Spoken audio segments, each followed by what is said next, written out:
The desert in southern Arizona is not merely an empty bowl of sand and sun-bleached rock. Those of us who have lived long enough under its cobalt blue skies understand that the land itself is alive, breathing, remembering, watching. Travelers who speed down the interstate see only dust devils and cactus spines. But the people in the scattered ranches, the trading post attendants, and the elders on the nearby reservations all know that something else lives among the ocotillo and mesquite. They speak in measured tones about presences that step through juniper thickets when the stars glaze the sky, about shapes that imitate the cry of a coyote one heartbeat and the coo of a mourning dove the next. They do not always utter the name aloud, yet everyone recognizes the warning when an aunt or grandfather mutters, "Don't wander past the canyon rim after dark. Not everything out there is meant for human eyes." I had committed those warnings to memory when my cousins told them around campfires, soaked in mesquite smoke and prickly pear syrup. But I never imagined I would test them myself. I was 27 that autumn, fresh from my second year teaching literature in Flagstaff, restless for something beyond grading essays and attending faculty potlucks.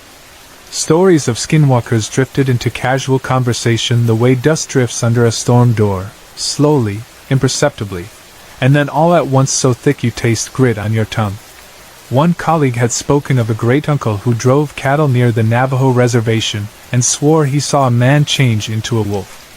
Another confided that her grandmother carried juniper ash in her pockets because it could blind a skinwalker at night. Each tale echoed the next, different settings, same chilled undertone, and every version advised listeners to stay home once the moon cleared the mountain crests. The more often I heard these fragments, the more dogged and tattered my skepticism became.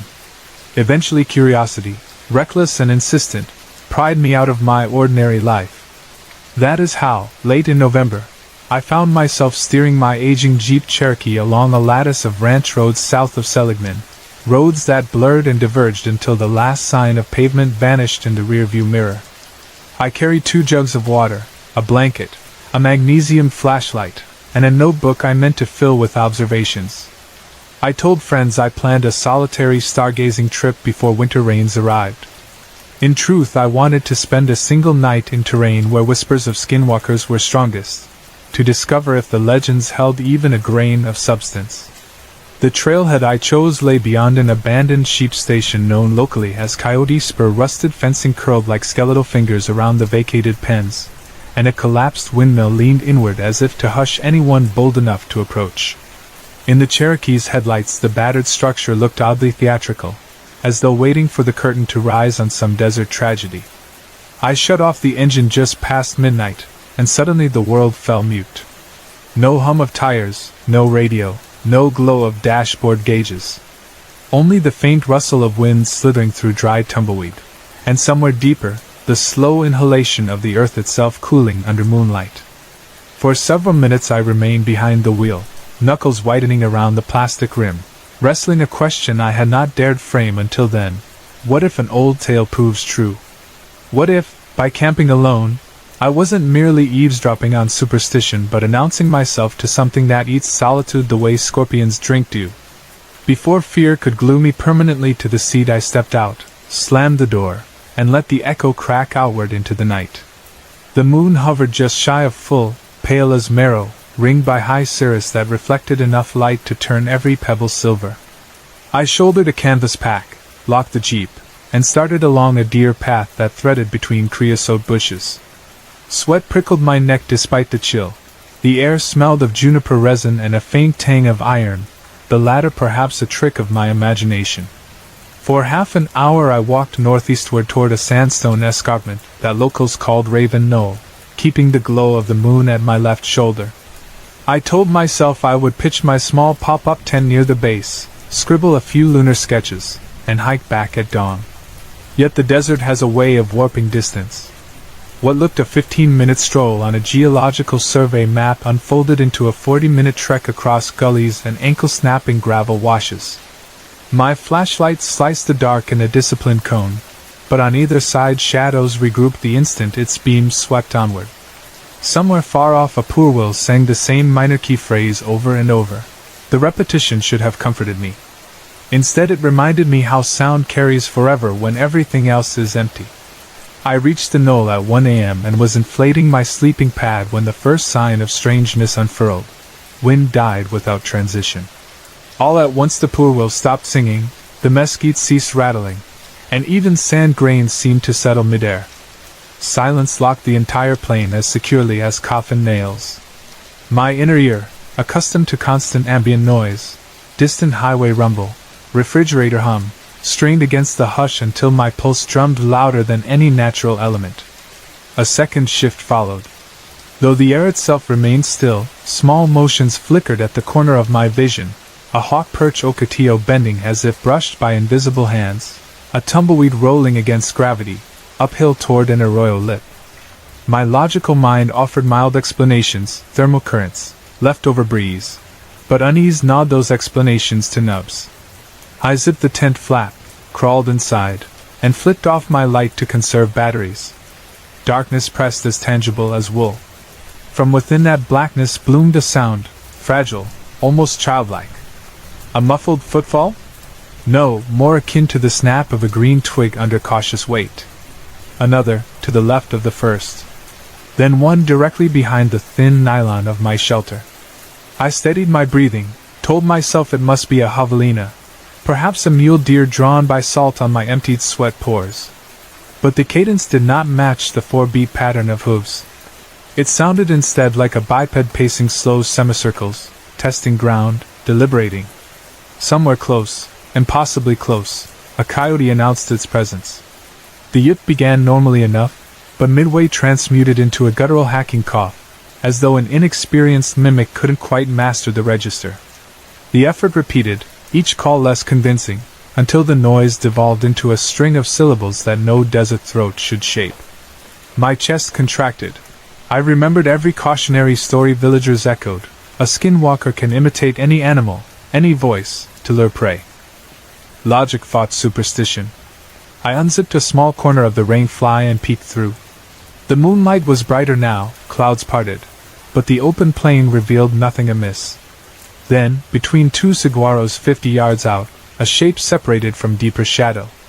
At first it crouched, a silhouette reminiscent of a coyote, yet broader across shoulder blades, front legs disproportionately long. It crept nearer with a peculiar motion, half glide, half jerk, like someone playing frames of film backward and forward. When it reached a cluster of cholla it rose. Not just to standing, no, it unfolded into the height of a grown man or taller. My breath caught, fear iced my tongue. Moonlight gilded the figure's outline, lank hair, maybe feathers woven through, the drape of what looked like stitched pelts, limbs rigid yet somehow flexible, as though bone structure shifted beneath flesh. Most disturbing were the eyes, twin coals that caught the moon and flung it back in pale green sparks. Those eyes found the slit where I knelt, and a grin parted the mask-like face. No teeth gleamed, only the suggestion of a mouth widening beyond human comfort. The creature raised an arm. A bracelet of what I first assumed to be beads clacked in the hush. Then I realized, finger bones. Coyote knuckles strung on rawhide. The creature extended one clawed finger and beckoned. Instinct overruled curiosity. I vaulted from the tent, seized my flashlight, and backed toward the opposite side of the knoll. The light's beam jittered, carving slices of terrain, limestone, rabbit brush, nothing alive. When I swept back, the figure was gone. You have never felt isolation until you stand alone on desert stone with no cricket chirp, no wind, and the knowledge that something beyond known taxonomy stalks you. I considered running for the jeep, but risk of breaking an ankle in gullies seemed suicidal. Instead I skirted down slope, placing each foot silently as memory allowed, holding breath whenever gravel cascaded. My plan, if such random terror could birth a plan, was to circle the knoll, keep the high ground between me and whatever hunted, then retreat along the path once I gained distance. I managed perhaps 200 steps before a whisper rose from behind a cat claw bush. Teacher.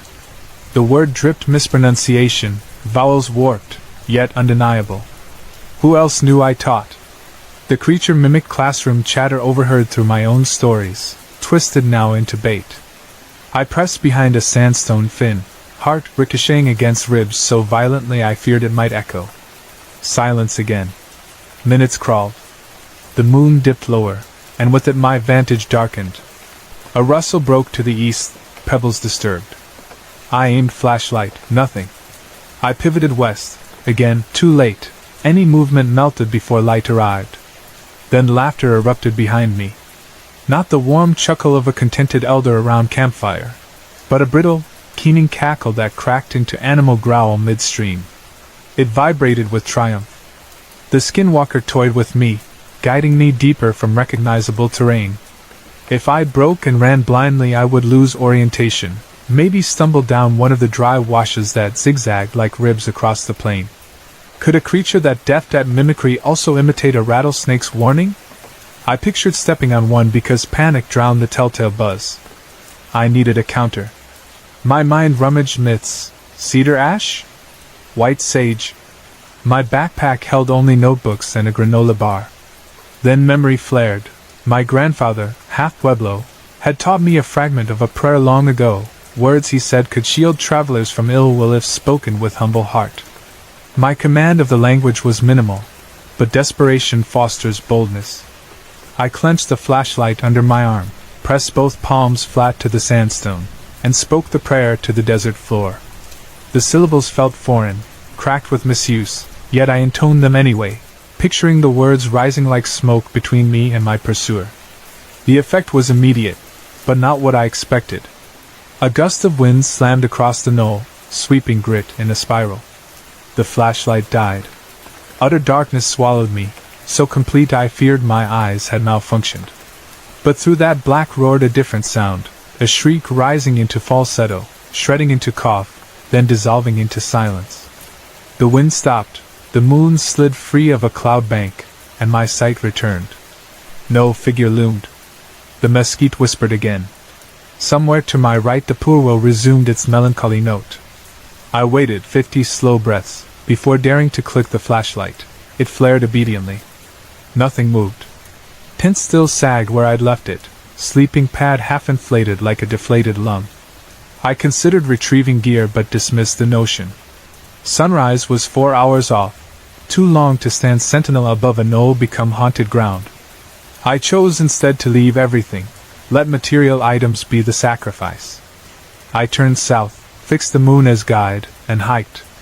The walk felt endless yet short, as though distance warped like taffy. When the jeep finally surfaced in the beam, I scarcely believed it. I keyed the ignition, flipped headlights, and lurched onto the rutted track. Not until I merged with the state highway did I exhale. Dawn printed peach on the far horizon by the time I reached Flagstaff. In daylight the event became fragile, like dusty film prone to static if handled. Friends asked why I abandoned equipment. I claimed sudden illness. Could I describe the entity to a folklore professor? I tried once, but my voice failed when I reached the beckoning gesture. Only the notebook remained, its first pages filled with half-sketched outlines of desert flora, then midway an abrupt sequence of frantic graphite marks, shapes dark and tall, eyes rendered as empty circles, prayer words scrawled below so violently the pencil tore paper fibers. I never retrieved the tent. Months later I heard that ranchers found shredded nylon tangled in Cholya about 6 miles north. They assumed wind had caught an abandoned campsite. I said nothing. Curiosity survives, though tempered now by respect. Each legend I once considered quaint elder talk stands sharper in memory. I still teach literature, but when students reach the Lovecraft unit and joke about eldritch horrors, I share a desert parable. There are places where myth is not story but warning. Should you ignore that warning, should you trespass seeking proof, know that the proof may also seek you. And if one night you hear your name drawn out of coyote howl, remember, imitation is flattery only when offered by the living. Sorry to interrupt. If you're enjoying the story, let me know in the comments and tell me where you're watching from. Don't forget to like and subscribe for more.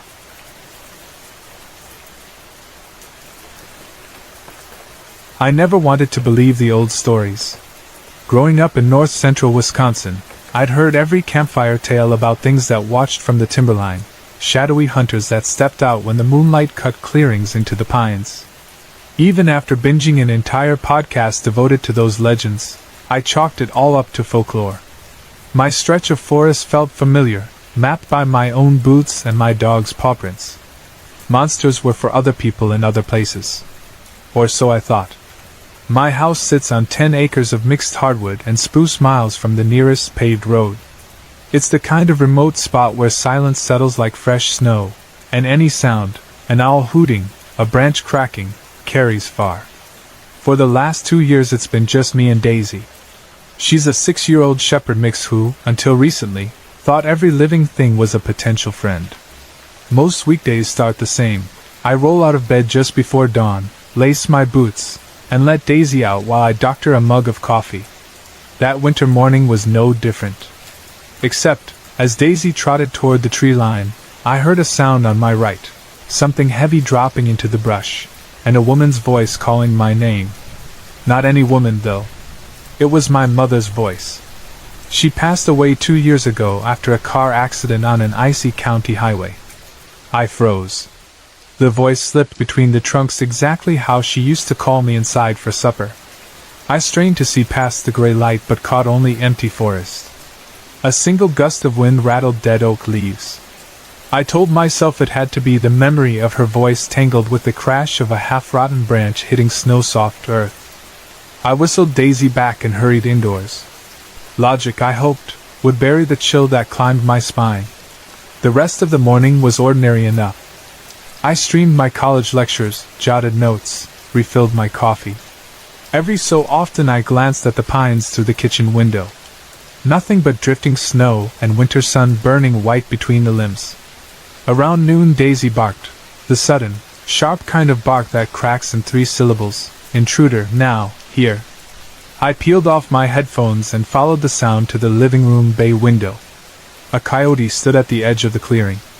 We get coyotes often. They skirt the property looking for rabbits. But this one seemed off. Its fur hung in ragged patches like it had been burned away. Even from 40 yards I could see skin stretched over skewed bones. Its back and shoulders looked too tall, almost hinged incorrectly. For a heartbeat I wondered if it was injured or sick. Then it pivoted, locking onto the window with a stare that felt too deliberate, too calculating. Daisy growled low enough that her whole body vibrated. I told her to leave it, pulled the curtains, and sat back at my desk. The day crawled toward evening while my unease grew roots. At 4 I fed Daisy. By 6 darkness had swept across the property, and the memory of that mangy coyote gnawed at my nerves. I kept busy. Washed dishes, answered class emails, queued lecture slides for the next morning. 9 o'clock came, then 10. Outside the night thickened like ink. Finally I grabbed a flashlight and opened the back door so Daisy could make one last trip. She hesitated on the threshold, muzzle low, ears plastered straight back. Usually she bounded into the snow, nose down, cataloging every scent left by deer and turkeys. That night she stepped with the caution of a bomb tech. A mile or so away a normal coyote howled, thin, high, almost musical. I felt relief. Maybe the sick one had moved on. "Come on, girl," I murmured. Then, from the same direction Daisy had refused to enter earlier, came another howl. Except howl is the wrong word. Imagine a recording of a coyote call played through a broken speaker underwater, pitch bent and warped until every note vibrated wrong. The noise scraped the air raw. Daisy crouched, tail tucked so hard it seemed fused to her belly. Something shifted against the snowpack at the tree line. I swung the flashlight. The beam caught a pair of eyes reflecting amber. The animal stepped forward. It was that same coyote, or what I had thought was a coyote. Up close the proportions were worse than I remembered. The torso rode high on elongated limbs, the neck too long, the head cocked at a crooked human-like angle. Mange could explain missing hair, but not the way its joints straightened as it moved, as though bipedal mechanics hid beneath canine skin. It took another step, and its shoulders rose nearly to Daisy's back height even though its body still traveled on all fours. Every instinct screamed danger. My voice died in my throat. I saw the muscles bunch above its shoulders. It was going to charge. I bolted toward Daisy. Snow kicked up behind me as the creature lunged. I could feel the vibration of its pounce sag the earth. I scooped Daisy mid-stride, dead weight of 50 pounds, and sprinted. I was never that fast even playing high school linebacker at 250, yet fear can forge new physics. Behind me something crashed, claws raking frozen dirt. A shriek erupted, half animal agony, half man's rage. The sound didn't echo, it tunneled straight through bone.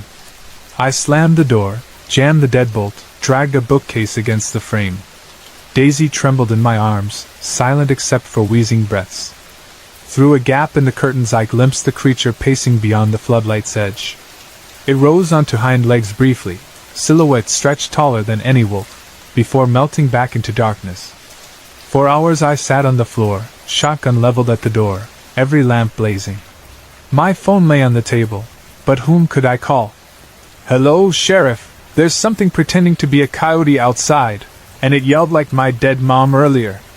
Please send help." The thought stung absurd. By dawn the forest noises returned. Chickadees darted between branches. Snowmelt dripped from the eaves. No prints marred the crust near the door, just churned powder at the spot where I'd grabbed Daisy. As sunlight filled the clearing that night's terror felt ridiculous, like a fever dream. My rational brain begged me to dismiss it. But Daisy still refuses to step outside after dusk. Some nights I hear the warped howl drifting between the pines, maybe half a mile east, always answered by normal coyotes that scatter seconds later.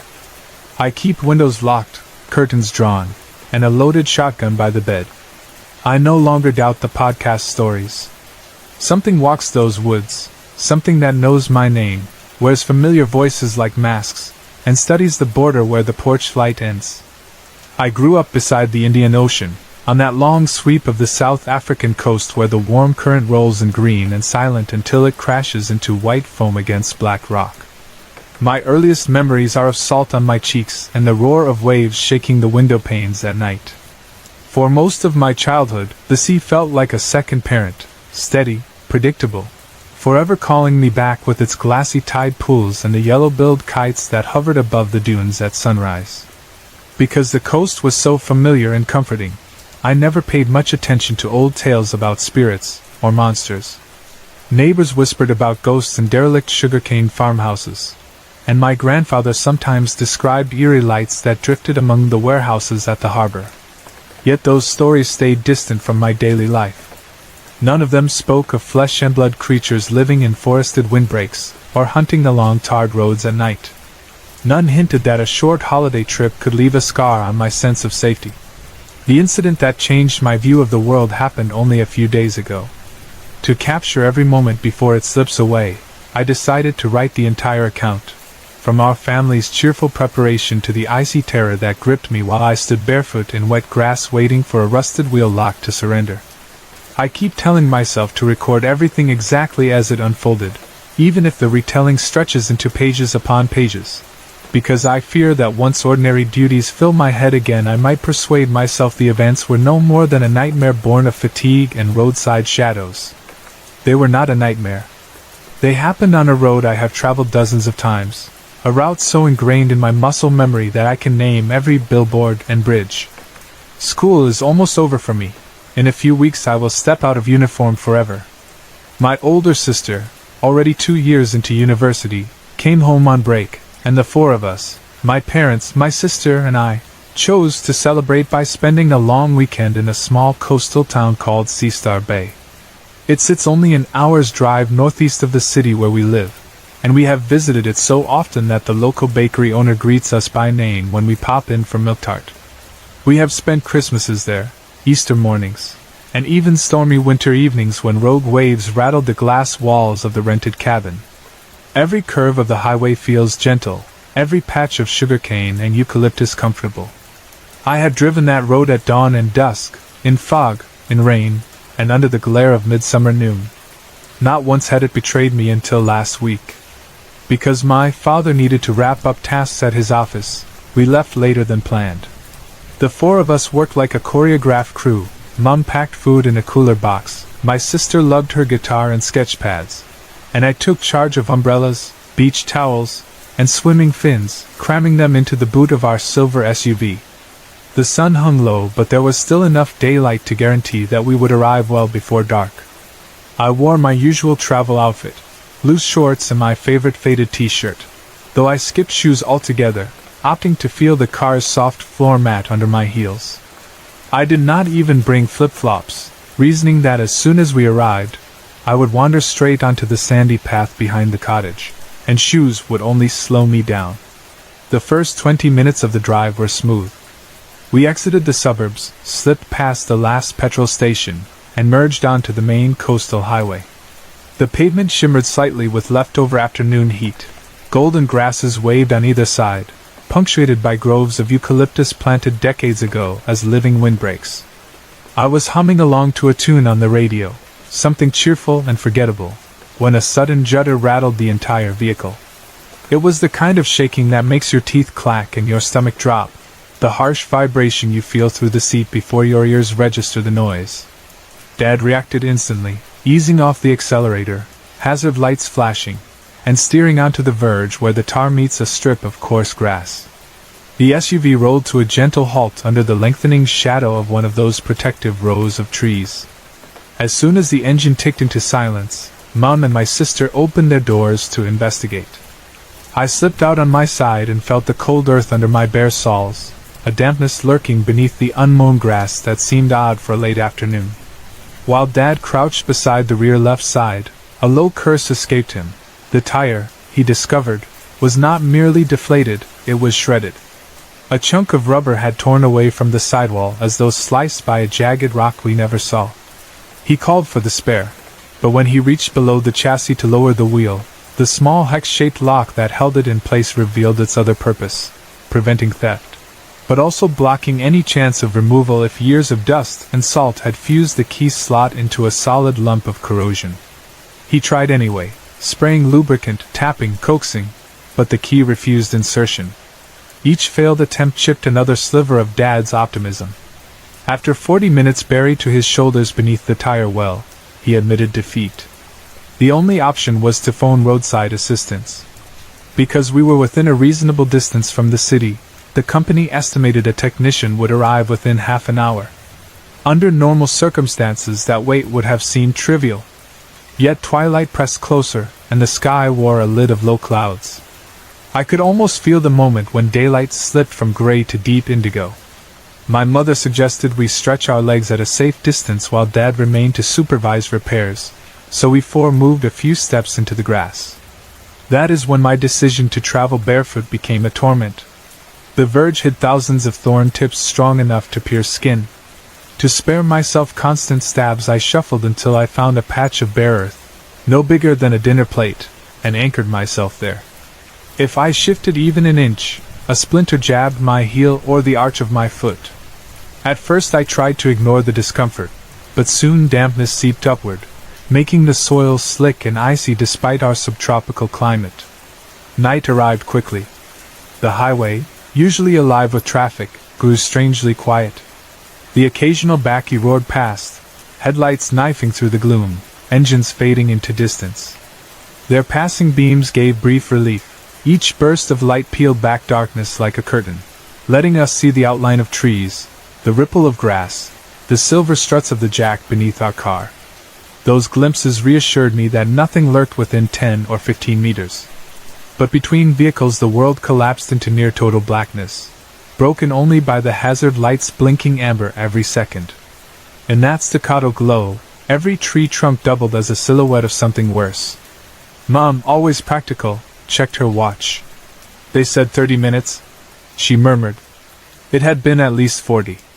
None of us blamed the company. Breakdowns happen.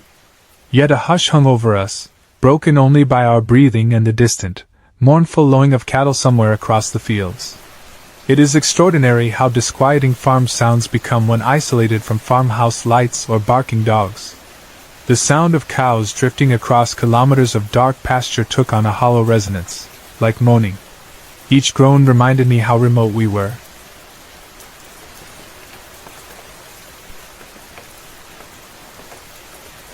After another 10 minutes, a white tow truck idled to a stop ahead. Relief loosened the knot under my ribs. The driver hopped down. We learned his name was Greg, Sun-lined face, grease under fingernails, talkative, in short bursts. He shook Dad's hand, studied the lock underneath, fetched a toolbox, and disappeared beneath the car. We heard metal clank, a hammer tap, then silence. After a while he re-emerged. He needed a narrow cold chisel from the truck. Back under again. The cycle repeated for half an hour. Metal rang against metal, but the rust refused surrender. During those intervals I stood frozen in my little patch of earth, arms wrapped around my torso, trying to ignore how cold my feet had grown. Occasionally I took small jumps within the circle to ease the sting of thorns, though I quickly regretted each movement. My sister paced in loops to keep warm. Mum flicked her phone's torch toward Dad whenever he requested help. The SUV's interior lights spilled onto Greg's legs as he hammered upward. My father handed tools while lying on his side, voice low to mask frustration. Around us the night felt thicker. I became acutely aware of wind skimming across the grass, an almost inaudible hiss as blades rubbed each other. Every so often I thought I heard another noise buried in that whisper, something heavier dragging through vegetation. Each time I told myself it was the wind, or maybe the distant cattle repositioning. Still, tension tightened my shoulders until even my shallow breathing seemed to echo. Then one of the passing cars illuminated the tree that stood alone ahead of our position, a thin trunk with sparse foliage. In that flash of white light I saw a shape leaning out from behind it. I recall every detail. The figure's body was elongated, its color dead white, and almost luminescent against the bark. Its face, if I can call it that, sat long and narrow like the snout of a buck, yet featured hollows where eyes sank deep, glistening black as crude oil. The mouth was a slit curving downward at each end as though stretched by hooks. One hand, too slender, tipped with claws, gripped the trunk so tightly that the knuckles bulged. The creature's torso stretched far taller than any man I've met, maybe 8 feet if it stood fully straight. Shock paralyzed my throat. The car zipped onward, darkness folded back, swallowing the tree and whatever hid there. I convinced myself I was mistaken, that headlights distort shapes, that a broken branch might mimic a figure. But my pulse hammered, and adrenaline told a different truth. The next time a vehicle passed, the spotlight swept the tree again. The silhouette had vanished. Panic crashed through me. Forgetting my bare feet, I stepped backward and felt thorns drive up into skin. I yelped involuntarily, then scuttled across the verge toward my family, ignoring the sharp pricks. They looked at me, surprised by my urgency. I squeezed between them, still clutching my arms, trying to quiet my breathing so they would not ask what was wrong. For the next hour every rustle jolted me. My father and Greg eventually freed the spare wheel, switched the tire, and secured the damaged one to the rear door. I pretended interest in their progress while scanning the dark roadside for any ivory glimmer or black eye shine.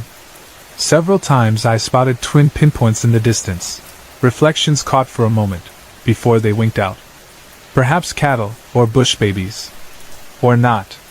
When the job was finished, Greg waved a cheery goodbye, engine growling as he pulled away. Dad signaled us to climb in. I practically leapt into the back seat. Securing my seatbelt, I pressed a hand against the cool glass, staring at that solitary tree. My eyes chased every outline of bark. There was no pale log, no broken trunk shaped like a face.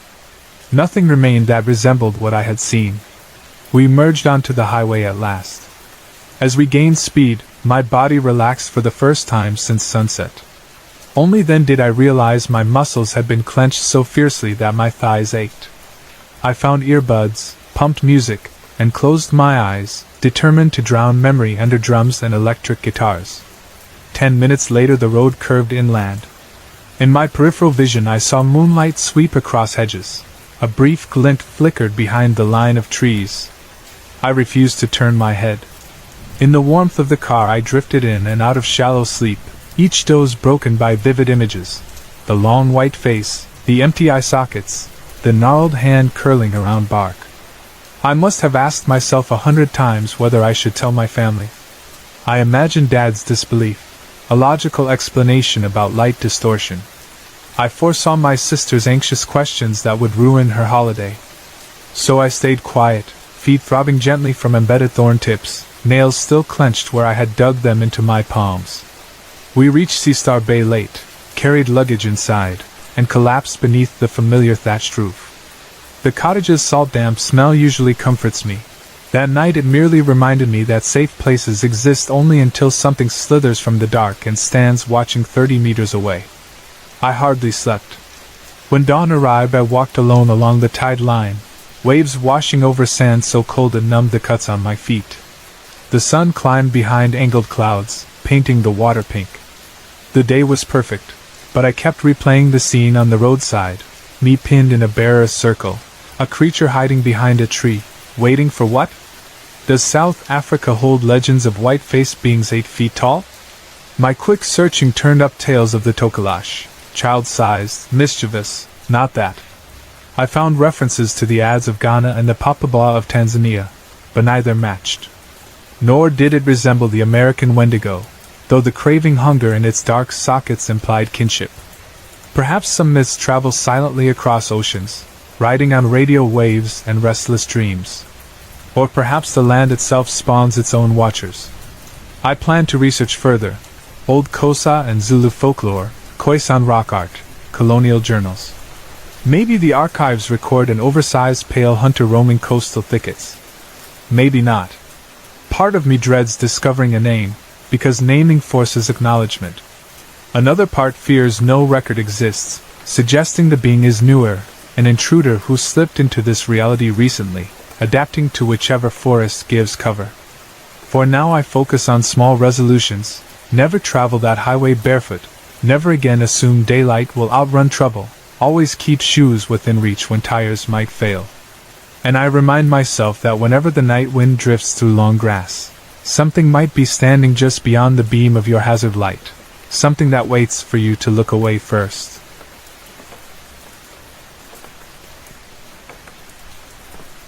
I never planned on spending my best years running errands for people who did not exist on paper. My original idea of a good living was to finish college, find a snug job, and sink into the easy coast life I had known since childhood. Instead, at 23, after a late-night talk with an old friend from high school, I ended up signing the dotted line for the U.S. Naval Reserve. I did it partly for the sign-on bonus, partly because the world beyond my one-stoplight town felt stale, and partly because I liked the idea of belonging to something bigger. 2 weeks later I was on a bus headed for basic training. Anyone who has been through boot camp knows it is more mind game than hardship.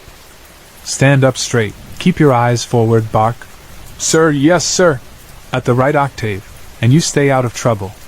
Still, my company's drill instructor made the weeks memorable. Staff Sergeant Robinson, Sarge, to us, was the smallest man I had ever seen in uniform, barely 4.5 feet tall, yet he carried a presence you could feel through concrete walls. In front of officers he was all razor-sharp lines, booming voice, and barracks-wide discipline. Once we were alone, though, military stiffness slid off his shoulders. He would lean against a bunk post, grin up at us, and swap jokes thick with Georgia drawl. It was that tiny man who noticed my knack with a rifle. He called it a falcon's eye and hummingbird hands. I could steady my breathing, ease my finger over the trigger, and place a .308 round on target, while others still wrestled with their scopes. To Sarge, I was wasted on desk work. He pushed me toward every advanced marksmanship class the base offered. I thrived. I loved the hush that settles over a firing line right before the spotter whispers wind speed. I loved the idea that patience won more battles than muscle. Sarge's guidance set me on a path that should have led, at most, to a career behind a long-barreled rifle for the Navy. Fate, though, rarely obeys straight lines. During our final week of training, as graduation loomed and assignment papers shuffled from one office to the next, I noticed a man in a dark suit watching us drill. He never spoke, never smiled. He simply folded his arms and observed. At first I thought he was a liaison from some Washington committee. By the third day in a row, same matte black suit, same polished shoes spotless in red Georgia dust, I decided he was something else. Agency. He told me once. Sarge marched me into a quiet corner of the administration building. He never named which one. We scout talent where talent shows up. Your shooting scores speak for themselves. His voice was soft, but behind it lay authority.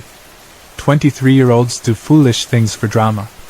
A covert recruiter, a hidden branch of government that promised bonuses bigger than the Navy could match. How could I say no? My signature went on papers I did not bother to read. I told myself I was about to be James Bond with an American accent. By the time reality hit, the ink was dry. They erased my Navy record. Over several months of new training, they buried me under layers of classified work that made boot camp look like a weekend retreat. I learned languages in snippets, enough to listen, never enough to belong. I practiced driving armored sedans down runways slick with oil, field-stripped rifles while blindfolded, and studied human anatomy not for healing but to keep prisoners conscious until they spoke. They called one class torture methodology. I will skip the details. Somewhere amid the lessons, I signed another set of documents restricting the rest of my life. No public competitions, no professional sports, no televised interviews, no memoirs. Retirement, they said, meant silence. When my cohort of 6 graduated that shadow course, they parceled us out to installations around the country. My first post was a naval air station whose name never appears on highway signs. By map, the compound covered several square miles of dusty coastal land, regular Navy on the surface, with neat barracks, a commissary, a small theater, a golf green for weekend morale. Farther inland, secluded by long empty roads, sat a cluster of hangars without markings. These structures were the color of storm clouds and twice as foreboding. Anyone with a standard clearance badge could roam the main campus. The moment you passed a faded red notice reading restricted area, Level 4, cameras snapped awake and armed patrols shadowed your progress. My quarters belonged to a modern brick dorm not far from the main chow hall. The accommodation would have impressed any civilian. Private room, AC that worked, high-speed connection routed through half a dozen proxies.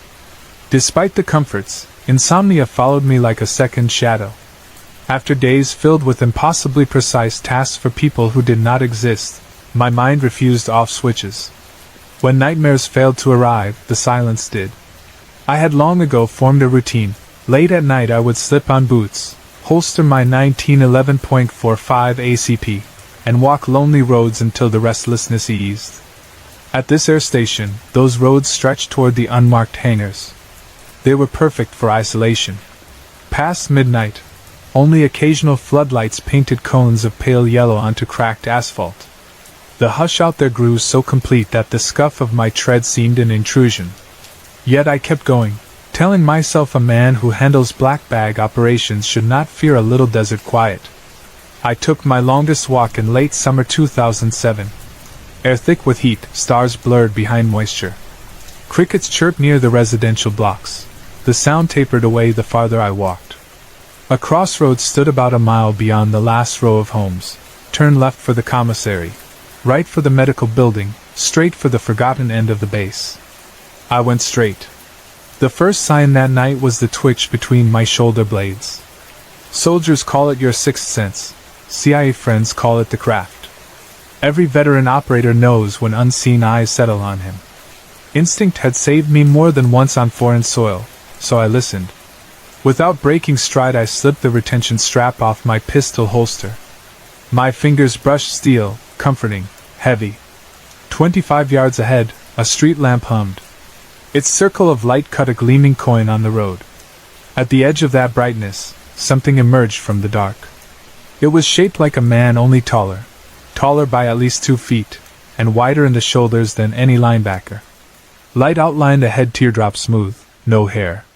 Skin looked dark, but not like an earthly shade of brown. It was as if the figure absorbed illumination rather than reflected it. Training told my muscle to aim. The .45 rose, sights aligned, a green laser dot quivered on the creature's brow. Trigger slack vanished under my pull, and froze. Not jammed, not stiff, frozen. The weight of my finger could not budge metal. My breath sounded loud inside my skull. Across the lamp's halo the figure cocked its head, curious, then stepped behind the pole as casually as a pedestrian hiding from rain. but the pole was no bigger than my forearm. Nobody could disappear behind it. Yet the shadow creature vanished. One heartbeat later, at the sweep of another lamp far ahead, maybe 1,000 yards, it stood again. I moved. The instant I took a step, the entity repeated its glide, one sideways drift, merge behind a pole, reappear another ridiculous distance away. It never hurried. It simply waited each time, letting me choose either retreat or pursuit. Each new glimpse offered another fraction of detail. Elongated arms dangled past its knees. Eyes were glossy black, oversized like a nocturnal predator's. Skin, when a sliver caught light, looked gray smooth, almost reflective. My stomach churned with equal parts dread and compulsion. Part of me wanted to rush home and barricade doors. Another part, trained to follow leads, wanted to see where it guided me. I counted 3 more lampposts. By the 4th, I realized I had left familiar territory and entered the tract of windowless hangars. The creature halted under the next bulb but made no move to vanish. Its outline dwarfed the steel roll-up doors behind it. I raised the pistol again, but my hands shook so hard the muzzle wobbled. That was when twin headlights flared in the distance. A Navy Jeep rolled toward me, dust curling behind its tires. As it neared, the creature slid backward, swallowed by night. The Jeep stopped. A captain leaned out. "Is there a problem, Agent?" he asked. He used the word agent the way civilians say doctor, respectful but wary. I clipped the holster shut, forcing calm. "Couldn't sleep, sir. Thought I saw unauthorized personnel. Must have been one of yours." The captain's jaw tightened. He glanced at his driver, a stone-faced sailor who stared dead ahead, hands glued to the wheel. "Hop in. We'll give you a lift back. You can describe what you saw." I hesitated only a breath. I knew refusing would raise alarms higher than climbing aboard. The captain flicked ash off a cigarette while the Jeep bumped along at base legal speed. He spoke casually about Needles, California, claiming he had once guarded a stretch of desert outside Area 51. In that lonely watchtower, he too had seen a tall silhouette slip behind cactus trunks narrower than a man's chest. Patrols found nothing. His superiors filed reports under unexplained activity, stamped eyes-only clearances, and life marched on. He laughed then, though his eyes never warmed. "The tall man shows up out here too. We've clocked him on infrared once or twice. Armless heat signature. Then gone. Best you forget you saw anything." The Jeep deposited me at my building. For nights after, insomnia returned, but the roads beyond the barracks felt radioactive. I stayed indoors, reviewing files, counting hours. Each morning I met the sun with relief. 1 week later, orders redirected me. Washington wanted my skill set elsewhere, and relief washed through me like medicine. The morning before departure, I was packing when I woke at 3 o'clock with the sense of ice water poured down my spine. 2 silhouettes filled my door frame. Both wore immaculate black suits, black fedoras, black sunglasses despite the darkness. Their faces were hairless, skin chalk pale, noses narrow. One man stood about 5'10". The other loomed easily 6'5", shoulders wider than a locker door. Neither spoke, yet the silence thrummed, pulsing into my ears like feedback. I tried to reach for the 1911 beneath my mattress. My arm would not move. The tall man's glasses tipped, reflecting a sliver of moonlight from the window. I glimpsed lidless eyes the color of congealed milk. We remained like that for hours. At dawn's first gray hint, both men turned in perfect synchrony and left. I heard no door latch, no boot face on tile, only vanished footfalls. I sprang out of bed, heart battering ribs. The corridor lay empty. The pattern repeated. Each night the men stood at my threshold. Each dawn they retreated. I grew to expect them, yet fear never dulled. Eventually transfers piled up. My assignments bounced from coast to coast. Wherever I slept, motel, barracks, safe house, 2 black-suited watchers appeared. Sometimes they surfaced during day work, glimpsed in a cafe window, lingering at the far end of a grocery aisle, leaning against my rental sedan. Each time I lifted a phone for photo evidence, the footage auto-deleted before sunrise. 3 years of covert tasks ground my nerves raw. I completed missions, crossed borders, executed orders I regret. When whispers in Washington hinted at a final operation that promised no retirement clause, I turned in my resignation. The agency does not accept resignations, but I use leverage only people at my clearance level possess. They let me go within smiles. I moved to Texas under a civilian alias, found work with a security contractor guarding oilfield data hubs. Legal, boring, no cloak and dagger. Crowds comforted me. Second Amendment culture comforted me more. Months passed without midnight visitors until one Saturday at a suburban grocery store I saw them again. 2 men in black waited beside my truck, spotless Lincoln idling at the curb. The shorter one stepped forward, handed me a matte business card devoid of text. Without a word, both climbed into the sedan and drove away. Under fluorescent parking lot lights, the card looked blank. At home I examined it under a black light pen. A single line glowed, consulting services, call when ready. I burned the card over the sink. Since that afternoon no suits have appeared outside the house, no tall man has beckoned under street lamps. Yet I catch reflections sometimes, on a dark highway, in a mirrored storefront, and a shape flits behind me, too tall, too smooth, swallowed by shadow in the time it takes to blink. On those nights sleep feels fragile. I lock doors, load magazines, remind myself normal life is possible, and wonder if the next knock will be my invitation back to corridors where silence is enforced forever.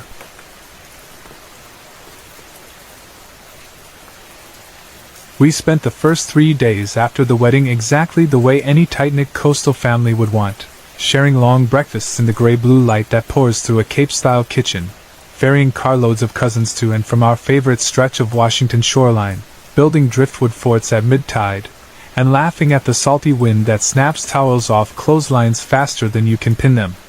The wedding itself had unfolded in an old cedar chapel near Port Townsend, all soft candlelight and fiddle music. But it was the lazy lull that followed, a hush of easy errands and warm sand, that really stitched us closer together. You see, our Nevada relatives rarely set foot where fir trees lean over gunmetal seas, so my sister and I decided we would wring every last minute of their visit for the sort of memories you turn over decades later like prized sea glass. On that third afternoon the sky was pale, nearly cloudless, and the sun clung to the horizon as though reluctant to leave.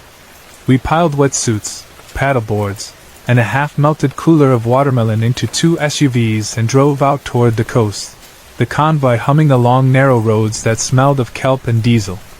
Once we parked at the beach access we knew by heart, an old logging road that dwindled into soft ruts. We let the days sprawl forward without schedules. Some of us carried paddle boards through low surf where seals poked whiskered heads above the swell. Others threw handlines off basalt boulders hoping to tease rockfish from crevices. The smallest cousins poached pockets of warm water left behind by the ebbing tide to stage splash wars, shrieking each time a wave flipped their plastic buckets. Everywhere you turned someone shouted a joke across the dune grass or offered another wedge of watermelon, sticky juice running down wrists. Even now, replaying that last bright hour, I can summon the briny perfume of seaweed drying on stones and the distant clang of halyards against aluminium masts in the marina. When the sun finally eased below the Olympic ridgeline it left a bronze glaze across calm water, and it was then, giddy with that sleepy after-salt fatigue, that my Aunt Kay made her impulsive suggestion. We had just finished dragging boards onto the flatbed when she lifted a hand, pointing inland toward a fluted bluff half hidden behind Sitka spruce. "Let's show the Nevadians the old artillery fort," she said, speaking as though we might stroll to a candy shop rather than to a crumb of military history built into the hillside. The younger cousins perked up instantly. The older ones, including me, exchanged smaller glances. We knew the battery fairly well, knew its curling corridors, spillways choked with nettle, and the weird hush that settled over its echoing interior. Yet Aunt Kay's enthusiasm was contagious. Within minutes the whole group agreed, repacked the vehicles, and drove a couple of miles inland until the road narrowed, fenced on one side by ferns slick with evening dew, and on the other by a slope of ocean-polished stones. The battery sat shaped like a letter C pressed sideways into earth, its concrete shell stained olive by decades of wet seasons. On either arm of the sea, stubby rooms opened onto rusted mounts where long-gone guns had once pointed to sea.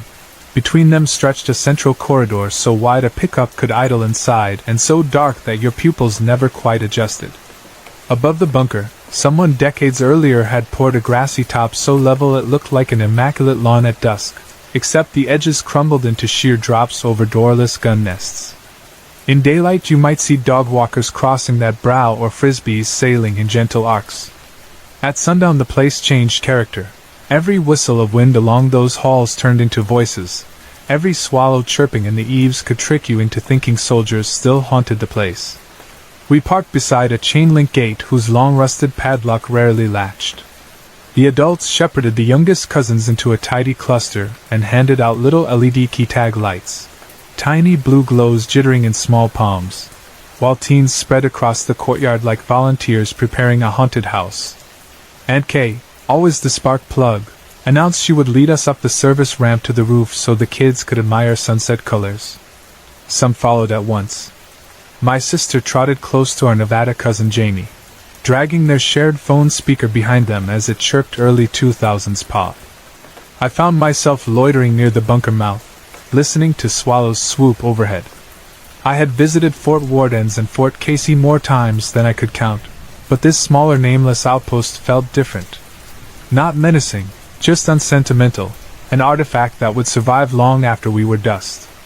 While everyone shuffled up the ramp on the left wing of the sea, I hung back with the idea of cutting over the grass from the opposite side and meeting them midway, more of a private detour than a rebellion. The slope was gentle, the grass soft from Pacific drizzle. I reached the crest alone. Ahead, a modest football field of smooth turf stretched until it met a ragged timberline where cedars nodded into darkness. Our group had vanished along the ramp's far side. Only their distant chatter floated upward, diluted by breeze. Up there I inhaled fully for the first time since leaving the beach. Iodine, clover, damp soil. I set off across the roof, the plan simple, following the grass edge around the ring until the two paths met. Halfway along that circumference I slowed. Something felt off. The hush deepened in a way that pinned my breath. It wasn't simply quiet. Beaches can be quiet the moment surf lulls, but rather the absence of anything living. Every swallow that had zipped overhead earlier seemed to have dissolved. No gulls circled. Even the chorus of insects that usually swells from the salal thickets had muted, as though someone lowered a fader on the whole hillside's soundtrack. My heart responded before thought, thudding so loud inside my jacket I could feel it against my ribs. Folk wisdom says your body recognizes danger faster than your mind does. I have never experienced that truth more plainly. I pressed 2 fingers to my carotid, pulse hammered. I turned in a slow circle, scanning both tree line and brute concrete parapets. At first I saw only twilight draping branches. Then, at the sharp threshold where manicured grass surrendered to tangled wood, the shape of a deer solidified. A coastal blacktail, I assumed, a common species that will watch hikers with mild curiosity. Relief loosened the knot behind my sternum. Yet the dread persisted, heavier than the scenario warranted. I squinted. Something about that deer refused to align with memory. Its posture was rigid, closer to a pointer dog than a browsing ungulate. Then I saw the eyes, glossy, forward-facing, rimmed by a ring of shadow as though recessed into the skull. Deer, of course, carry their eyes to the side of their heads to survey for predators. Predators wear eyes like ours, direct, binocular. The realization made my tongue go sand dry. I shifted 1 foot backward. The deer's neck swiveled. No, swivel hardly conveys it. Vertebrae chain in normal creatures limits rotation, yet this thing's head arced a full semicircle, chin sweeping the air until the snout pointed skyward, then completing the rotation toward its flank. No animal outside nightmares moves like that. My breath snagged so hard pain blossomed across my chest. I remembered, absurdly, an episode of some nature show parody where the protagonist survived magpie attacks by maintaining line of sight, and an illogical thought crystallized. Do not break eye contact. Do not let it out of sight. As though my stare alone tethered it to the edge of the wood. I began to edge backward. The grass felt cool, almost wet. Each step measured, eyes locked onto that unnatural gaze. My brain repeated instructions like a drill sergeant. Reach the ramp, keep watching, then run. I must have looked like a mime practicing slow-motion retreat. The deer, or whatever borrowed that shape, remained absolutely still, head still canted at a grotesque angle, eyes boring into mine. When the ramp slope flicked into my peripheral vision, I snapped. Adrenaline took the reins. I spun on my heel and sprinted. Across turf, onto gravel, the soles of my thin canvas shoes slapped like water. Behind me no hoofbeats thundered, no branch snapped, yet terror roared louder than any sound. The path poured downward. I leapt the final 3 steps. In seconds the courtyard opened, lit by the last umber smear of sky and the aluminium glow from our car's roof lights. I ran straight toward the cluster of adults, legs teetering between flight and collapse. My mother and Aunt Kate turned first, startled by my wild entrance. "Pepe, are you hurt?" Mum asked, stepping forward. I answered in fragments, voice breaking, recounting eyes, spinning neck. "Hush, something wrong." Terrible forward-facing eyes. Her face strained. Aunt Kay frowned, half doubt, half fear. My sister came off the bunker ramp still laughing from some inside joke until she saw my posture, shoulders knotted, hands trembling. She snapped to attention. The kids sensed something and herded behind cooler boxes. Then Aunt B, who devours paranormal forums the way some people devour television, sighed with theatrical dread. "Fleshgate," she whispered, using the internet slang describing mimic creatures that don't imitate clothing or posture correctly. Aunt C shook her head and muttered about the "not deer" phenomenon, the idea that certain entities approximate deer forms but slip in monstrous details, eyes, joints, smiles. Their hushed debate might have felt comical if my lungs weren't still dragging for air. My father, a stone realist who had likely chased away the occasional bear while camping, marched me to the SUV. "Probably an injured buck," he said gently, though his glance toward the hilltop lingered. "Twisted necks make animals act strange." Still, he began shepherding everyone to vehicles sooner than planned. No lingering mores tonight. Gear thrown in haphazardly, seatbelts yanked. As our convoy rolled out through the park gate, my gaze locked to the bunker ridge until view vanished behind spruces. I half expected a silhouette to appear against the opaline sky, some elongated cervid body watching our departure. Nothing surfaced. Even so, tension persisted all the way home. That night, recounting details over hot chocolate, my mother tried to lighten the mood. "Maybe the poor thing was sick," she offered. Aunt B countered with a story of crawlers, pale striding things near mythic caves.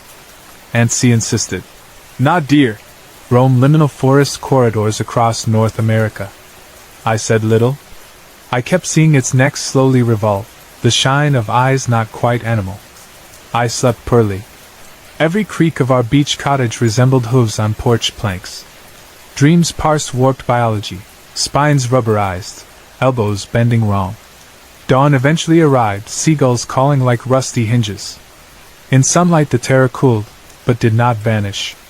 Since then, each discussion leads to the same question: what did I truly see? If it was a predator disguised as prey, what instinct compelled it to freeze when I stared? Why didn't it charge when I turned? I replay seconds over and over, the hush of swallows gone, the drop in ambient sound, the unnatural posture. Were those clues of territory or trap? Whether not deer, skinwalker, or some local omen previously unknown along the Washington coast, I accepted one truth: the world still shelters corners where things older than folklore test our boundaries.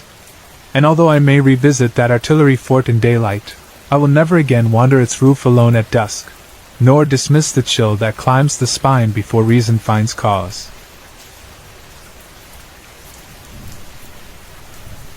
I never imagined that the trip my parents planned so casually would change the shape of my memories forever, but it did. I was only 12 that spring, still small enough to think of myself as a kid yet old enough to be curious about every new place in a way that sometimes got me into trouble. My father often joked that I had the exploring spirit of an old-time pioneer. If there was a hill to climb, I wanted to scramble to its summit. If there was a creek at the edge of a campground, I wanted to turn over every smooth stone in the water until the pads of my fingers went numb. The plan, on the face of it, sounded like a dream: 4 full nights in a log cabin in the mountains of California, tucked away in evergreens, far from the brown haze of city life. We would bring my grandmother, who had raised my mother out near desert country, and still loved the smell of pine resin, even if her body had grown too frail to hike on uneven ground. She would sit on the cabin porch and watch the ravens wheel overhead. My parents would doze in camp chairs, sipping coffee as thick as syrup from their dented tin mugs. I would cast a fishing line off the small wooden dock at the lake down the hill, certain that I was about to land a trout bigger than my forearm. I had pictured it all in vivid detail during the long car ride. The freeway hours droned by, the first 2 spent in sprawling suburbs, the third winding up into rolling foothills dotted with valley oak. Then the landscape changed. Sun-bleached grass slowly gave way to darker evergreens, straight trunks rising like cathedral pillars. A blue haze shimmered over distant ridges in the afternoon heat. We followed a 2-lane road that clung to switchbacks and climbed past a wooden sign marked National Forest, elevation 5,800 feet. My ears popped. Beside me in the back seat, my grandmother stirred from a light nap. I turned to her. She gave my knee an encouraging squeeze, the corner of her mouth lifting in a half-smile before she closed her eyes again. She had been brave about the long ride, but I could tell the curves made her queasy. My father kept both hands on the wheel, focused on each bend. My mother sat in the passenger seat humming quietly to a folk song on the radio, her elbow resting on a stack of folded trail maps. We drove another 40 minutes before glimpsing the cabin through shafts of late-day sunlight. It wasn't part of a resort or campground cluster. If anything, it looked like a leftover piece from an earlier era, the kind of rustic lodge a hunter might have built decades ago and slowly, laboriously improved, one log at a time. Its walls were fat pine timbers stained a red-brown, the color of my grandmother's cedar chest. Shingles like rough bark covered the steep roof, and a stone chimney jutted up the back corner where wisps of smoke curled into the sky. A split-rail fence lined the perimeter of the small yard. Behind it stretched an undulating sea of forest. The driveway was no more than a narrow spur off a dirt fire road. As Dad guided the minivan up the last rutted slope, gravel cracked under our tires. Dust billowed in the rearview until we stopped beside a pile of chopped firewood under a tarp. I could taste pitch on the breeze. Stepping out felt like walking into a refrigerated room after a sweltering gym. The air at that elevation was cool and startlingly clean. It smelled of sap and leaf mold and something faintly metallic, perhaps the breath of the mountain itself. I took a deep lungful and felt lightheaded. My grandma let my dad unfold her wheelchair from the trunk. He helped her into it with practiced gentleness. My mom stretched her arms overhead, relieving tension after hours pinned in the front seat. "Ed, sweetheart," she called. "Why don't you go up to your room and unpack your things while we settle Grandma?" I nodded, grabbed my duffel, and hurried toward the porch steps, my excitement making me misjudge the weight of my bag. It bumped off each stair as I climbed, but all I could think about was which bedroom had the best view. The first surprise hit me even before I had crossed the threshold. When I pushed the heavy door inward, its thick brass hinges squealed like something wild caught in a snare. The noise echoed inside the dark interior before dying in the rafters. For a second I hesitated. Something about that drawn-out creak reminded me of the slow vocalization of a large animal, half deer bleat, half human moan. My pulse fluttered, but I reminded myself old cabins always complain like that. Wood swells and shrinks. Hinges rust. I shrugged away the goosebumps, shoved the door wider, and stepped in. I think children remember places partly by smell. My grandma's house tasted of lavender sachets. My school gym of chalk dust and half-dried mopped water. That cabin's first gift to me was the scent of aged timber, wood smoke, and something faintly feral, as if a mink had nested in the walls. Light spilled through tall windows on the far side, highlighting an open living space dominated by a deep sofa positioned in front of a flat-screen TV mounted on pine paneling. A wood-burning stove, cast iron and squat, crouched near a stack of split logs ready for feeding.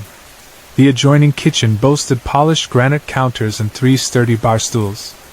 Someone had blended modern convenience with old forest ambience, and the effect should have been comforting. Yet a prickle at the base of my neck told me the logs and beams had stories older than the flat screen's plastic housing. When the front door thudded shut behind me, Dad's arms full of suitcases, a small echo shivered through the boards. I did not linger downstairs. Curiosity tugged me toward the left side of the living room where a staircase ascended. Each riser was thick pine, and the banister logs still wore rough bark trim. Halfway up, my hand slid across a knot that felt like a cold eye.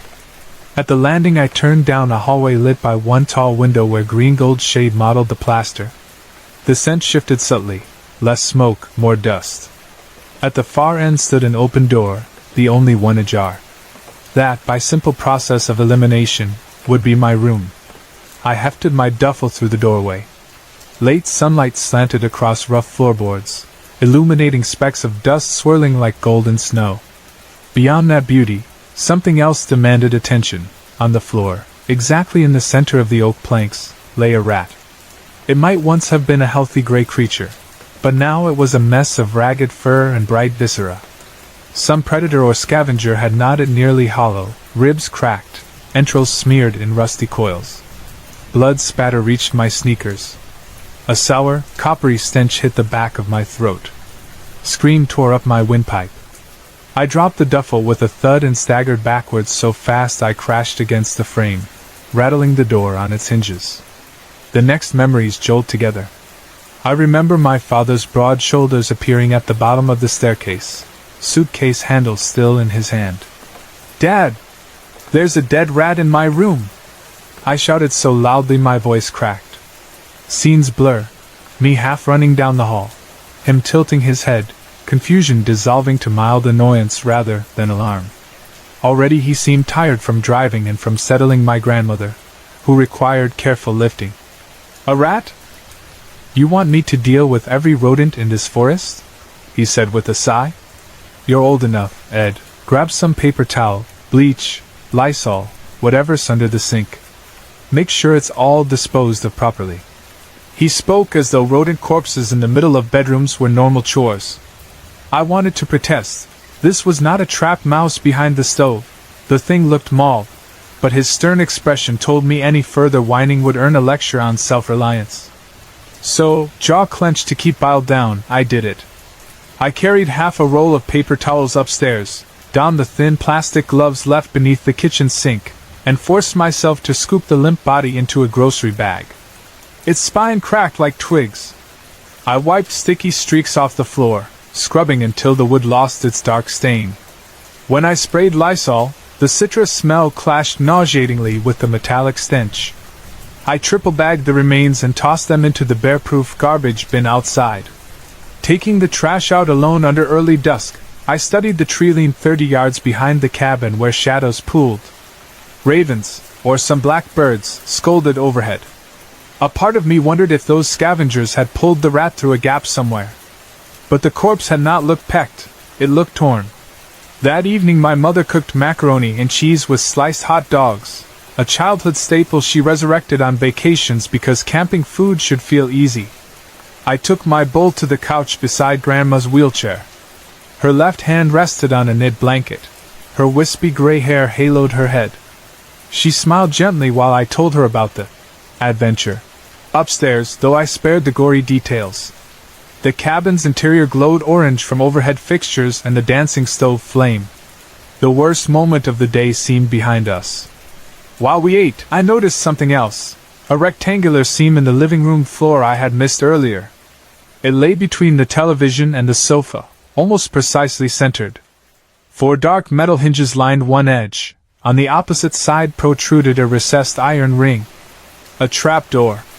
A square mouth in the planks that looked as though it hadn't been opened in decades. I nudged Mom's elbow.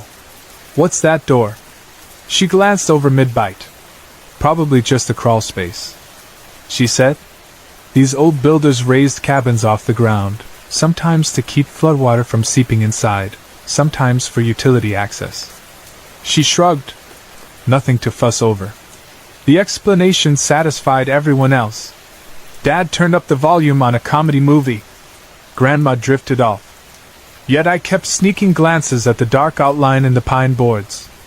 Why place a trap door in the living room, not in some hidden closet? Why had it never been mentioned in the rental listing? Questions flickered, then dulled as fatigue dragged at my eyelids. By 9:30 I excused myself for bed, still wary after the rat incident but excited for morning plans.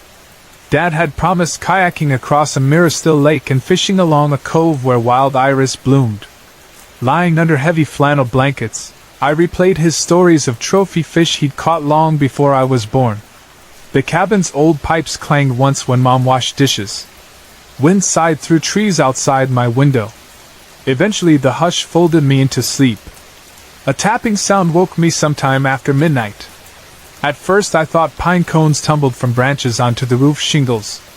Then I heard shuffling, soft, repetitive scraping beneath the floorboards just under the foot of my bed.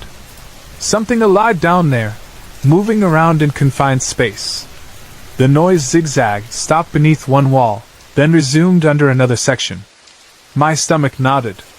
An image of the dead rat flashed behind my eyes. If scavengers lived under this cabin, maybe the rat had been dropped through a hole or carried up by a pest. But as the sound grew louder, I felt a low vibration through mattress coils, as though not a rodent but something heavier crawled underneath, bumping beams. Hot blood pulsed in my ears, and curiosity wrestled fear. I slid out of bed, toes curling against the cool floor, and cracked my bedroom door. Moonlight spilled like thin milk across the hallway. Shadows of pine boughs danced against wallpaper in slow rhythm with swaying treetops. The shuffling continued below, moving toward the stairwell. I crept barefoot onto the landing. The house felt colder than earlier, as if someone had opened a window.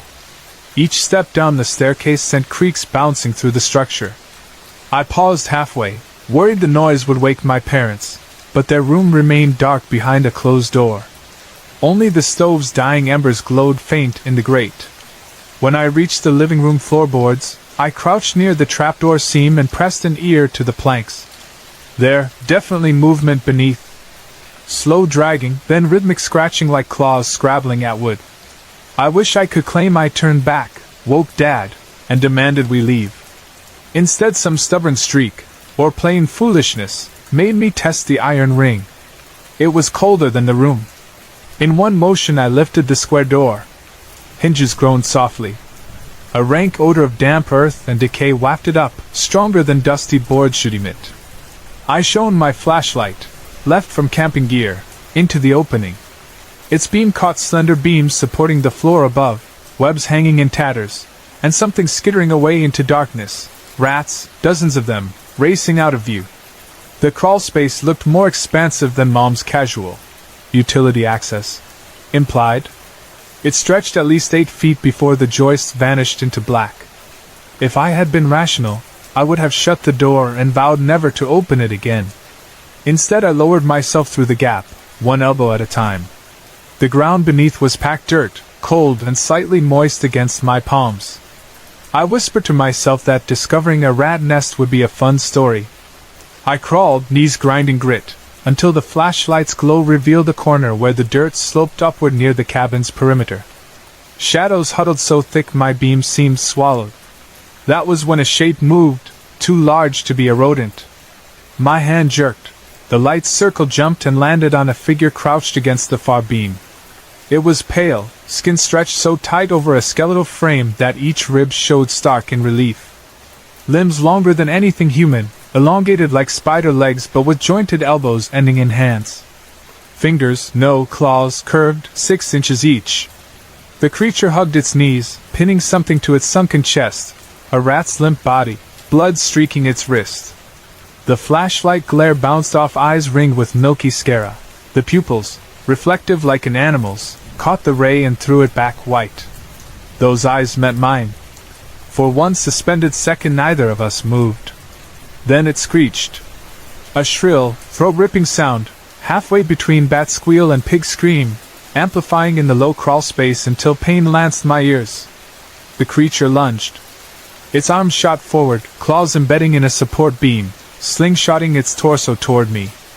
I scrambled backward on all fours, stones gouging my palms, flashlight wobbling. The thing contorted, using beams as monkey bars, its spidery body folding then extending with terrifying speed.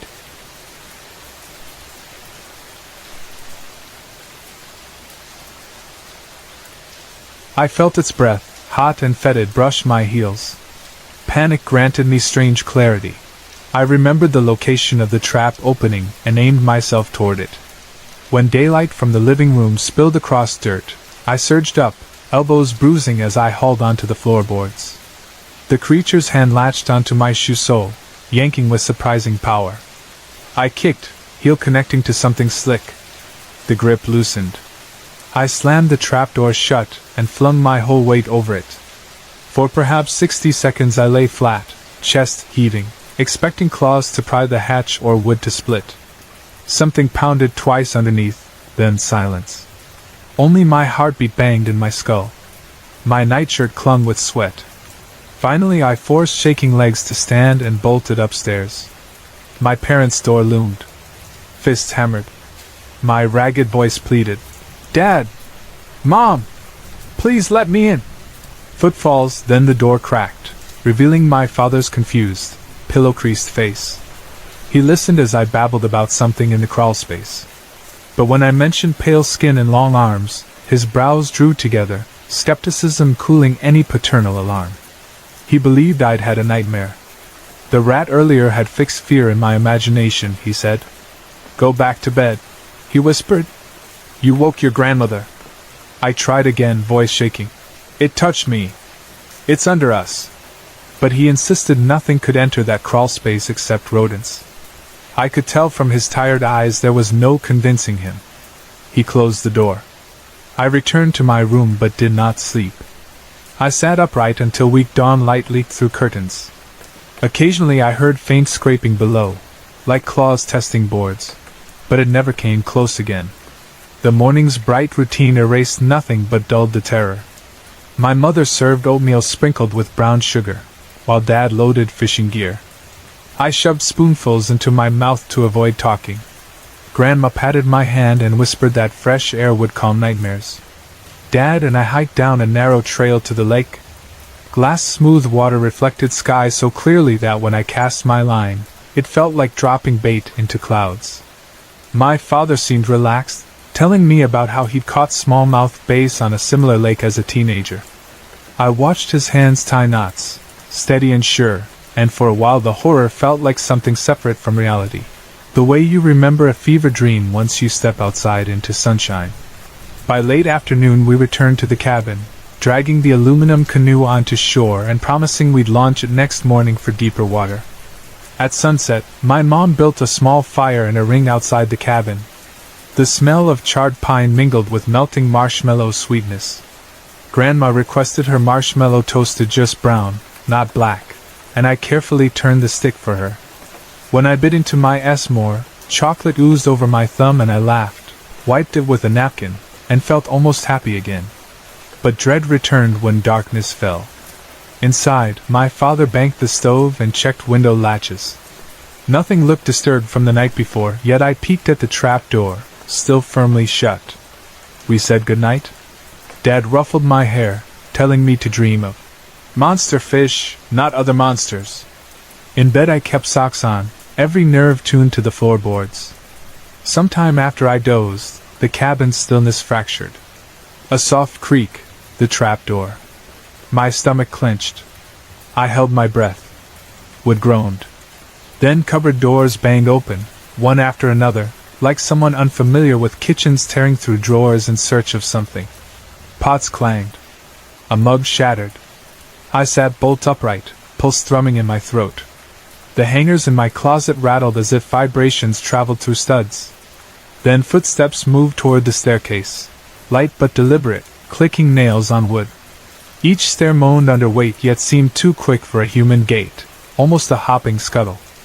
I jolted up, checked my doorknob. It did not lock. Barefoot, I shoved my desk chair under the knob as a makeshift wedge. My mind raced. Could it open doors? Did it even understand obstacles? scratch, scratch along the hallway wall. Something sniffed at gaps. Then my knob jiggled. The door rattled softly. No searching paws slid under, no claws scraped the chair leg, but the doorknob twisted once, twice. I barely breathed. Suddenly a sharp crash detonated downstairs, glass exploding. A roar, not human, not animal exactly, ripped through wood. My father's voice bellowed. "Go on! Get out! Get!" I imagined him swinging his hunting knife, the one he always packed for fishing trips. Something screeched again, a shrill wail of fury and pain that made my gums ache. Then silence, but for my father's harsh panting. I kicked the chair aside, scrambled to the hall. Dad stood at the top of the stairs, shirt half tucked into sweatpants, knife dripping dark fluid, blood. He turned wild eyes toward me, chest heaving. "Stay back," he ordered, voice trembling but firm. On the hallway floor, smudges of black red dotted the planks. We followed drips to the shattered living room window. Cold night air flooded through shards.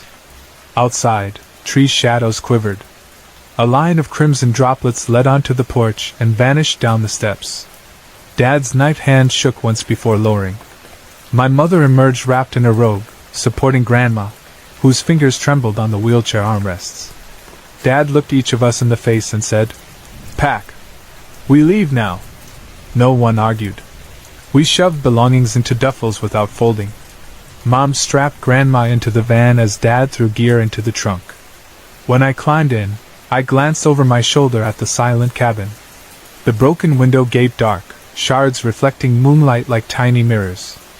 In one, for a half second, I thought I saw a pale, elongated face watching from inside, eyes shining like twin coins. Then Dad gunned the engine and we jolted down the driveway. Gravel spit behind tires. The cabin disappeared behind the first bend of trees.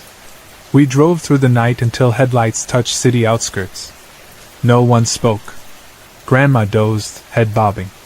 My mother stared straight ahead, clutching her mug of cold coffee. I kept replaying the sequence, the screech, Dad's shout, the blood trail. At dawn we pulled into a diner parking lot. Dad wiped the knife clean in the bathroom and wrapped it in a towel. When the waitress asked why we looked so pale, Mom claimed we'd spotted a bear on the porch. The waitress laughed and said, "That'll give anyone gray hair." But I saw Dad's knuckles whiten around a coffee mug. He knew a bear did not have body proportions like that, nor move with that crawling speed. We never returned to the cabin to retrieve the rest of our things. The rental company kept our deposit, but no one complained. For weeks I woke at night to phantom scratching. I inspected closets, checked under beds. Eventually the sense of pursuit faded, though never completely. Even now, as an adult, if I hear a floor creak at midnight, my throat tightens. In time Mom, Dad, and I agreed, without speaking, that we would not discuss what happened. Grandma lived 3 more years and never raised the topic. I suspect she sensed the danger but spared me details. Occasionally I asked Dad whether he believed cryptid tales. He'd answer, "Some things out there haven't crawled into a biology book yet. Doesn't mean they aren't real." Then he changed the subject. Only once did he reference the cabin directly. "The wild is bigger than us, Ed. When it tells you to leave, you leave." Now that decades have passed, I sometimes revisit that night in dreams. I feel the cold dirt under my knees, smell the metallic stench of rat blood, see the white flash of eyes in my flashlight beam. Experts might call it a forest ghoul, a wendigo, a pale crawler. I call it the thing under the floorboards, and that is scarier than any label. Names try to cage the unknown, experience rips the cage wide open. Whenever a friend suggests renting a rustic cabin for a getaway, I smile politely and say I'm not much of a cabin person. If they press, I tell a tamer version of this story: misplaced raccoon, mama bear, broken window. But at night I double-lock my apartment door in the city, far from national forests. I check air vents. I sleep with a flashlight on the bedside table. Because in my memories, the floor planks above that crawl space still tremble, and a trap door still shudders beneath some unseen weight, waiting for the hinge pins to rust just enough to give. And somewhere, In a shadowed hollow high in the California mountains, a pale figure might still roam through cedar-scented darkness, its eyes reflecting every searching beam of light, its claws beckoning the curious child in each of us who believes they can handle whatever waits below.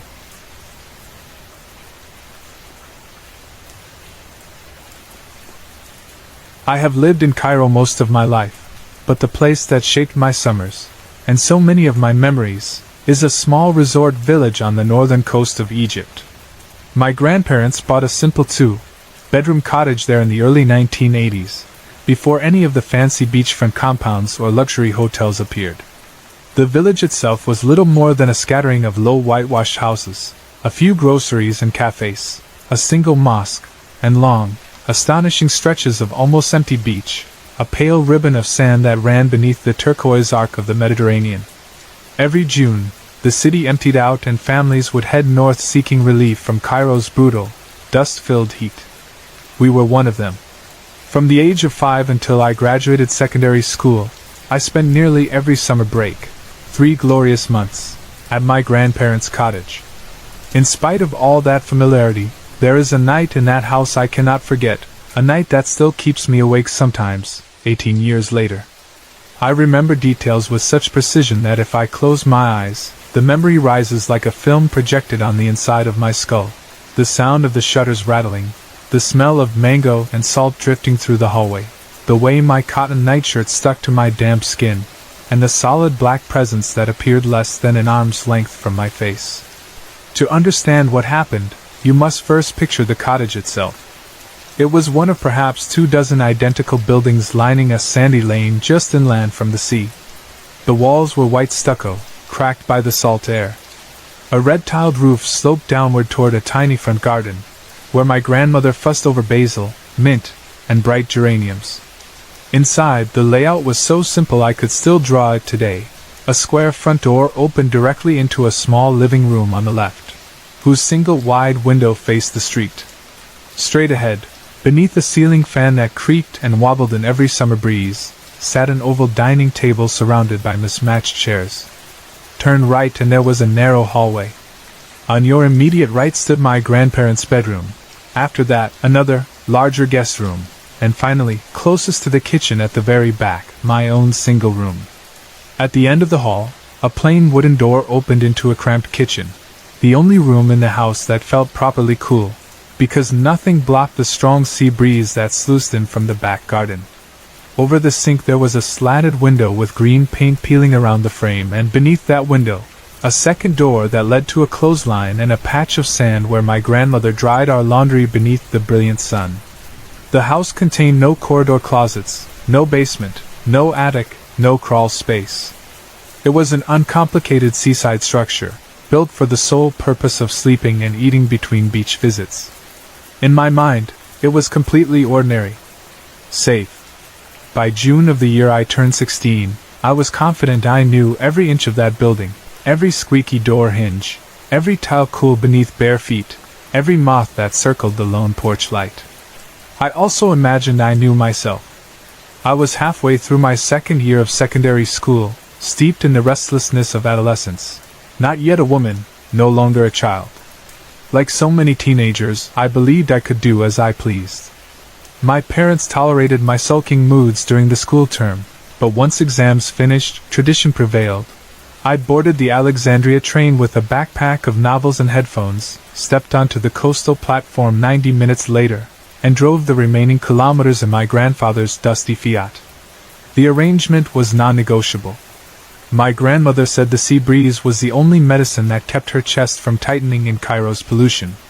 After what happened, I sometimes wondered if she already suspected that air near the cottage carried something else, too, something darker than smog. But of course, none of us sensed it then. That summer, I had a small group of friends who also spent vacations in the village, cousins, neighbors' grandchildren, and 2 local kids whose parents ran a nearby shop. We swam, played beach volleyball, and roamed the half-lit boardwalk at night, buying ice cream or cheap bracelets. My grandparents enforced an 11 p.m. curfew with military exactness. I argued, but the rules remained. They claimed the streets became rowdy after midnight, though our lane never saw more than a sputtering scooter or stray dog. The curfew rankled nonetheless, so each evening after they went to bed, I snuck to the living room, turned on the television with the volume at its lowest notch, and watched whatever old movie the single Arabic channel offered. The cottage had no air conditioning, only ceiling fans and thin mosquito nets over each bed. Even with the windows open, the air clung to my skin. However, the living room felt slightly cooler than my bedroom. Facing the street, that front window could funnel in a creak of air, just enough to trick my body into believing the heat might ease. The day before the incident unfolded as any ordinary one. I'd woken at dawn to the smell of cardamom coffee and the sound of my grandfather clattering pots for our breakfast: brown beans, eggs, thick bread. I loved those early meals. We spent daylight hours between the beach and a cousin's veranda.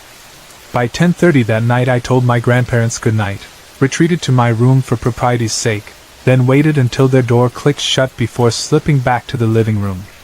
At about 11:15, I was perched cross-legged on the couch, picking at leftover basbousa from the fridge and watching some dubbed American sitcom on mute, reading Arabic subtitles. My grandmother's lace curtains billowed softly in the occasional breeze from the sea. At midnight the neighborhood grew silent. Car horns and playful shouts dwindled. I liked that hush. It made the living room feel like my own private hideout. By midnight I began nodding off.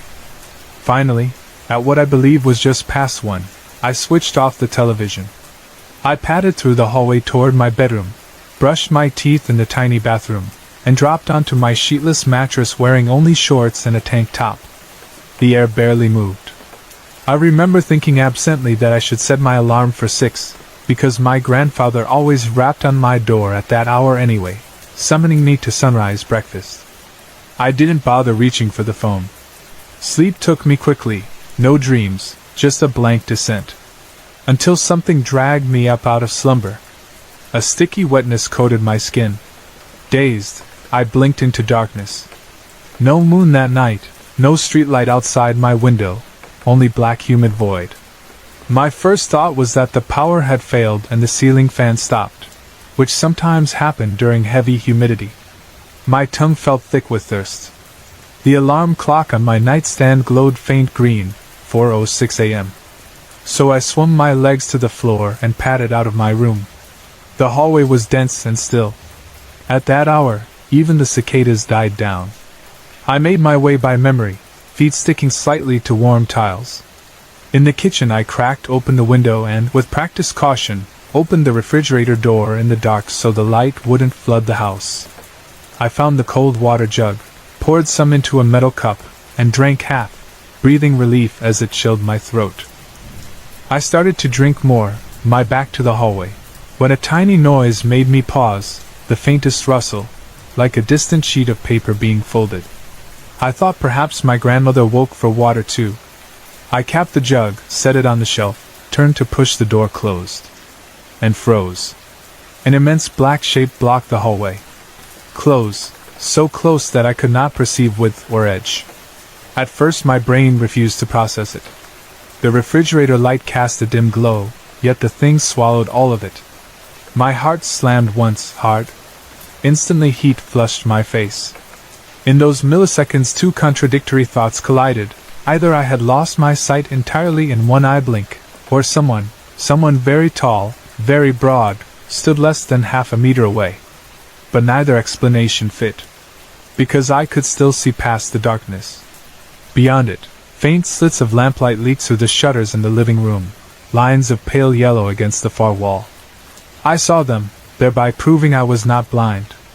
And yet what stood between me and that light absorbed it utterly, like a silhouette carved from the absence of all color. Of height I cannot be certain. Its form appeared to rise well above the kitchen doorway, though the top blended into darkness overhead.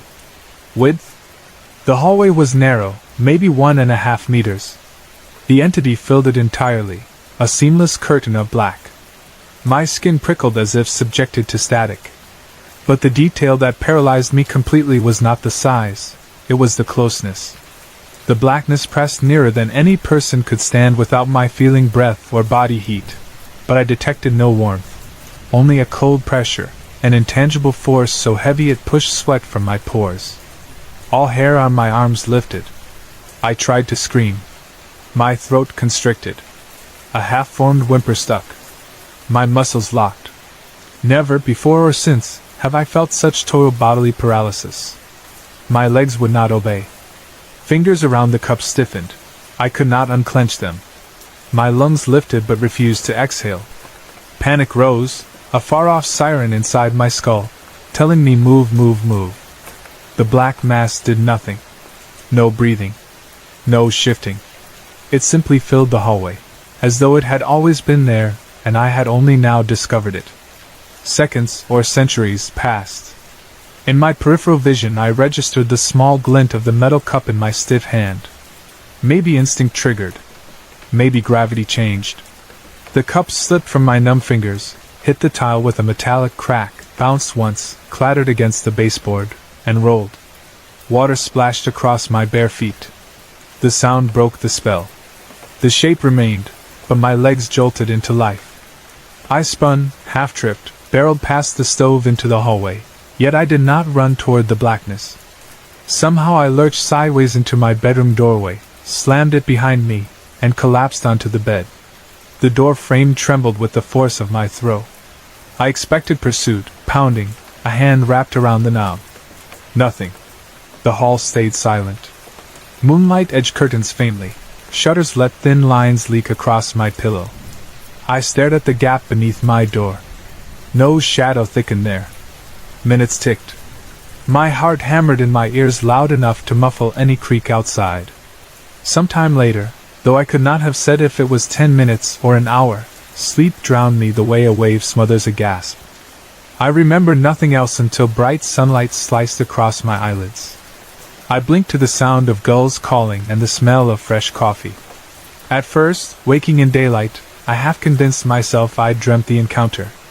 Then I padded into the hallway and noticed two things. First, the metal water cup lay on its side precisely where it had fallen, still damp inside. Second, the refrigerator door was ajar, a faint whir of motor protesting lost cool air. That meant I had indeed been in the kitchen, had poured water, had dropped the cup. I swung the fridge closed, then tiptoed toward my grandparents' room. They slept late, which concerned me. They never overslept, not once in my life. Only after waking them did I realize how wrung out I felt, not only physically thirsty but drained of something deeper, as if the night had squeezed a sponge hidden inside my chest. Through breakfast I tried to gauge whether they sensed anything, an unusual chill, a dream, anything. They reported nothing. My grandfather asked if I left the refrigerator open. I mumbled yes, said I had been half asleep. He shrugged. By noon I couldn't endure the cottage's interior. I went outside, kicking around in the sand lane, greeting neighbors, trying to stay busy until evening. But dread stalked behind each thought. Tonight the black shape might return. That afternoon my father called from Cairo to confirm train times for visiting next week. I seized the opportunity and begged him. Please let me come home today. I don't want to stay here. He assumed typical teenage sulking and scolded me gently, but I insisted, voice shaking. Something in my tone must have reached him. He promised to arrange a driver, said they'd collect me before evening. I stowed essentials in my rucksack and tried not to cry from relief. Before the driver arrived, I tidied the kitchen to hide evidence of my panic. While sweeping the floor I paused in the hallway outside my grandparents' room, and a final detail froze my blood. At the threshold, the exact spot where the black form had stood, lay a dusty footprint. Not a shoe print, not even a bare foot. The shape was wrong, 3 elongated toe marks, each ending in what looked like a blunt point, as if whatever rested there had talons, not nails.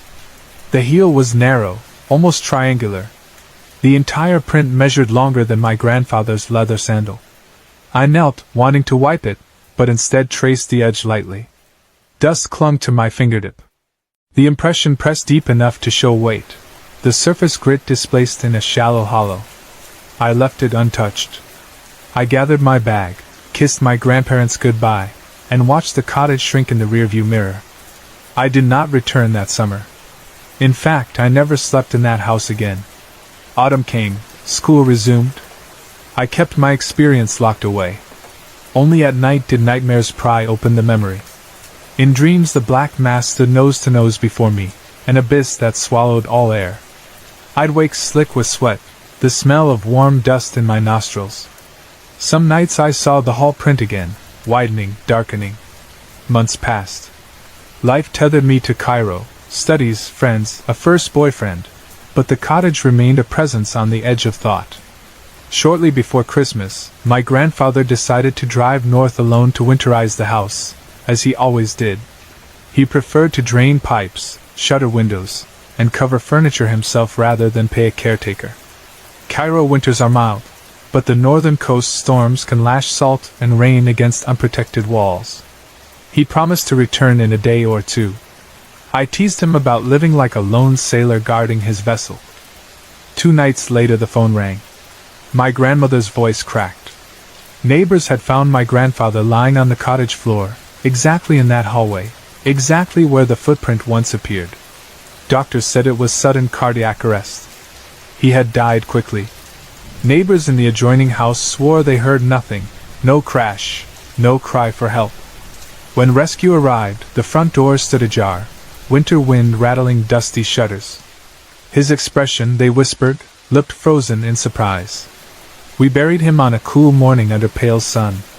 That same week my parents hired movers to clear the cottage. They intended to sell, but my grandmother refused. "Let the house rest empty," she said. "Some places lose their breath when you crowd them." She spoke quietly, as if revealing half a thought. I asked her what she meant, but she only squeezed my hand until her knuckles went white. Years turned. The lane outside the cottage changed names.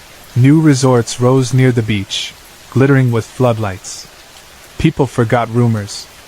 Yet whenever my dreams return, whenever the black shape looms close enough to steal my breath, I wake with a certainty sharper than grief. What stood there was no dream. I have since spoken to Bedouin families who graze goats near the dunes. They tell of places where cottages should never have risen, springs where gin once drank, burial grounds of unknown peoples, invisible tracks animals refuse to cross. They shrug, say the coast offers hard lessons to those who ignore old signs. I still do not know what kind of entity visited the cottage that night, jinn, shadow person, ancient guardian of land, or something that has no name in any language I speak. I only know its silence weighed heavier than any scream. And I know that footprints do not lie. Sometimes, in a drifting half-sleep, I imagine the empty lane after dark. Sand drifts against the garden gate. Moonlight turns the white stucco walls bone pale. Through the open back door a blackness cool as a cellar pool gathers and flows down the hallway like ink spilling. It pauses where a 16-year-old girl once dropped a metal cup. It passes the spot where an old man's heart faltered. It waits, patient, for the next person to step inside and breathe the heavy summer air. Where cottages were not meant to be, something else stands sentinel.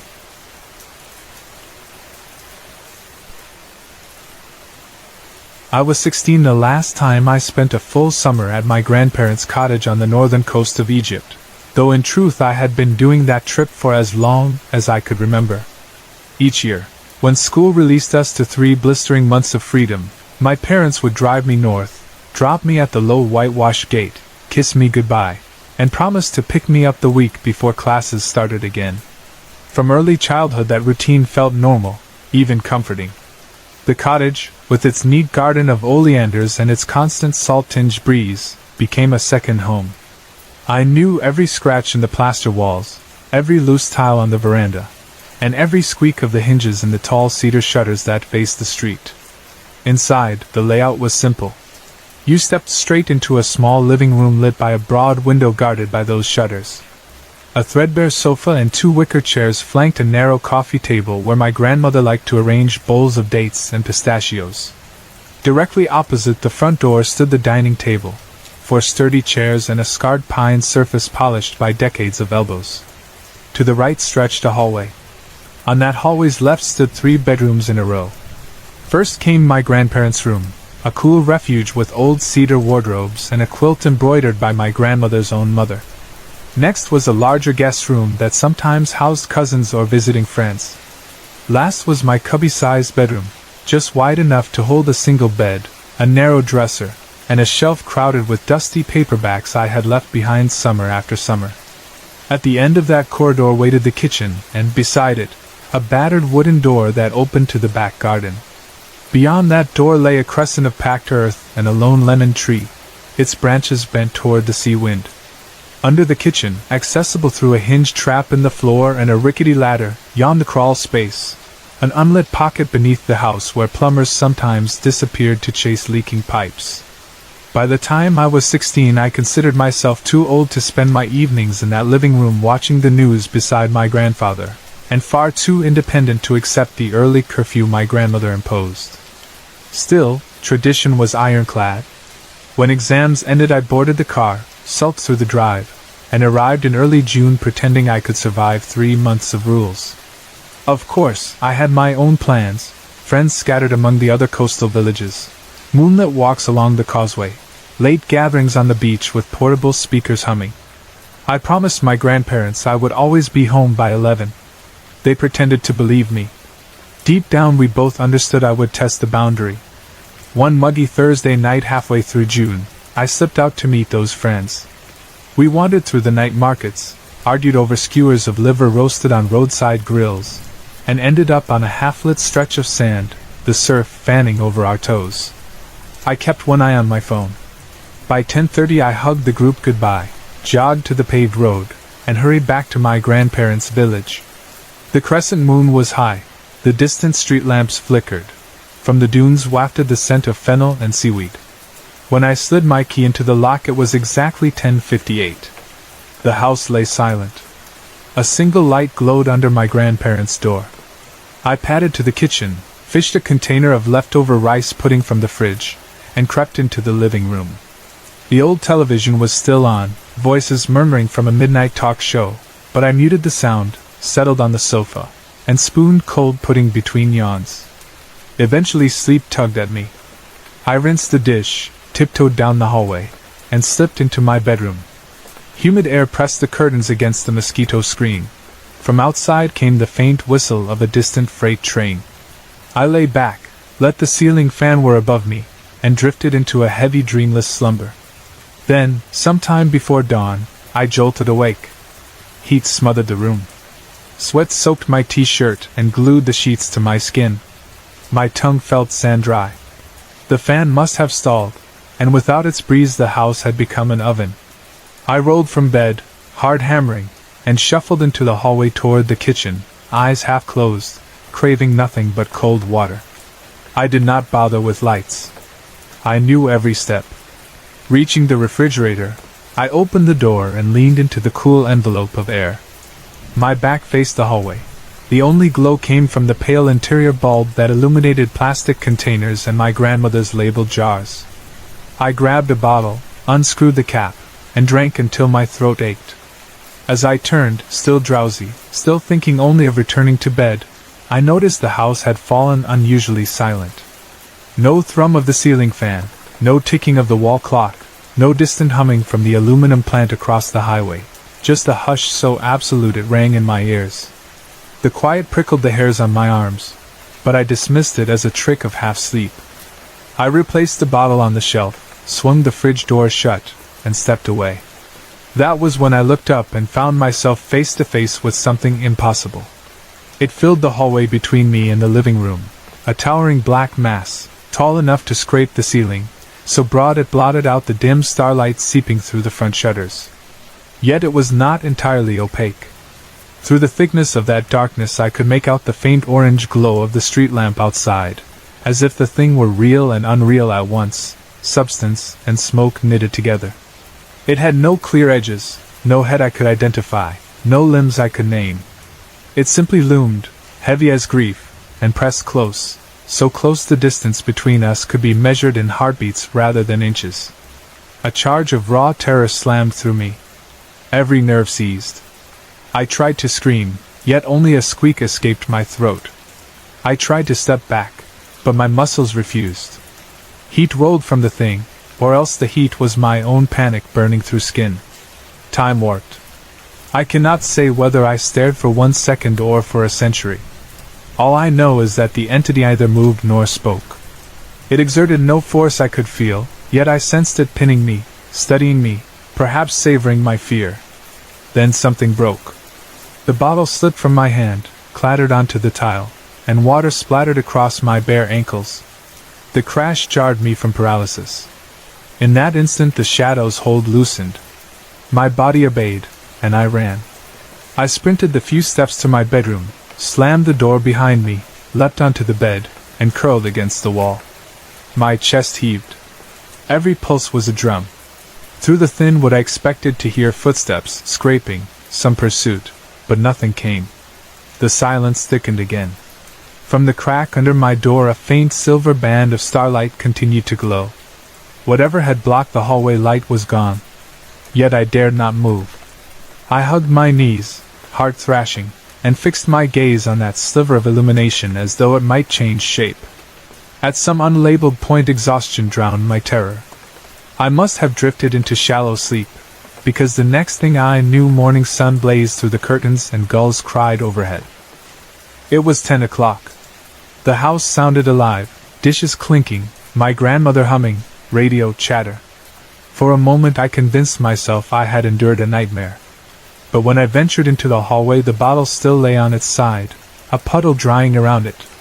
My grandmother scolded me gently for leaving a mess, and asked whether I had been ill in the night. I muttered an apology, wiped the floor, and tried to swallow the memory. I told myself teenage hormones, late-night sugar, and stale heat had brewed a hallucination. Later that afternoon, when my parents called to check on me, I mentioned nothing. I spent the following evening with cousins, laughing on the beach, deliberately drowning my brain in chatter. Still, each time a cloud dimmed the moon I felt the prickle of that silent figure. I lay awake in the cottage until dawn, and dozed at breakfast. My grandfather teased me about city habits and brewed extra coffee. 2 nights after the encounter, my father's voice on the phone triggered a sudden flood of dread. Words tumbled. I was lonely, homesick, eager to help him at the shop. Couldn't he come early to fetch me? He hesitated. June was too soon to ruin my grandparents' expectations, but I insisted with a desperation he recognized. By dinner-time he had arranged an excuse about remedial tutoring, and at 6 he pulled up in front of the gate. My grandmother fussed, my grandfather clapped my shoulder, and I hugged them both longer than usual. They assumed my abrupt departure stemmed from teenage restlessness. It was easier to let them believe that. Back in the city I pretended life was normal. Yet for months I woke in sweat-soaked sheets, convinced the thing had found me again. Sometimes it slipped into dreams. I would be drinking water, turn, and there it stood, closer each time, until I screamed myself awake. Winter came. School swallowed my attention. By the following May I could almost label the memory a bizarre episode of sleep paralysis. Then, one crisp evening a week before exams ended, my father received a call. My grandfather planned to drive north the next morning, as he did every year, to shut the cottage for winter. My grandmother had a chest cold, so he would handle the task alone. He left before dawn. At noon we expected a brief check-in, but no call came. By sunset my father was pacing. He dialed again and again. No answer. At 9 he contacted the village police. They promised to drive past the house. Just after midnight an officer phoned. They had found my grandfather. He was lying on the hallway floor of the cottage, exactly across from the kitchen refrigerator. No sign of injury. The doctor later guessed cardiac arrest. They carried him to a clinic, but effort was futile. My father's face when he heard the news will never leave me. We drove north in silence. The cottage greeted us with a gust of salt air. In the dim hallway an outline still marked where my grandfather had fallen. I stood rooted, staring at the spot where the entity had blocked my path, and where my grandfather's heart had stopped. Neighbors offered condolences. Among them were Bedouin fishermen who had seen generations pass on this coast. Late one evening, in a hush broken only by breeze and cigarette embers, I asked whether spirits haunted these villages. One old man cleared his throat and claimed that some houses were built where the wind refused to rest, places older than memory. He spoke of black forms that slid between worlds. Yet he shrugged when pressed. No one knew precisely what they were, only that they disliked intrusion. Years have rolled by, 18 of them. I finished university, moved to another country, returned, built and abandoned relationships. Strangers might assume time healed the shock of that dawn in the hallway, but fear has a peculiar persistence. Every few months the figure returns in my dreams. It emerges from a doorway, fills my vision, and locks me motionless. I wake panting, throat raw, tasting salt. I never again stepped into that cottage. My grandmother refused to set foot inside after my grandfather died. The place stands shuttered, battered by sandstorms and salt, curtains rotting behind cracked windows. Sometimes cousins suggest selling the lot, but deals stall. Buyers complain of unease. Occasionally locals swear they hear strange stillness near the old walls, a hush too complete for wind or sea. I have tried rational explanations. A sleep paralysis hallucination startled me. A coincidence placed my grandfather's death in that very spot, and grief wove connections where none existed. Yet memory is stubborn. I returned to that moment in the dark hallway. The oppressive silence, the sense of immense weight, the clarity with which I saw lamplight bleeding through its mass. My waking mind insists shadows cannot arrest a human heart. My bones whisper otherwise. Now, when nights grow hot and the air in my apartment feels too thin, I rise to drink water in the dark. I keep my gaze on the floor. I do not glance down narrow hallways. If I drop the bottle, I let it lie until morning. Some part of me believes that as long as I refuse to meet that impossible silhouette again, it cannot follow me beyond the coast. Yet sometimes, as sleep drags me under, I feel, just for an instant, a vast presence leaning close, patient and soundless, waiting for courage or foolishness to draw me into its reach once more.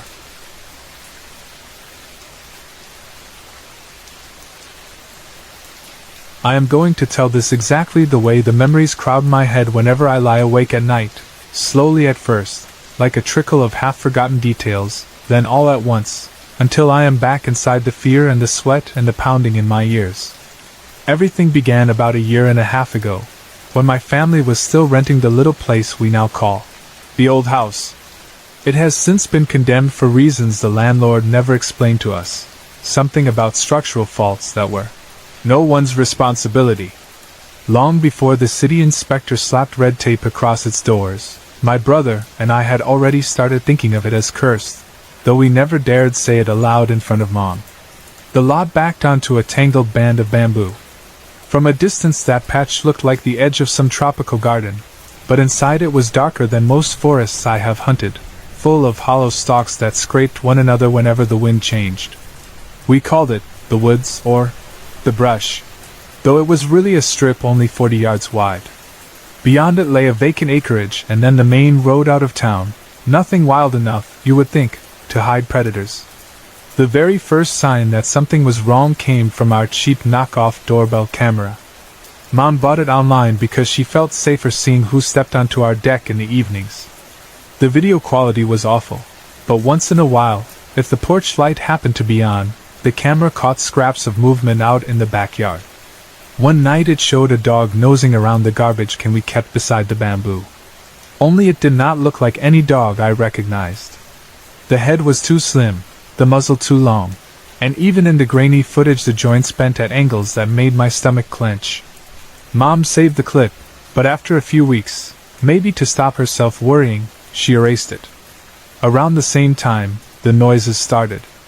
They came at odd hours, 10 p.m., midnight, once at 3 in the morning. I would be lying on my bed counting shadows when a rasping croak drifted through my open window. It sounded half animal, half machine, like a deer coughing, if deer had metal throats. At first I chalked it up to barn owls or raccoons fighting, but I have stalked plenty of local game with my Daisy Powerline 880. Nothing I have hunted makes that noise. Whenever the croaks rose out of the bamboo, my younger brother and I armed ourselves for dog-walking duty, even though our weapons were little more than BB rifles. We would lead Finnegan, our goat-looking mutt, around the yard for his late bathroom break. Finnegan had always been stubbornly aggressive toward squirrels, cats, mailmen, anything that moved, really, so I braced for the moment he would lunge into the brush. Instead, he did the opposite. He tucked his tail, whined, and pulled toward the porch steps. That was when I knew the thing behind the bamboo was not any animal. Finnegan understood. The next incident happened at 4 o'clock one February morning. I was wide awake, scrolling through videos, when a scream ripped across the neighborhood. It lasted only a second, but in that second it echoed off every wall until the street seemed to vibrate. It was pitched like a woman's voice, yet so distorted it felt inhuman, as if you played somebody's terror through a warped radio speaker. Houses went dark, porch lights flicked on. Then silence. I told myself the scream was a fox. Mom accepted that explanation, though foxes have never been common where we live. My brother accepted nothing. Next evening, when we took Finnegan outside, he insisted we keep our BB guns loaded. I had just enough daylight to shoot at a few cans, then dusk swallowed the yard. Finnegan finished his circle faster than usual, and we turned toward the house. At the kitchen door I remembered I had not cleared my rifle. The bolt in a daisy is magnetic. To pull the BB out you need fingernails, and mine were chewed to nubs. So I did what I have always done after small game practice. Crack the action, shoulder the gun, aim into the bamboo, and squeeze the trigger. The second the BB left the barrel, something deep inside that patch shrieked. It was not the fox scream, it was harsher, a jagged roar that rattled my spine. Without thinking I dashed inside, grabbed my mother's pistol, a Beretta PX4 Storm subcompact in .40 SNW, the one I had just fitted with a laser sight a week earlier, and yanked the slide back to chamber around. Mom was out on a date. She answered her phone in the middle of a restaurant. I tried to explain what I had heard, but she laughed, told me maybe I had shot a possum, and hung up before I could convince her this was no possum. My brother and I crouched in the hallway, rifles across our knees, knives unsheathed. The pistol felt ice-cold in my hand. The sage bundle I lit with my other hand sputtered and filled the hall with bitter smoke. We waited for glass to break, or claws to rake the siding, yet nothing advanced farther than the shadowed yard. Through the sliding glass door I glimpsed movement, a silhouette slipping back among the bamboo stems, but the porch light failed to reveal details. By the time Mom came home, we were huddled in a corner like survivors of a storm. After that night the landlord served an eviction notice. Faulty wiring, he claimed, or water damage under the floors, so we had no choice but to pack. While loading boxes, I kept one ear tuned to that bamboo. Each breeze set the stalks clacking, and every clack sounded too deliberate. On one of our last evenings Finnegan refused to leave the porch. Dolly, our new German Shepherd puppy, darted toward the brush barking, but she would not cross the lawn's edge. 3 days before we had to vacate, I took Dolly out alone. The sun had dipped. The bamboo corridor bristled in half-light. I was stepping beside the trash cans when something whispered my name. It came from the green darkness. I nearly dropped the leash. The voice was mine yet not mine, thin and crackling, as though muttered through a broken walkie-talkie. Dolly whined. I yanked her back to the porch, bolted the door, and slept with the Beretta under my pillow. Within the week we piled into Mom's car and drove to her cousin's cabin in the countryside until we could arrange a new rental. I packed my BB rifle, partly for rabbits, partly for reassurance. The cousin's land was pretty, gentle hills, a fringe of cedars, a shallow stream cutting a wide clearing. On our second afternoon my brother and I decided to scout beyond the tree line. We stepped into the cedars, and the world switched off. Birds stopped singing, insects stopped buzzing, wind stopped moving. Even my tinnitus, which normally rings steady in quiet places, faded until my head felt blank. Every instinct screamed turned back. We retreated to the cabin without firing a shot, and told each other the silence was nothing. Our final night there I could not sleep. Sometime after midnight I stood at the small kitchen window sipping water when I noticed a figure across the stream. The moon was half full, enough to silver the clearing. What I saw was upright, broad-shouldered, wrapped in patchy brown-black fur, and it was facing the water with its back to me. In height it matched a tall man, yet its posture was too forward, as if its hips were hinged differently.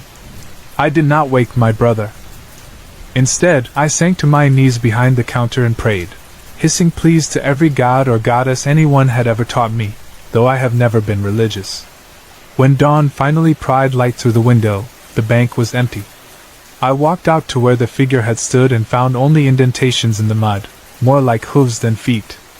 Mom hurried us into town at first light. We signed the lease on an apartment near a golf course. By January we were hauling our lives into a second-floor unit overlooking manicured greens and an artificial pond. My back ached for days. To cheer myself I unpacked my Christmas presents, a pair of entry-level night vision goggles and an airsoft AK-12 my uncle found online.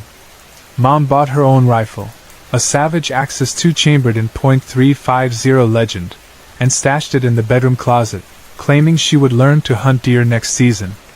Once settled, my brother and I resumed evening walks, though now the route circled the empty golf course.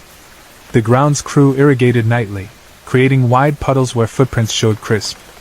Early in February we spotted an odd track looping across damp sand. It looked partly canine, partly cloven, as if a heavy wolf had grown a second set of toes. We sprinted home, discussed possibilities for days, decided maybe it was a prank. 3 weeks ago, curiosity beat caution. We staged what we call the night op, strapping on the NV goggles, pocketing airsoft sidearms, pulling hoodies low over our faces. We crossed the parking lot, hopped the low fence, and padded onto the 10th fairway. Again we found the prints, bigger this time, fresh enough to pool with water where the grass still dripped. Near the pond the air warmed, as though some engine hummed below the surface. We could not shake the feeling we were being watched. When my brother whispered, "Go," we bolted for the apartment. In the video I shot, you can hear a second set of footsteps behind ours, then abruptly nothing. 4 nights ago we broke our vow and returned to the course. Management had posted new signs, members only beyond this point. Ignoring them, we ducked through hedges until we stood under a dead floodlight at the edge of the 8th hole. We wore nicer clothes to pass as members, collared shirts, khaki shorts. I slipped my airsoft Walther PPK into a small sling bag, 8 plastic BBs in the mag, safety off. My brother carried a 7-iron, I carried a 9-iron. We brought tees and balls as props. Across the green, no golfers. Perfect. It did not stay perfect. Near a patch of cattails at the water's edge, something darted onto the fairway. At first glance it resembled a deer, but the hindquarters were too slim and the tail too brushy, more like a fox's plume. The creature hesitated, ears flicking, then bounded behind a cypress and vanished. My brother kept jogging, pretending not to notice. My hand found the Walther's grip inside the bag. We rounded the next bunker, and there it stood again, closer, staring. Moonlight struck its eyes, brilliant, lamplight tinted a wolfish yellow. We slowed, forced ourselves to chat about club fees, forced ourselves to laugh. My brother pulled out his phone, tapped a nonsense text, showed me the screen, not a deer. Move. We angled toward the clubhouse lights.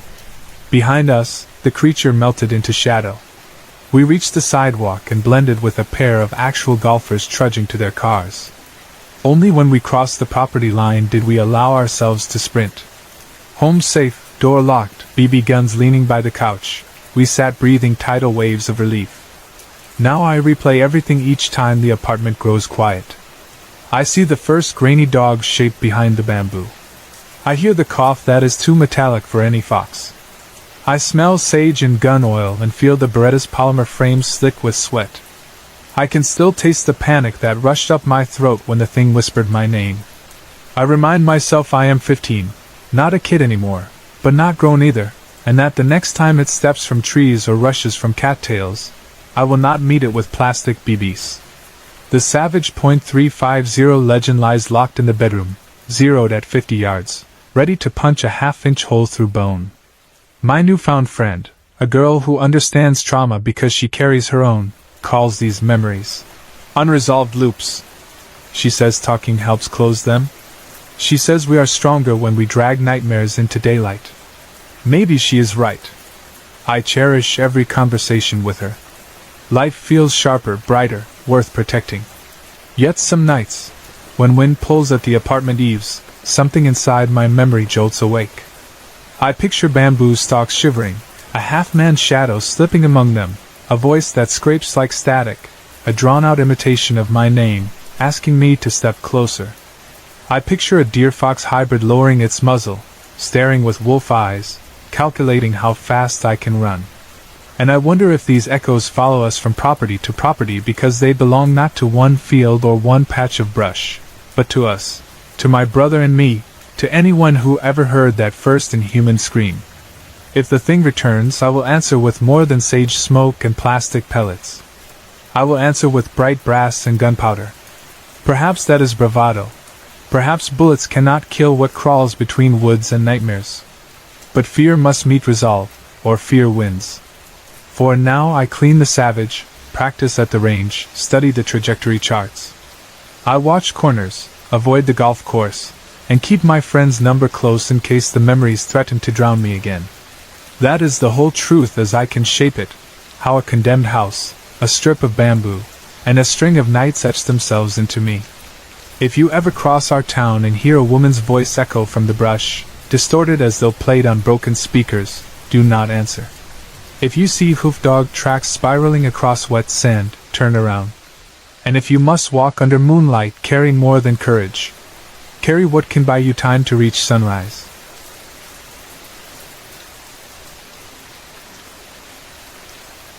I had just turned 18 when my mother sat my father and me at the kitchen table, folded her arms, and told us she was done living in a house where every ordinary conversation could boil over into an argument. She loved us both, she said, but she was tired of slamming doors, tired of a teenage daughter and a 52-year-old man glaring at each other across half-cold dinners, and tired of being forced to play the referee after the smallest misunderstanding, whether we were disagreeing about who emptied the dishwasher, what program to watch on television, or who had forgotten to fill the gas tank on the family car. My father and I sat there staring at our mugs. I recognized the look in his eyes because I felt it in my own chest, a stubborn mixture of resentment and regret, the sense that we both wanted to fix things and resented being told to fix them in the same breath. I loved him. He paid the bills, taught me how to cast a lure, and tried his best to show affection. But somewhere along the way we had begun to speak different languages, each misunderstanding twisting tighter until we felt as if we were on opposite sides of everything. Mom reached across the table and touched Dad's arm. "Please," she said, "just try. Spend a few days away together. Get back to what made you two click when you were younger." She turned to me and added, "Go somewhere beautiful. Talking can happen once you remember you actually like each other." My first instinct was to refuse. He must have sensed it, because he cleared his throat and said, in the even tone he reserved for hardware store clerks and bank tellers, "Just the two of us." It wasn't a question. It wasn't an order. It was a possibility handed across the table like a fishing lure he wasn't entirely sure I wanted to hold. "That new state forest," he added. "I read an article about it. A protected wilderness up in the foothills near 3 lakes full of smallmouth bass and trout." Mom brightened immediately, hopeful that our one solid connection, fishing, would bridge the wider gaps. I heard myself agreeing. I realized in retrospect that the plan succeeded because fishing required companionship without conversation. The long hours side by side in a boat or on a grassy bank created a space in which small, safe words could ricochet off the silence without raising either of our defensive hackles. Over the next week my father pored over maps, Googled weather forecasts, and ordered 2 ultralight spinning rods to celebrate the trip. I pretended to be nonchalant, but in truth I caught myself studying his handwritten checklist on the dining room sideboard: apples, jerky, fire starters, tent stakes, propane cylinders, extra spark plugs for the outboard motor that hadn't actually been attached to our aluminum boat in 3 years. By Friday morning the truck box was packed so full that the tailgate barely latched. Mom hugged each of us with a fierceness that made it clear she would be worrying every minute we were gone. "Bring me photos of big fish," she said, smiling through tears. We pulled out of the driveway under a pale dawn. A flock of starlings swirled above the telephone wires at the end of the block, the sky behind them streaked pink and lavender. My father switched off the radio after 2 miles, as if the chatter of morning show DJs might shatter an unspoken armistice between us.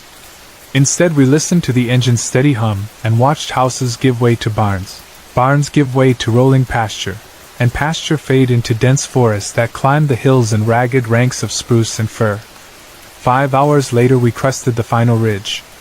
A raw spread of wilderness unfolded ahead, 3 jagged peaks, their shoulders still patched with late winter snow, a valley where 3 lakes winked like slivers of glass, unbroken tree line in every direction.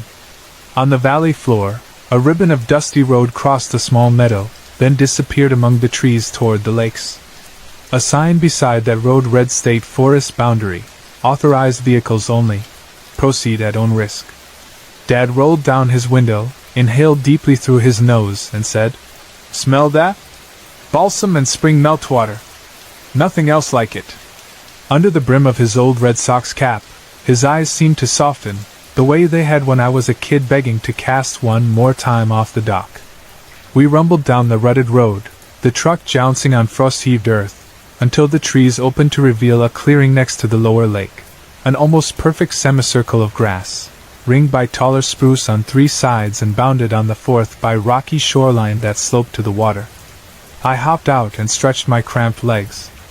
The ground was velvet with early wildflowers, yellow trout lily, bluish spring beauty, and damp beneath the moss in spots where snowmelt still seeped down from the ridges.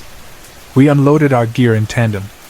By noon we had erected the dome tent on the flattest patch of ground, anchored guy ropes to stout sticks, laid a tarp beneath for extra insulation, and lined the interior with foam sleeping mats and flannel bags. About 20 feet from the tent, we arranged a fire ring with stones lugged from the shoreline, cleared pine needles to bare soil, and built a small pyramid of kindling. Dad drove 2 aluminum poles into the earth so we could string the cooler and food sacks overhead, out of reach of raccoons and anything larger that might lurk in these woods. Once camp was established, we carried our rods to the waterline. We fished the entire afternoon from a small drift boat Dad kept garaged for special outings. By 4 o'clock we had netted and released a dozen pan-sized trout. Farther up the arm of the lake, I hooked a fat smallmouth bass that put a respectable bend in my ultralight rod. Dad whooped when I landed it, a genuine giddy whoop. The tension I'd lugged for months seemed to slough into the ripples. We paddled back to camp with the fish on a stringer. As soon as we hit shore, Dad filleted it on a cutting board balanced across 2 rocks, then sprinkled it with salt, pepper, and lemon powder. I stoked the fire until flames whispered up cedar shavings. 20 minutes later we ate the bass straight off tin plates, the flesh sweet and moist. After dinner we lingered by the fire, he on a folding stool, me on a log we'd hauled closer. Shadows thickened between trees. The sky overhead glowed lavender, then bruised dark indigo. I listened for frogs and insects, spring peepers, mosquitoes, the scratchy hum of katydids, but the woods remained unnervingly silent. Even the breeze seemed to hush. I said, "We might have scared off the wildlife stomping around all day." My father grunted agreement, though his gaze remained fixed on the dark swath between spruce trunks. The fire popped. Sparks twirled upward and died. When the last coal winked out, we retreated to our sleeping bags and sleep swallowed us almost immediately. I woke at dawn to find my father already crouched by the embers, stove kettle rattling above a fresh flame. Steam spiraled from enamel mugs.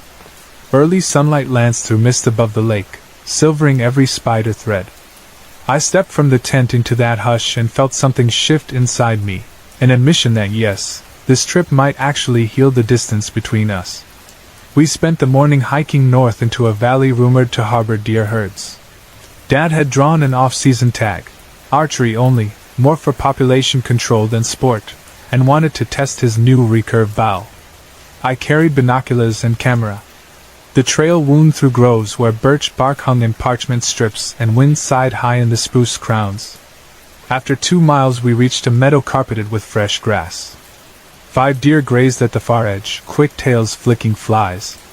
We hunkered behind boulders to watch them. When they drifted closer we could see their ribs beneath sleek coats. Winter had been hard on them. Dad knocked an arrow, exhaled slowly, and released. The arrow struck truer than I expected. One deer dropped cleanly. A quick field dress followed. By midday we had meat for dinner wrapped in cheesecloth and stowed in Dad's pack. We left the meadow, retracing our route through forest that felt somehow wider, more accepting. Only later, hiking the last half-mile to camp, did my father remark on the quiet. "Birds should be raucous at this hour." "Not a peep." "Ah, Dad?" He shrugged and continued onward. I tried to shake the unease building in my gut. In the daylight, among budding tree limbs, it was easy to tell myself we were simply city folk unaccustomed to wilderness rhythms. Camp greeted us unchanged. We set the venison to marinate in salt water, then dozed in the mild sunshine. I sketched a view of the ridgeline in my notebook, while Dad repaired a loose tip on one of the rods. By evening the forest still hadn't found its voice. A solitary raven croaked once, winging overhead. Otherwise nothing. We cooked the venison over a fresh fire, searing slices on a cast-iron skillet until edges crisped. The meat tasted wild and clean, flavored with wood smoke. Dad reminisced about skipping high school classes to fish a creek behind his friend's farm. I countered with a story of sneaking off campus junior year for diner pancakes. We laughed more easily than we had in months. Night fell. We banked the fire, zipped sleeping bags, and surrendered to sleep. I woke to darkness like ink.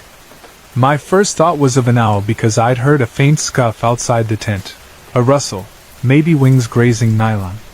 But as my eyes opened fully I realized the sound repeated with a deliberate cadence. Step, step, crunch of dry twig, pause. Something walked upright, not the erratic scuttle of raccoon or hare. It circled slowly, as though inspecting every stake line and guy rope. I rolled onto my side and saw pale moonlight spill through the tent fabric. Dad lay on his back, but his eyes glimmered open. He lifted a finger to his lips, slid silently from his bag, and retrieved the rifle we kept stowed along the floor seam. Even this early in spring bear country rules made precaution wise. I reached for my own .22, heart stuttering. The footfalls halted at the far corner of the tent. Silence. I held my breath. The smell that drifted in then was wrong, a stench of wet fur, coppery blood, and something rank like rotting leaves. Nylon rippled. Claws? I mouthed the word. Dad motioned toward the flap. He eased the zipper down 3 inches, stopped, listened. The night beyond appeared so black I could almost feel it pressing against the opening. Another footstep, this time closer to the lake. My father unzipped the door in one swift motion, ducked out, and rose into a crouch, rifle ready. I followed. Moonlit clearing, tents behind us, lake glimmering silver. At first nothing moved. Then, at tree-line, a mass of fur rippled, huge shoulders, matted patches where hide looked torn or diseased. It stood angled away, rummaging through low brush. I whispered, "Bear?" My father shook his head. "Too tall." The creature lumbered sideways. Moonlight traced its outline, hindquarters elongated, forelimbs absurdly muscled. Patches of hide were missing entirely, exposing raw skin. When it turned its head, light caught eye shine, red at the core, ringed by amber. I had seen wolves in documentaries, in zoo enclosures. This was no wolf. It was as if someone had built a wolf from distorted memory. Larger, more human somehow, each proportion off by just enough to feel nightmarish. My muscles locked. My father raised the rifle. He fired once, the shockwaves slamming my eardrums. The creature reared on hind legs. Its head almost brushed a low pine bough 8 feet above ground. It tipped back muzzle and loosed a howl that shredded the quiet. The sound carried the timbre of iron scraping slate, layered with something like a man screaming through a metal pipe. Time fractured. Dad grabbed my arm with astonishing force, half dragged me toward the truck.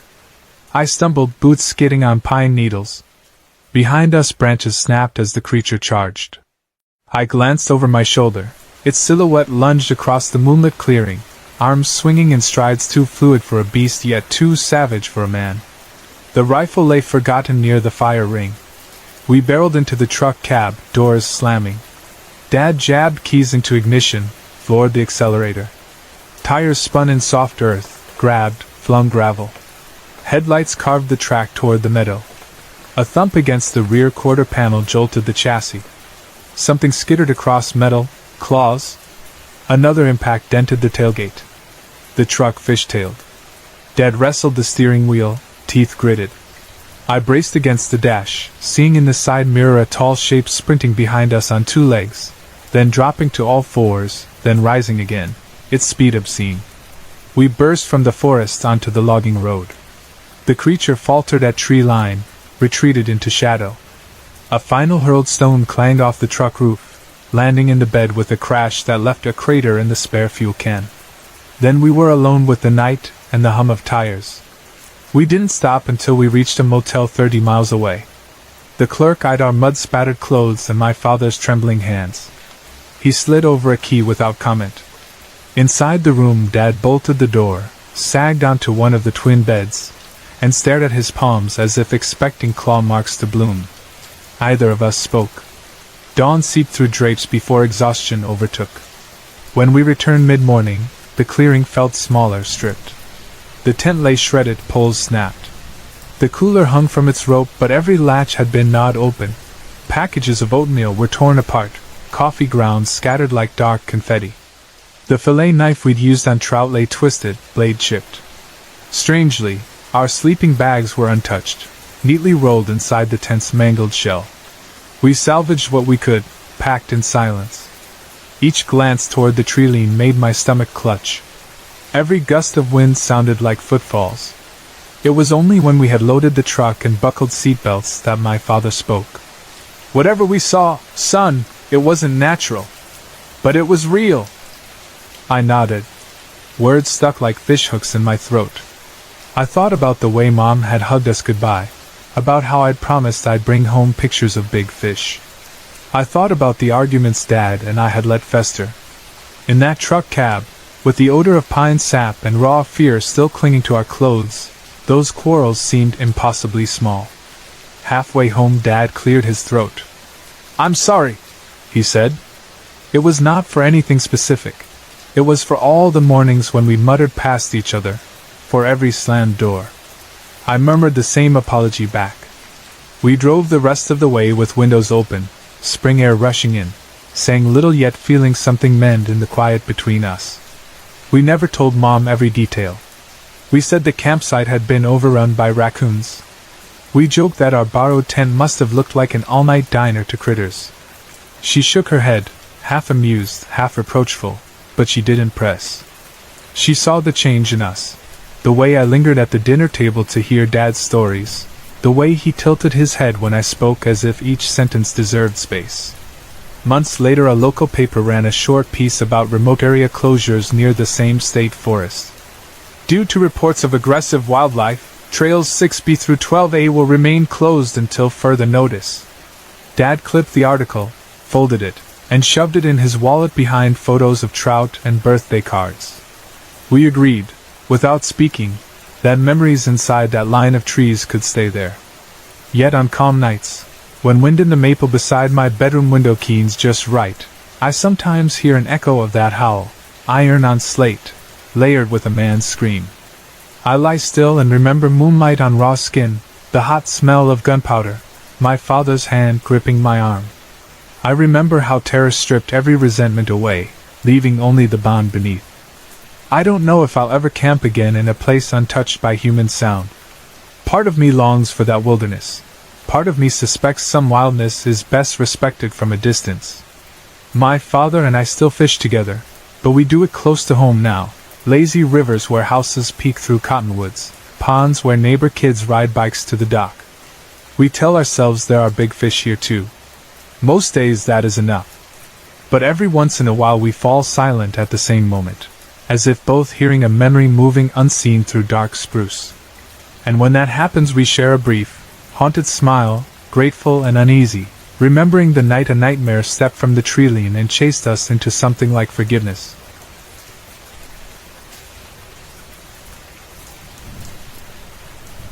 I moved into my grandmother's old place on the very first weekend of the new year. Until that day I had been renting a cramped apartment on the noisy side of town, the kind of building where you can hear every argument through the paper-thin walls. The lease was finally up. My grandmother, who now lives with my aunt across the state, offered me her house for a modest rent so the family could keep it occupied and well-loved. The arrangement sounded perfect, a quiet neighborhood, enough space for me and my 2 Rottweilers, Mary and Elka, and most of all, a touch of family history I'd always missed while living in generic apartments. The house itself is a single-story ranch built back in the late 1960s. It has 3 bedrooms, 1 full bath, a bright kitchen that faces the morning sun, and a cozy living room with a brick hearth and a black cast-iron wood stove. The property also hides several less glamorous spaces, a crawl space that runs beneath most of the floor plan, an unfinished attic with old cedar beams, and a narrow storage closet wedged behind the hallway linen cabinets. Along the back of the lot stretches a fenced yard big enough for the dogs to sprint in wide circles until their tongues loll out like cartoon characters. For anyone who has never spent time around Rotties, forget the old stereotypes. Mary, the older of the pair, is so shy she sidles behind my legs each time a stranger appears at the gate. Elka, younger by 18 months, greets everything from grasshoppers to garbage collectors with tail-thumping enthusiasm. The 2 are inseparable. When one gets nervous, the other nudges in to reassure her with gentle headbutts or playful growls. I love them more than I love most people, if I'm being honest. The first 2 weeks in the house felt like a late holiday present. I painted the spare bedroom a soft sage green to use as a studio. I hauled in my grandmother's cedar blanket chest, which still smelled faintly of lilacs, and filled it with my winter sweaters. Each afternoon I walked the perimeter of the yard, checking boards and posts, until I was sure no gap was large enough for the dogs' curious noses. At night I brewed tea, stirred the flames in the wood stove, and streamed Netflix in bed while the girls sprawled at my feet. The trouble began on an ordinary midweek night, either a Wednesday or Thursday. I can't remember which now, though I've replayed every other detail 100 times. The clock on my phone glowed 10:53 p.m. I had promised myself I would turn out the lamp at 10, but temptation won. Just one more episode of Brooklyn Nine-Nine, I thought. Everyone binge-watches. Everyone slips past bedtime. That's what on-demand entertainment is made for. I was 3/4 through the episode when I first heard it, a faint scratching under the laugh track, soft enough that I paused the show to make sure it wasn't part of the soundtrack. With the audio silenced, the sound grew clearer, something clawing wood from beneath the floorboards, as though a raccoon or stray cat had tunneled below the house and was now testing every inch of subfloor. I listened, cocking my head in the hush. The scratching was rhythmic. Scrape, scrape, scrape, pause, scrape, scrape, scrape. Mostly I felt annoyed. An animal in the crawl space was the last thing I needed while I was still unpacking boxes. Still, curiosity outweighed common sense. I slid out of bed, stepped over Mary and Elka, who slept on, blissfully unaware, and padded down the hallway to investigate.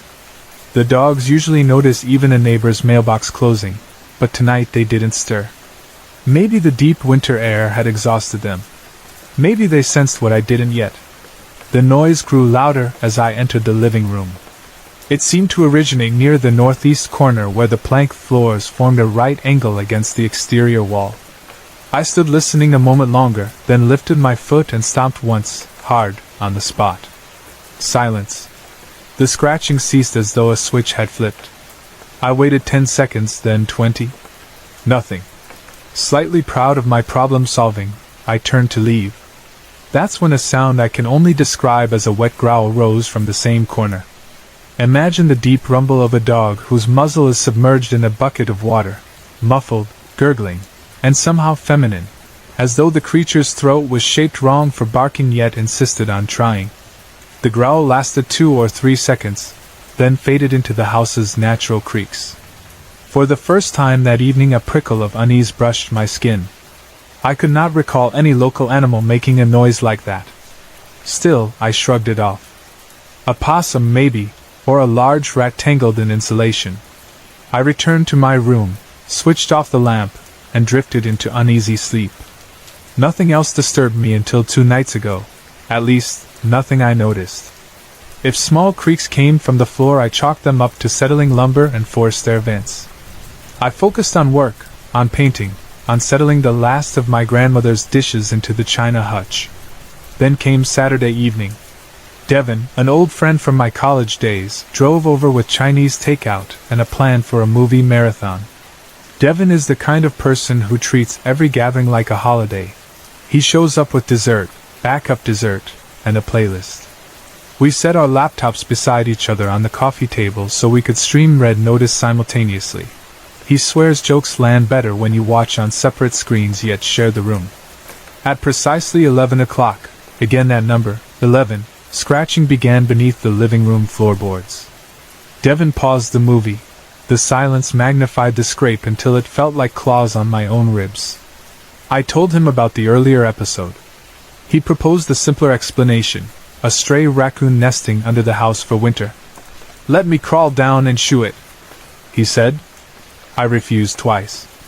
Devin insisted twice more. Watching him argue made me remember how, in college, he had a habit of volunteering for messy tasks no one else wanted, cleaning the communal bathroom, retrieving a classmate's phone that fell behind a vending machine. It was his way of saying he cared. Fine, I relented, but he had to bring a flashlight and my grandfather's old .22 pistol we kept for coyotes. Devin rolled his eyes. He's not a gun enthusiast, but agreed. We exited through the kitchen door. The sensor light flicked on, illuminating the side yard, frost-silvered grass, the crawl-space hatch, and the quiet forms of Mary and Elka watching from the porch. Devin knelt, unlocked the wooden hatch, and lifted the panel. Cold air breathed from the darkness, carrying the odor of damp soil and something musty. Old leaves, maybe, or mold bearding the cinder blocks. He shone the flashlight inward, revealing joists and dangling wires. Then he lowered himself, elbows and knees scraping.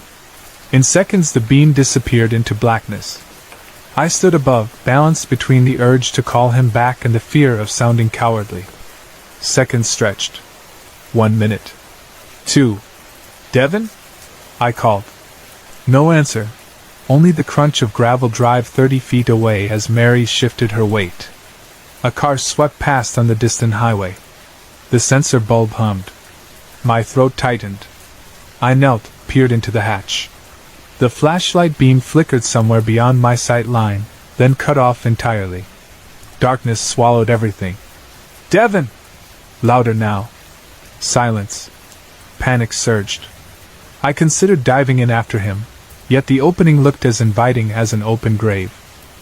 A sound emerged, shuffling, labored, accompanied by quick inhalations. Devin's sneakers appeared, backing toward the hatch. He crawled out, breathing like a sprinter who'd run too far. Moonlight, or the porch bulb, hard to distinguish, glinted on sweat across his forehead. The pistol slipped from his waistband and clattered onto the grass. "We've got to go," he rasped, gripping my arm hard enough to bruise. I asked what happened. He only repeated, "We've got to go," each word sharper, until he practically dragged me toward his Subaru parked at the curb. I stumbled along, confusion dissolving into raw fear because I had never seen Devin show anything but calm competence. He opened the passenger door, shoved me inside, slammed it. Then he darted up the porch steps, flung open the main door. "Mary! Elka!" he yelled. The dogs barreled out, nails skittering on decking, leapt into the back seat. Devin climbed behind the wheel, locked every door, and started the engine with a shaking hand. Gravel sprayed as he reversed, then shot forward down the street. Only when we were 5 blocks away did he slow. Steam fogged the windshield. My voice returned in a tremor. "What did you see?" Devin inhaled twice, eyes fixed on dark pavement. "Something is living under that house," he said, almost whispering. "Not a raccoon. Not anything natural." He described a figure huddled between joists, flesh the color of curdled milk stretched over bones, limbs spidery, fingers ending in translucent claws that looked more like nail than flesh. He said its skull was smooth, hairless, like a baby's, and like a baby it had no real face. Instead of eyes, deep black pits. Instead of a nose, only narrow slits. where a mouth should be, soft flesh pressed together, as though never opened. Devon had shown the flashlight straight at it. The creature turned toward the beam, tilted its head, and unfolded one of its hands in a slow, almost curious gesture. Devon swore he felt a wet growl reverberate through the floor into his bones before he scrambled backward.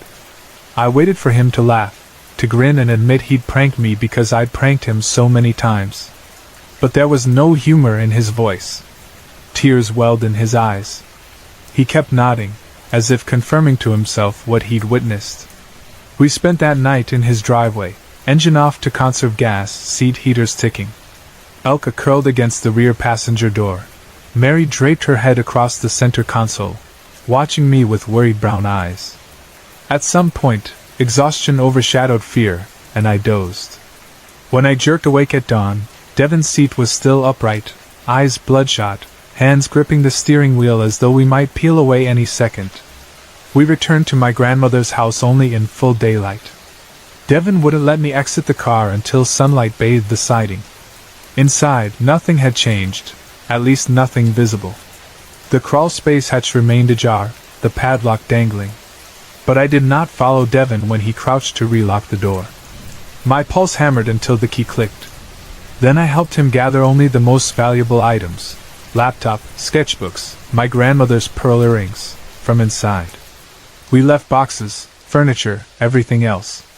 I now sleep on Devon's couch, my dogs curled at my feet. We reported the discovery to an animal control hotline, omitting the details no one would believe. An officer promised to investigate. I doubt they will crawl far enough inside. I doubt any ordinary person will. By daylight I drive to the house, cram belongings into plastic totes, and haul them to my grandmother's current residence 3 towns over. Devon accompanies me each trip, pistol tucked beneath his jacket. We finish loading before dusk and never linger past sunset, certainly never until 11. I do not know what lives beneath that house. I only know Devon's terror convinced me more than any photograph could. Something found a nest beneath my floorboards, something that scratches rhythmically, something with fingers made of fingernails and holes where eyes should be, something that reacts when you stomp from above. The memory of its wet growl hovers at the edge of my hearing each time night settles. I dream of it exploring empty rooms now that I'm gone, sliding those long fingers across the planks where my footsteps once echoed, sniffing the air for the scent that has fled. I will never again set foot in that house after dark. I will never risk hearing that scratch and discovering the hatch unlocked, the crawl space empty, the creature loose within walls that once felt like home.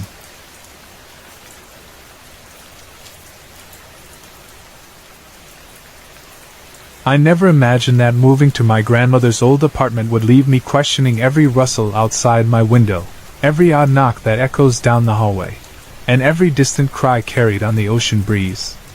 When the year began, I was sure the change would be a good one. I am a 32-year-old woman who works remote hours for a tech company, mostly paperwork and small design projects, so the luxury of a larger living space on the Southern California coast seemed like a dream. I left behind an overpriced studio and stepped into a roomy, 2-bedroom place with tall windows, a balcony that almost caught the sunrise, and plenty of space for my roommate's cat. From my front door I could walk a few blocks west and see the ocean, or turn east and climb low, dusty hills where scrubby brush and pockets of live oaks grow. You can also follow little river bottoms that snake through the town and out into those hills, carrying rain runoff, and I suspect, the shadows of more than a few restless wanderers. The apartment itself feels ordinary on the surface. White stucco walls spotted with bougainvillea, clay tiles along the roof, a small courtyard where neighbors park their bicycles. Yet if you stand on the sidewalk and look through the gaps between buildings, you realize that our quiet walkway backs up to a different world. Right behind us, hidden between our complex and a crumbling motel, stretches an overgrown, chain-link fence lot. The fence leans at odd angles, bowing beneath tangled vines and the weight of sprawling bushes that claw their way through the metal mesh. A few stunted trees twist up from rocky soil, undersized but stubborn, their branches bent like old arms reaching for help. The lot has been vacant for years. Nobody remembers who owned the land or why construction stopped. The chain on its gate is rusted in place, and rumor claims the city keeps forgetting to budget its removal. Because it sits in a pocket no one truly watches, half hidden by the motel, half hidden by us. It has become a no man's land, the kind of place where all manner of wildlife could burrow unseen, and where the occasional drifter might curl up beneath a bush for the night. My roommate and I call it Murder Lot. The nickname started as a light-hearted joke, a nod to an old local legend about the motel. Supposedly, some 40 years ago a serial killer stopped there during an infamous spree. The story says he rented a corner unit for 3 nights, and housekeeping found severed limbs soaking in the bathtub after he checked out. Newspapers from the 80s report his arrest hundreds of miles away, but of course, no one can say for sure whether he really left pieces of victims in that tub. Rumor spreads faster than truth in any small beach town, and locals love to spin tales for tourists, telling them to steer clear of the motel's last remaining room with original fixtures. Still, a shiver pricks your neck if you have to cross the motel's cracked parking lot at dusk, or if you glimpse its flickering vacancy sign around midnight. Even if the story is only rumor, the motel looks as though it could swallow somebody whole. An unpaved path winds along one side of Murder Lot, between the bushes and our building's outer wall. It leads rear tenants to their parking spaces and curves behind our bathroom window, a small, frosted pane set nearly 2 meters up the stucco. From inside you cannot see outdoors except for vague shapes, but from outside a passerby would also struggle to peer within. When I first moved in, the window's height reassured me. I am average height, and I would need a step stool to look out. The idea of anyone tall enough, or bold enough, to press their face to the glass seemed unlikely. Still, every time I walked along that path I quickened my pace, goosebumps rising despite the mild coastal weather. The lot pressed so close you could smell the loam beneath the weeds. A sea breeze often rattled dry leaves against the chain link like fingernails against metal. For weeks after unpacking, life felt peaceful enough. I set up my desk by the living room bay window, so sunlight gilded my papers each morning. The cat, a mellow orange tabby named Atlas, discovered a favorite perch atop the couch under that same window. He divided his time between dozing in warmth and tracking clouds of seagulls. At night, I usually joined my roommate on the sofa to watch comedies or mysteries. We would talk about our respective days until the clock crept toward 10, then retire to our rooms. She is a deep sleeper, seldom roused by sirens or rowdy bar crowds. I am lighter sleeping, prone to waking if the wind changes direction. Because I work from home I seldom consume anything stronger than coffee, but I do struggle with muscle aches after long hours at the keyboard. Early one March evening I spent too many hours redesigning flow charts. By the time I gave up, my shoulders burned with tension. Seeing me stretch and groan, my roommate offered me a cannabis gummy. She takes them to help migraines and keeps a small jar on her dresser. The edible contained a low dose of THC. Hardly dangerous, she reassured me. I accepted, half out of curiosity, half out of eagerness to loosen the knots in my spine. The gummy tasted like peach candy, and that night, while I slept, I dreamed vividly about a skinwalker. In the dream I stood alone at the back of Murder Lot. Moonlight painted the bushes silver, and a tall silhouette crouched behind the largest tree. It wore a hide that flickered between wolf, coyote, rabbit, even crow, like someone changing coats faster than eyes can focus. The silhouette rose, its spine elongated, popping, as if bones rearranged, and it peered through the lot's bent fence with eyes that glowed dull red. I tried to step back but roots tangled around my shoes. The creature mimicked distant voices, a neighbor calling a dog, a man asking for spare change, my roommate urging Atlas to stop scratching the sofa. Then the creature cocked its head and repeated my own voice, a tight whisper pleading to wake up. When my heart lurched so hard I felt it bruise against my ribs, I bolted upright in bed, the dream dissolving in darkness. My t-shirt clung damp to my skin. The clock read 3:14 a.m. Atlas snooze curled by my ankles, unbothered. I told myself the edible had merely stirred my imagination. Skinwalkers belong to Navajo stories. They do not haunt beach towns hours away from reservation land. Still, unease rippled inside me. My breath only slowed when dawn bled gray over buildings and drowned the night's shapes. I did not touch the gummies again. Weeks passed. Work deadlines distracted me, friends visited on weekends, and I left the dream in the dusty corner of memory where I store old childhood nightmares. That changed one Friday evening when my roommate decided to visit her parents inland. She would be gone until Sunday. Atlas, who adored her, protested by curling on her folded laundry until she packed the car. When she drove away, I lured him into my room with a ribbon toy and left the door cracked so he could roam. Around 9 I microwaved leftover Thai food, poured a glass of water, and climbed into bed to rewatch episodes of Brooklyn Nine-Nine. If sleep comes easily for some people, it ambushes me. I never know if a show will lull my eyes or hook my attention until sunrise. That night, Thai food and a light ocean breeze through the bedroom window made me lazy. By 10:30 my eyelids drooped, but, as so often happens, I thought, just one more episode. I remember the digital clock changing to 10:52 when I clicked next. 9 minutes later, I sat bolt upright to the screech of a smoke detector. Beep! Beep! Beep! The alarm seemed to blast from inside my very room. Atlas sprang off the mattress and skittered beneath the desk. My mind raced. Fire, kitchen accident, faulty wiring. I smelled nothing but saw only darkness. The beeps cut off after 2 deafening seconds. Panic still ricocheted in my bones, so I flung off the blanket, expecting to pry open my door and face swirling smoke. Instead, the hallway lay silent. No flashing lights, no acrid scent. A full 20 seconds passed before my pulse slowed. Confused, I padded into the living room. Street lamps glowed through the shutters, painting stripes across hardwood. The kitchen beyond looked normal, no oven light, no sizzling pan. Then movement caught my gaze. On the sidewalk outside the big bay window sat a white cat I had never seen. Its fur looked pristine, almost luminous. It perched as though atop a pedestal, tail curled neatly, ears forward. What struck me hardest was its posture. House cats seldom sit so still for so long, yet this one stared motionless into murder lot, unblinking. I stood barefoot, arms wrapped against sudden goosebumps, eyes locked on the cat's back. Something about the animal's shape twitched ancient prey instincts inside me. Atlas padded behind and nudged my calf. His sudden presence jolted me from trance. I glanced down to stroke his head.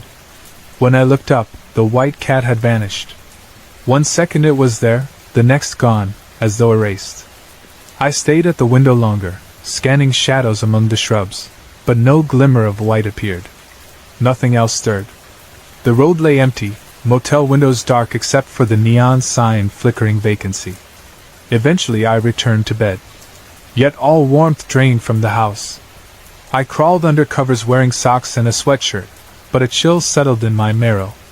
It clung until dawn. Even sunshine the next morning couldn't fully thaw the night's echo. 3 piercing beeps and a white cat gazing into darkness.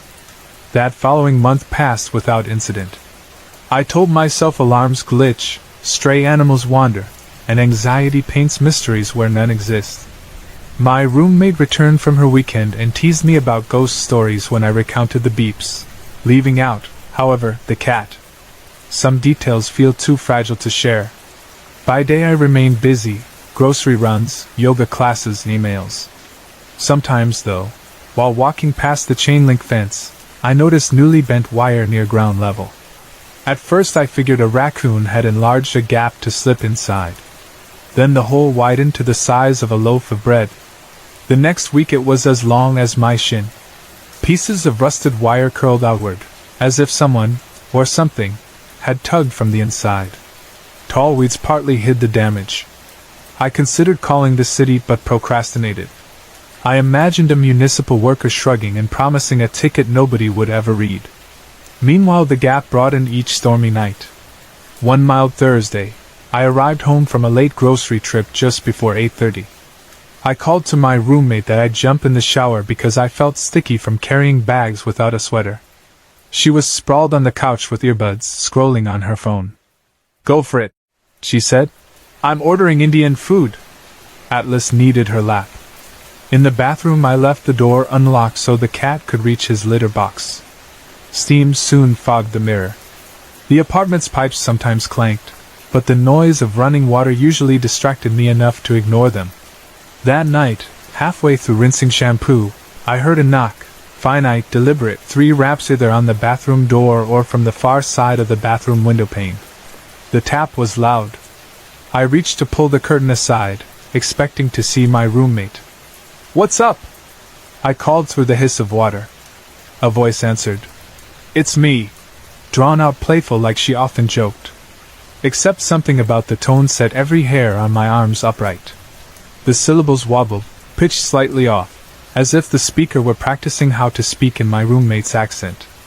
I slid the curtain fully and stepped onto the mat, soap suds swirling toward the drain.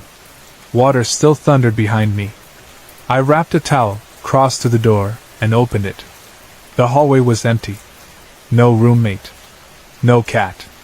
Just faint music drifting from the living room. My skin broke into cold shivers despite steam. A thought struck me like ice. What if the knock had come not from the hallway, but from the high bathroom window? Someone would need to stand on something tall or possessed unnatural height. Wrapped in the towel, I padded to the living room. My roommate looked up from her phone. "Need conditioner?" she joked. I asked if she had knocked. She frowned. "I've been here the whole time. Atlas hasn't left my lap," the cat confirmed by yawning. I forced a laugh, but my stomach twisted. I did not mention the voice. I dried my hair, slipped into pajamas, and lay in bed listening to the building's bones shift. Each wind gust rattled the window latch like knuckles on wood. The last incident is the hardest to tame in words. It happened 2 weeks ago. By then I had made a peace of sorts with the apartment. I ignored murder lot, hurried indoors each evening, double-latched the balcony door. The white stray never reappeared. The smoke alarms behaved. On a Tuesday night just before sleep, I lay reading a mystery novel, pages lit by a bedside lamp. Outside, our street was quiet, lullaby hum of distant traffic mixing with the hush of waves beyond rooftops. I was marking my place when a voice shattered the calm. "Help me! Somebody please help me!" The first time, distant, maybe half a mile. Again. "Help me!" Louder, as though approaching from the east. I sat up, heart stuttering. The words repeated, looping exactly the same cadence, no panting, no break between sentences. That unnatural repetition chilled me more than the plea itself. After 5 or 6 cycles, the voice sounded as if standing on the corner near our complex.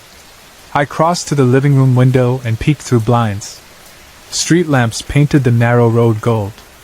No figure stood beneath them. No stumbling person in distress. Yet the cry echoed. "Somebody help me!" Almost mechanical in rhythm. A neighbor across the street opened his porch door, looked around, shook his head, and ducked back inside. I dialed 911, reporting a possible injured man. The dispatcher asked for description. I admitted I saw no one. "We'll send a unit to check," she said. Meanwhile, neighbors retreated indoors. The voice persisted another minute, then faded. Not into distance. The volume diminished abruptly, like a record switched off. I waited at the window, uneasy, until red-blue patrol lights crawled into view. The police car cruised slowly, spotlights sweeping bushes, then parked near the motel. An officer stepped out, spoke to someone inside the vehicle, and walked into Murder Lot's gap in the fence. His flashlight bobbed orange circles between tangled shrubs. 5 minutes later he returned, shrugged at his partner, and they drove away.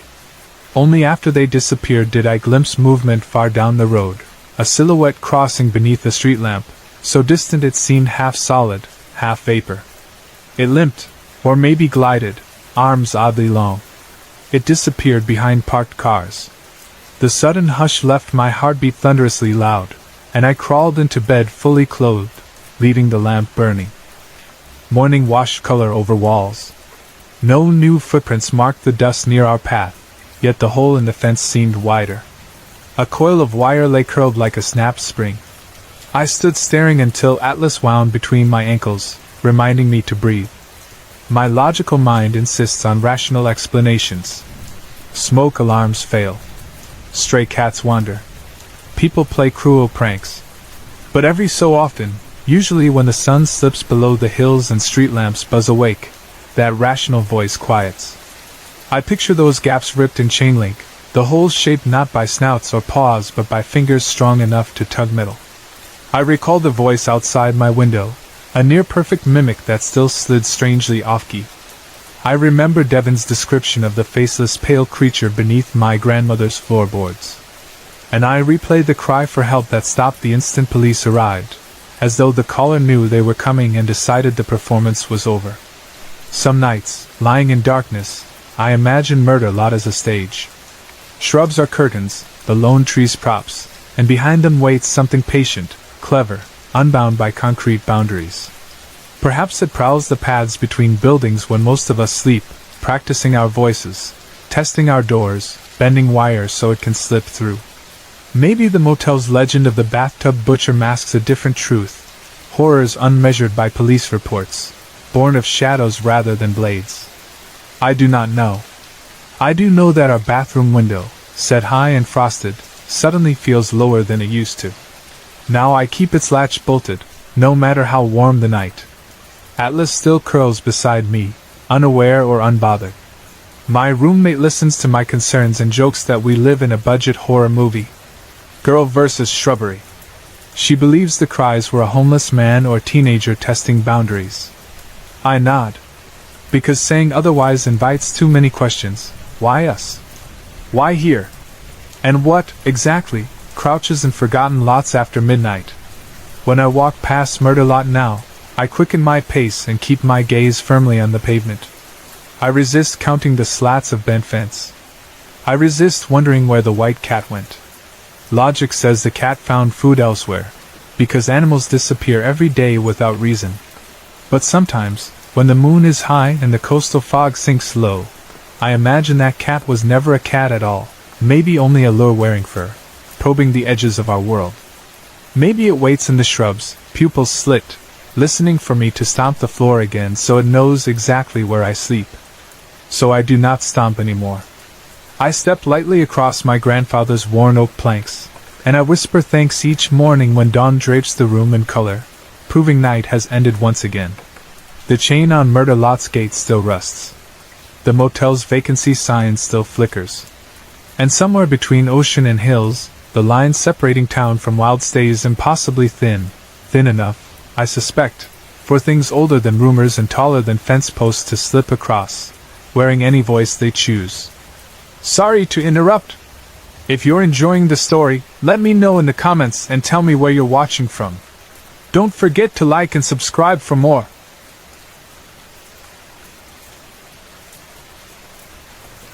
I was 8 years old in the summer of 1968, the year that seemed to stretch out forever in my childhood memory. School had finished in a flurry of dusty chalkboards, clattering lunch trays, and restless students counting the seconds until the final bell. The first morning of vacation, I leapt out of bed before the sun crept over the treetops, already planning days that would be brimming with creek-wading adventures, secret forts, and late-night firefly hunts. My cousin Jimmy lived only 4 houses down the street, and because our families were as intertwined as the vines on my grandmother's garden fence, Jimmy had become more than a cousin. He was a partner in every daring scheme. If I concocted a plan to capture the world's fastest grasshopper, Jimmy was there holding the jar. If Jimmy wanted to build a booby-trapped fort in the woods, I would fetch the hammer and nails. We were inseparable, 2 halves of one careless and delighted soul. That summer promised to be perfect. Then, in the middle of June, life offered up an even greater surprise. One evening at dinner, my mother set down the platter of meatloaf, folded her hands under her chin, and announced that she had marvelous news. She and my father had pooled their savings with my Aunt Beulah and Uncle George, Jimmy's parents, and bought 2 side-by-side 1-acre lots in a newly opened lakeside community called Lake Lorelei. They planned to build a shared family cabin.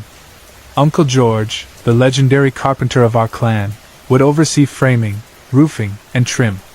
My father, who prided himself on swapping out toilets faster than any plumber in town, would handle pipes and wires.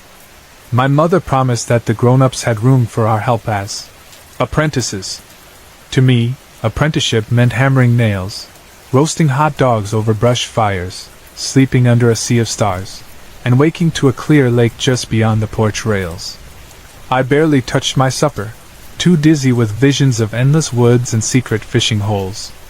Jimmy reacted much the same way when I raced down the block to give him the news.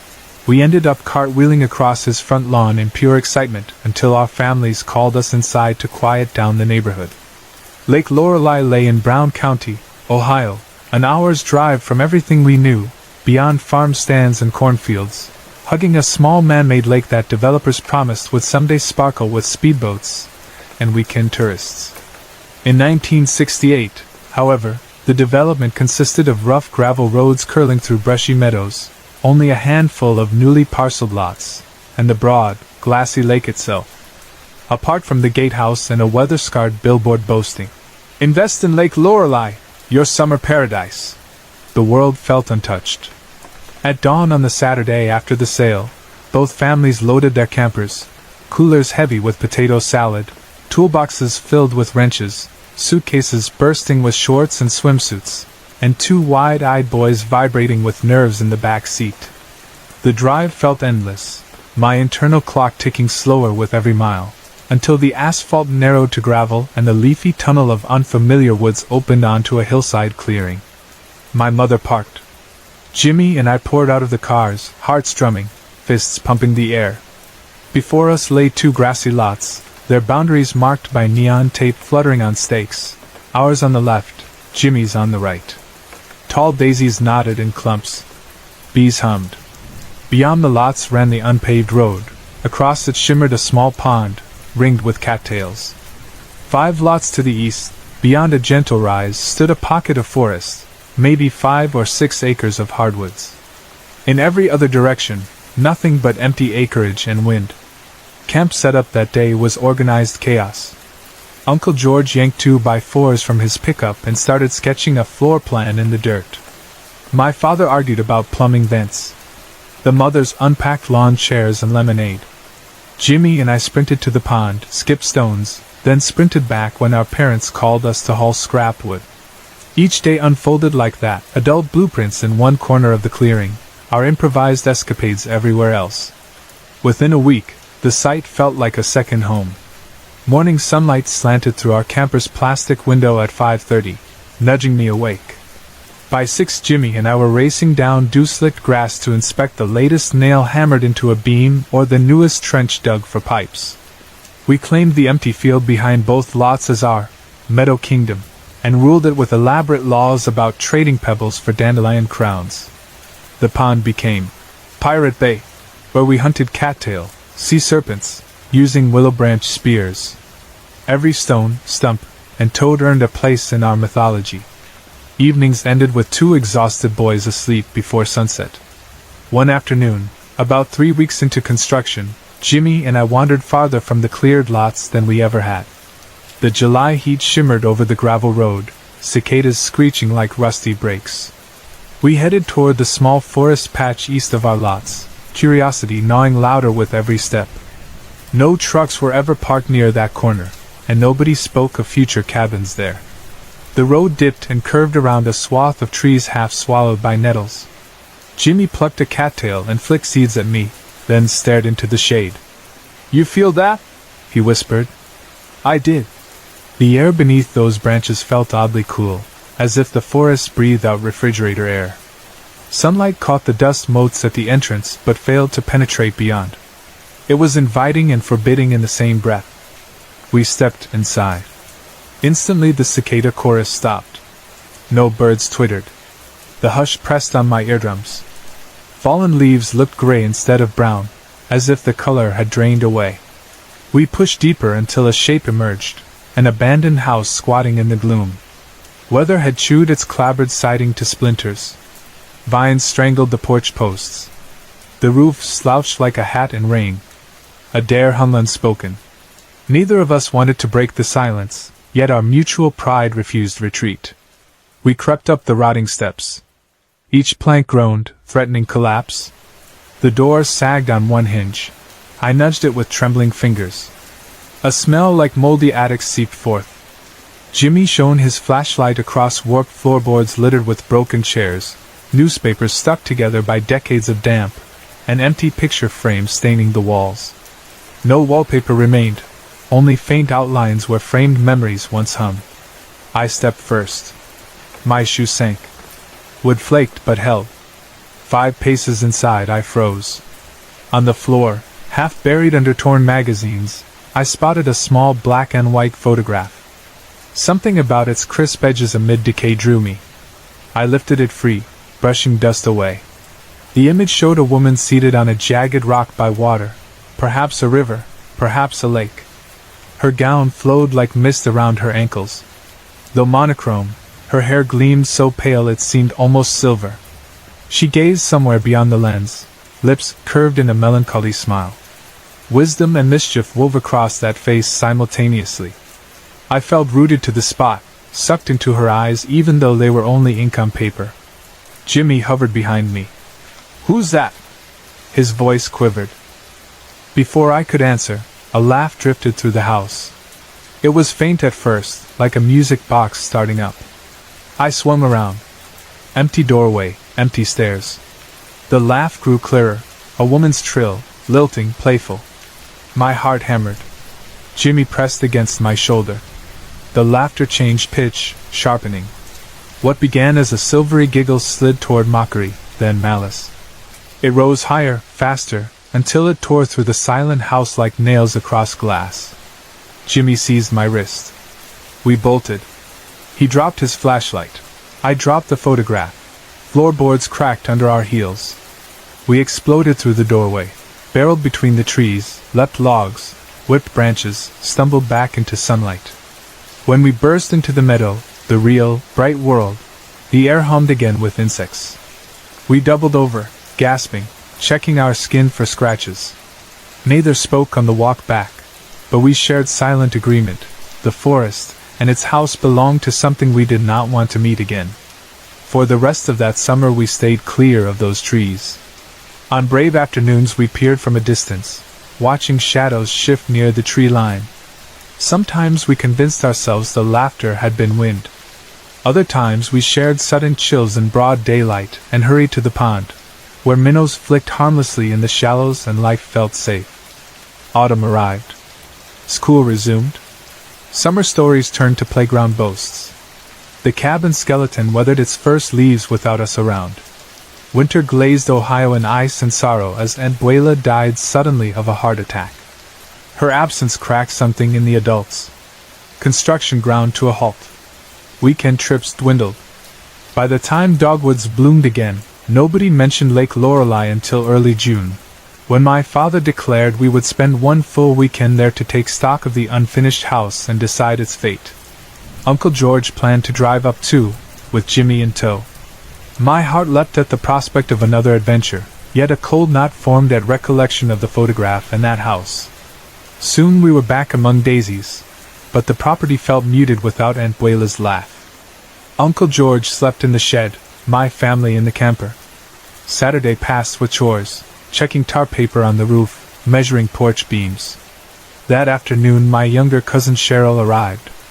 At 6, we ordered fried dough and cotton candy from the carnival in town, rode rickety attractions, and returned long after stars crowned the black sky. Jimmy and his parents vanished into the shed. Cheryl curled beside me in the camper bunk.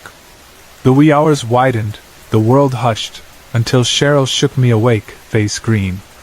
I roused our parents. They led her outside around the camper's corner, where she bent over grass in miserable spasms.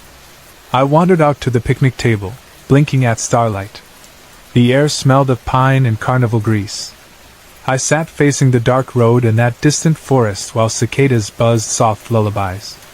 A figure walked from the gloom, silhouette gliding toward me. At first I assumed my aunt was checking on me, then reality snapped. Aunt Buela was gone. This figure moved too tall, too graceful.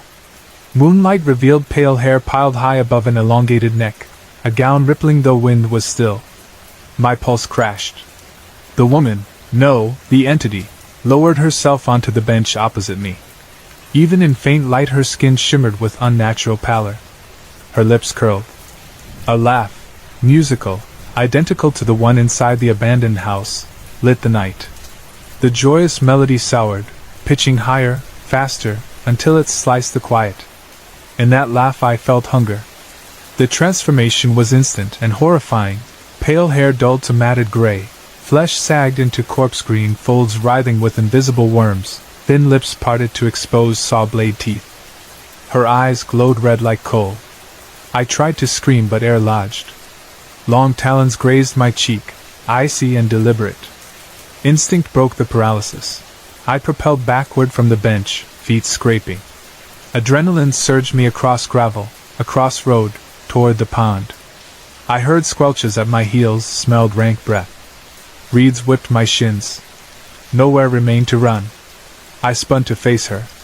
She loomed inches away, fingers curled from my throat.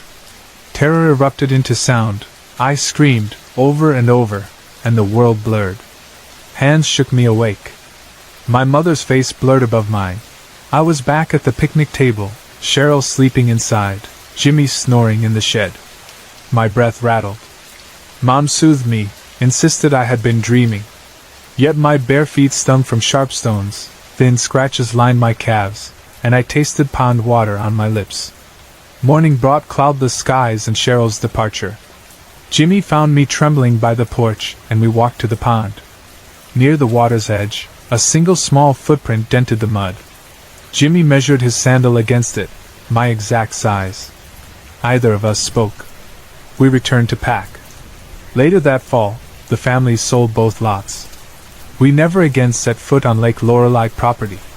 The cabin frame rotted in someone else's meadow. We'd swallowed our kingdom.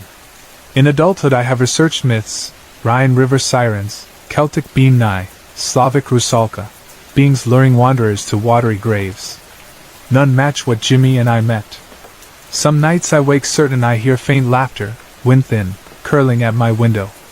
On those nights I sit in darkness, remembering the feel of rotten boards underfoot and moonlit talons brushing my skin, reminding myself that some haunting summers never end no matter how many years pass or how far we move from Brown County, Ohio.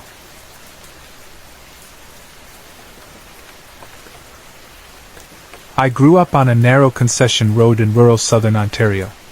Our place sits where a grid of flat farmland collapses into pockets of second-growth woods. And though there are neighbors in either direction, the trees swallow every hint of light once you step off the gravel shoulder. The front of our house faces the road. Behind it the yard dissolves into a tangled patch of cedar, poplar, and sumac that eventually grades into a 50-acre bush lot full of limestone outcrops and half-forgotten fence lines. On winter nights I can stand beneath the yard light and watch blowing snow drift across the corn stubble. In summer the same yard light draws bats that flit around the eaves until dawn. Nothing about the setting feels sinister when you grow up with it. It is just home, and the silence that rolls over the land after dark is something you learn to register without fear. At 18 though, when you have started commuting long distances and returning well after midnight, you discover new frequencies in that quiet, and you realize it can swallow more than wind and crickets. During my first semester at college I attended night classes that ended at 10. By the time I idled into our lane it would be nearing 11:30. November had already stripped the maples bare, leaving the moon and the security light to fight over each shadow. The yard should have been alive with rustling, mice in the dry leaves, raccoons clattering from the grain shed, the distant chorus of coyotes. Yet every night that month, as soon as I stepped out of the truck, the world fell into a vacuum. I would pause with the key halfway to the side door lock, waiting for the usual scurry to break the hush. Nothing. Even our barn cat, a scrappy orange Tom who usually appeared the moment an engine clicked off, stayed hidden. The yard light hummed, my boots creaked on frost, but the fields around me felt as dead as glass. I told myself it was nothing. Migratory birds had moved south, the cold had driven the raccoons to farmhouses, and the coyotes were ranging deeper into the bush. The emptiness nagged at me all the same. It built with the semester, a mounting certainty, when I crossed the threshold, that the silence was an active thing, that it leaned inward to listen. The first time that certainty showed its teeth happened at the start of December. Garbage pickup on our concession is early, 6:30, and because I would be gone before dawn I rolled the bins down the lane the night before.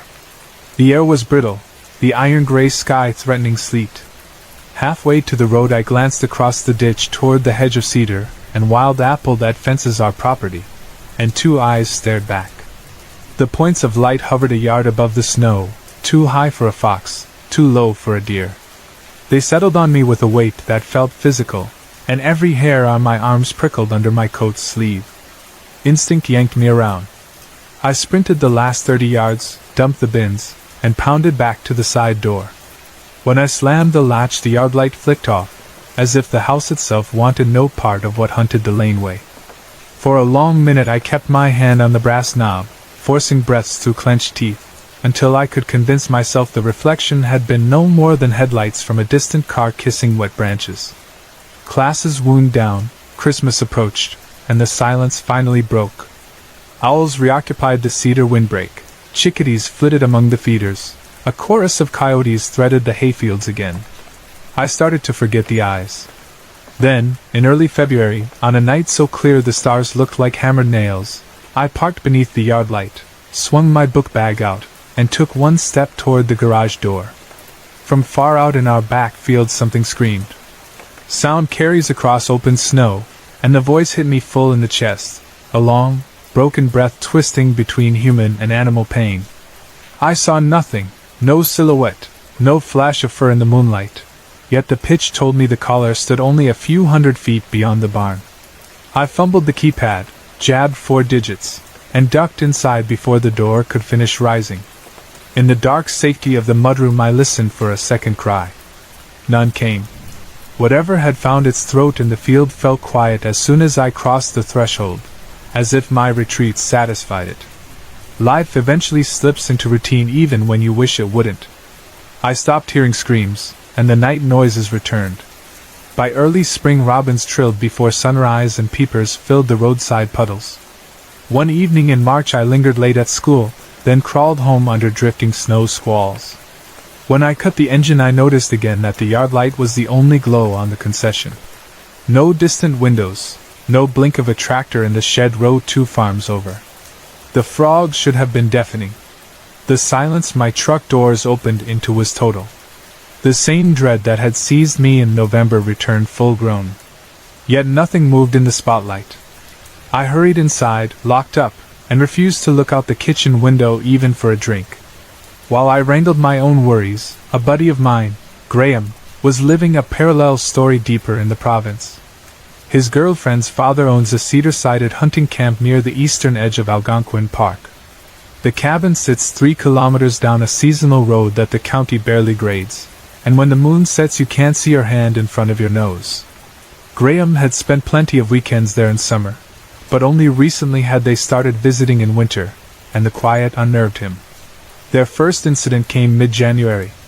They were driving the last stretch of gravel when the headlights knifed onto a dog crouched dead center of the lane. The animal was half a kilometer distant, but Graham braked early, nudging the car forward, flicking high beams to warn it off. The dog didn't budge. When they stopped 3 meters away it rose, big-headed, rangy, and paced a slow arc along the passenger side, never once breaking eye contact with Graham.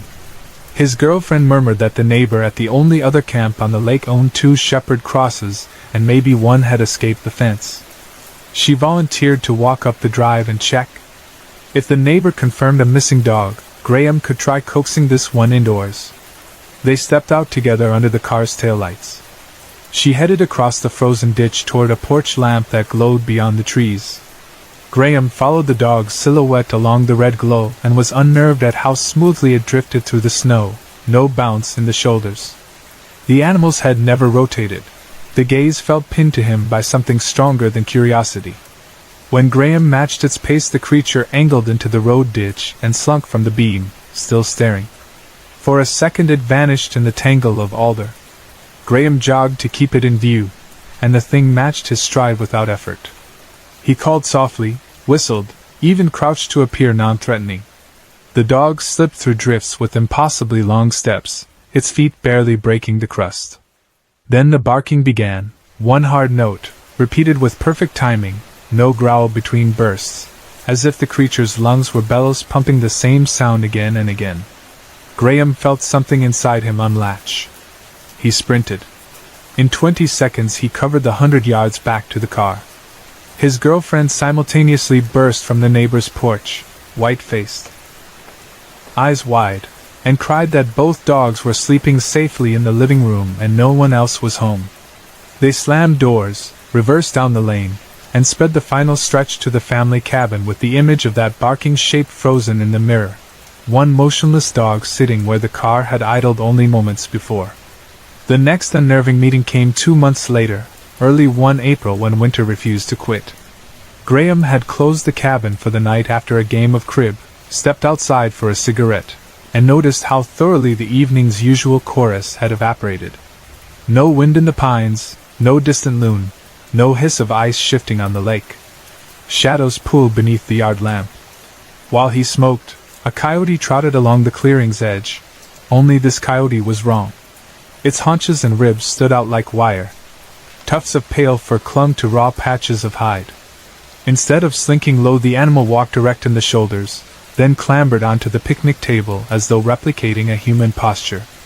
Graham, half drowsy from beer, flicked his cigarette but toward the figure. Both man and beast followed the ember's arc. When he glanced up again, the coyote had vanished, noiseless as if unmade by darkness. Graham wrote it off as alcohol fuzz. The next morning bootprints tracked the damp earth where he had stood, but the ground showed no paw marks. The third encounter cemented his dread. Mid-October, hardwoods aflame, they returned for a last autumn weekend. The night was clear but airless, moon hidden behind ragged cloud. They were watching a film when Graham sensed something off, an absence that pressed against the windows. He muted the credits and realized even the cabin cats had frozen, their fur standing, eyes locked on the front door. A thud sounded overhead, deliberate, heavy, like a man pacing the tin roof. His girlfriend sobbed. Graham grabbed the machete they kept by the boot rack and crept upstairs. The pounding shifted, footfalls circling above him, each step flexing rafters. From outside came the same tuneless, mechanical bark he had heard months before, now further out among the spruce, ebbing like a retreating siren. He bolted downstairs, secured every latch, and wedged furniture against doors while the woman wept in blankets. The barking faded into the hills. They didn't sleep. Dawn found them still dressed, coffee shaking in their hands. They locked the cabin, drove south, and debated never returning. He recounted these incidents to me over coffee, one shaky evening after my own final signpost appeared.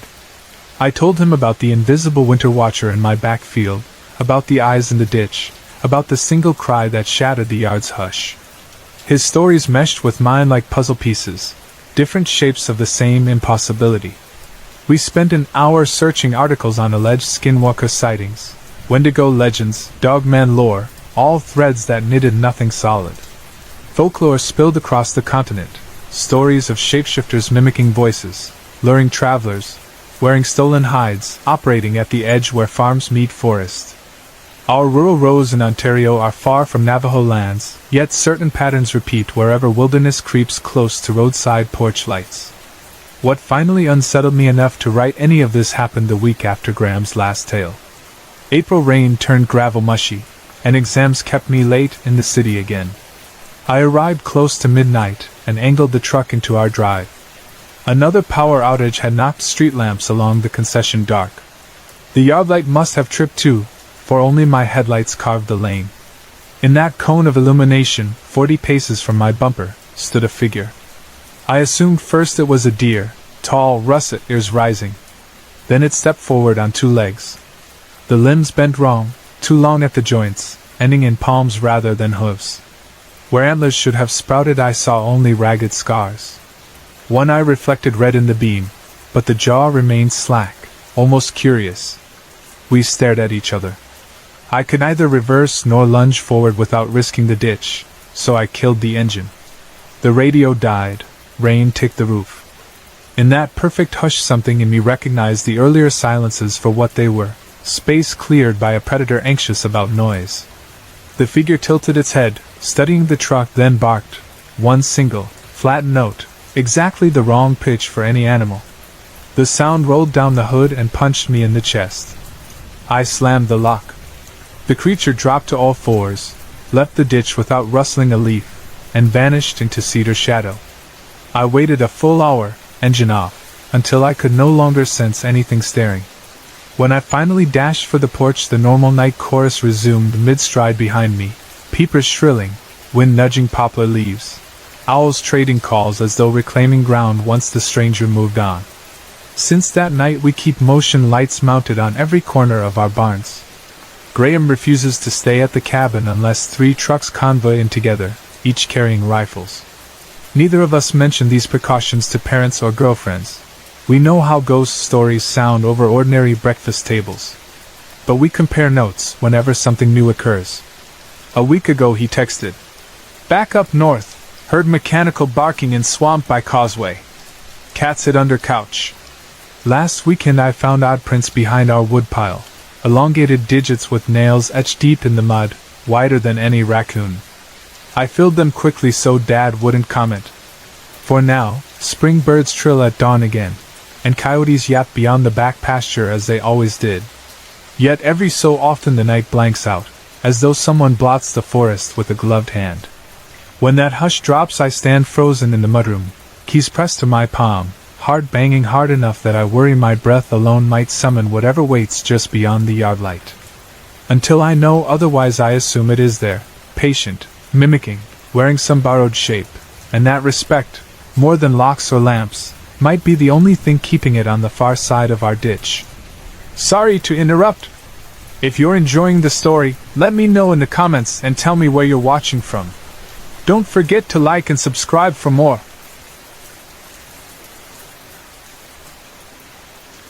I grew up in the open farm country of southwestern Indiana, the kind of place where the landscape is either corn or woods, and the nearest town, population a few hundred, exists mostly as a post office, a grain elevator, and a volunteer fire sign that hasn't been repainted since the 90s.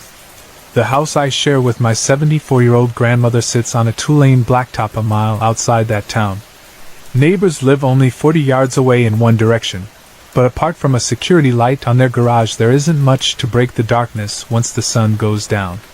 Corn stretches to the horizon on both sides of the road, and the back of the lot dissolves into second-growth timber that has been claiming abandoned fence lines for longer than anyone can remember.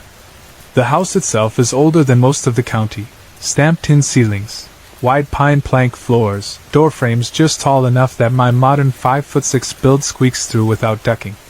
My great-grandfather raised 3 children under that roof during the Great Depression. Years later my parents moved away, came back, split up, and eventually I returned alone after a brutal divorce to help Gran keep the place upright. Time and slow renovation have mixed original clapboard with aluminum siding and updated the wiring so we can run motion-activated lights on every corner of the porch. Even so, when night covers the fields the property still feels like the last island of electricity on Earth. Because I work a 10 to 6 shift at an assembly plant 40 minutes south, my days and nights are permanently reversed. When the bulk of the county is making breakfast I'm usually stumbling in, shedding steel-toe boots at the mudroom, and collapsing on the couch with a cup of reheated coffee. That routine means I witness things most of my neighbors miss completely: barred owls ghosting over the road, coy dogs slipping through ditches, deer materializing at the edge of field stubble like silhouettes cut from steam. Animals shape my internal clock more than any rooster, and after a few years I can judge seasons by what calls after midnight: spring peepers in April, white-tailed fawns bleating in June, coyotes singing harmony across October frosts. One winter about 2 years ago that background choir went silent. November arrived with its early dusk, and I noticed that when I coasted the truck into our drive around 11 p.m., keyed the house, and shouldered open the side door, the night air seemed to hold its breath. No squeal of a rabbit near the woodpile, no chuff of possum under the porch, not even the ticking adult corn stalks make when they rub against each other in the wind.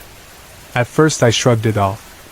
Fields were bare, predators were ranging wider, maybe a passing bobcat had put the usual scavengers on edge. Still, Each time the automatic floodlight snapped on, the halo around the door felt oddly hollow, like I was standing on a stage after the audience had slipped out the fire exit.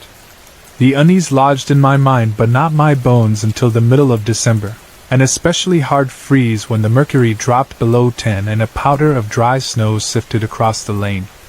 I dragged our garbage can to the road at midnight so the hauler could snatch it first thing in the morning. Halfway down the drive I glanced toward the cedar line across the pavement, expecting familiar glints of rabbit eyes or maybe a fox. Instead, two steady, coppery lights stared back, higher than any fox, too wide for a deer caught in headlights, too bright to be frost on a branch. They didn't blink. They didn't sway. They remained fixed on me as if assessing the meat on my bones. Something ancient flicked my nerve endings. I dropped the bin, pivoted, and ran. When I burst through the mudroom, the dog, our arthritic cattle dog mix who normally sleeps through thunderstorms, lifted her head and grumbled low in her chest. I latched the deadbolt, sagged against the door, and told myself I'd probably spooked a fat raccoon whose eyes happened to catch the porch beam. The explanation barely satisfied, but I forced it to. January confirmed that the explanation was paper thin. The corn stubble now lay buried under a crust of ice, raccoon tracks sketched drunken loops around the grain bins, and the owl that roosts over our tool shed hooted nightly. The hush had lifted, things were normal. Then, one crystalline night with the moon sharp enough to file blades, I killed the truck engine and reached for my lunch pail. Something screamed from deep in our back acreage. The sound of train brakes snagged on rust, stretched into a keening keen that forced the air from my lungs. It seemed to originate from the cluster of old oaks that occupy a limestone ridge back there. In moonlight I saw no figure, no shape, yet I knew with needle certainty that whatever produced that cry stood no more than 100 yards away and understood precisely where I stood in return. I slammed the door, burst inside, latched every lock, then shuffled through the living room blinds to watch the timberline until dawn bled across the ragged corn. Nothing moved. I might have buried all of it, chalked every moment up to shift work fatigue, if my friend Graham hadn't phoned from the opposite end of the province with stories that curled the hair on my arms. Graham dates a woman whose family owns a cedar cabin on a Finger Lake near the eastern fringe of Algonquin Park. He's a welder who thinks bear spray is overkill. When he started telling me about the dog on the lane, his voice wobbled like a welder's mask under too much arc flash. They were driving the access road late one Friday, snow piling in the beams, when a dog the size of a timber wolf parked itself in dead center of the track. Graham braked 20 yards out, then rolled forward flashing high beams. The animal refused to budge. Its shoulders stood damn near 3 feet off the snow. After a standoff he eased to within 10 feet, expecting it to bolt. Instead the creature rose without hurry, glided alongside the passenger door, and stared through the glass at him, eyes smoldering with pale amber light. His girlfriend thought maybe the neighbor's shepherd cross had slipped its chain, and offered to hike the last 2 drives to check. She left on foot. Graham stepped out to keep the animal in sight.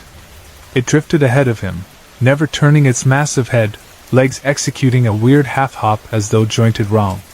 He whistled in what he hoped was a friendly way. The creature matched his whistle with a bark so identical time after time it sounded like broken audio looping. Then it slid backward into the ditch, emerged 30 yards upslope, still watching. When Graham trotted, it trotted. When he sprinted, it walked, somehow arriving ahead of him each time he blinked. Finally it vanished into the tree lattice.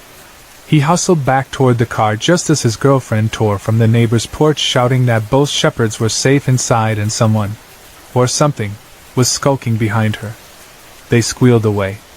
In the mirror, perched where the car had idled, sat the same dog, head cocked, the red wash of taillights transforming its eyes into coals. I listened, pulse in my throat, while Graham related 2 other incidents: the emaciated coyote that stalked him across the cabin yard, climbed onto the picnic table, then stood like a scarecrow before evaporating, the footsteps on the roof, paced, deliberate, followed by a distorted scream in the swamp. Each tale dovetailed too neatly with my winter uprisings. We compared calendars. The lame dog and my ditch eyes lined up week for week. The puzzle pieces clicked into something close to folklore. Skinwalker. Dogman. Hellhound. Words I'd considered only as late-night podcast fodder. But the slipknot in my gut said those words now belonged here, in farm country, carving paths through corn rows and cedar heaps. 2 months passed uneventfully. Owls nested. Coyotes had pups and started yipping closer to the barns again. One April night I parked beneath the motion light and exhaled pure relief that the fields sang with frogs. My phone buzzed, Graham's text. The barking's back. I pocketed the device, flipped headlights off, and trudged toward the porch. Halfway I froze. Something larger than our bull calf crouched beside the trash corral. Not crouching, exactly, folded, the spine humped high like a boulder wearing fur. Snowmelt pooled around its paws. The floodlight halo revealed ebony hair sleek as tar, shoulders heaving to some slow internal rhythm. My brain coughed the word wolf, but our departed wolves never reached this mass, never draped muscles so thick across the withers. And wolves don't radiate that mind-numbing dread. I inhaled, preparing to step backward, when the creature lifted its muzzle. Its face was unsettlingly human in configuration, long jaw, high cheek ridges, lips that almost formed shapes. Then the mouth hinged wider than bone should permit, and ivory knives 5 inches long flashed wet. It gathered the dead weight of a doe, a full mature whitetail I hadn't even realized lay against the shed, clamped the throat, and hauled the carcass as if it weighed no more than a pillow. Blood dribbled ribbon shapes across the thawing gravel. Before my startled brain processed scale, the beast bolted. One bound carried it across the road ditch. A second launched it into a maple trunk 12 feet up. It vanished among branches that should never have held half that load. I staggered backward until porch boards thumped my calves, fumbled the knob, collapsed inside with the world spinning. In the morning I doubted what I'd witnessed. Adrenaline can warp night into fantasy. Yet when I ventured across the lane I found only churned snow where the doe had lain. No drag marks out the back gate, no half-eaten carcass in the cedar pockets.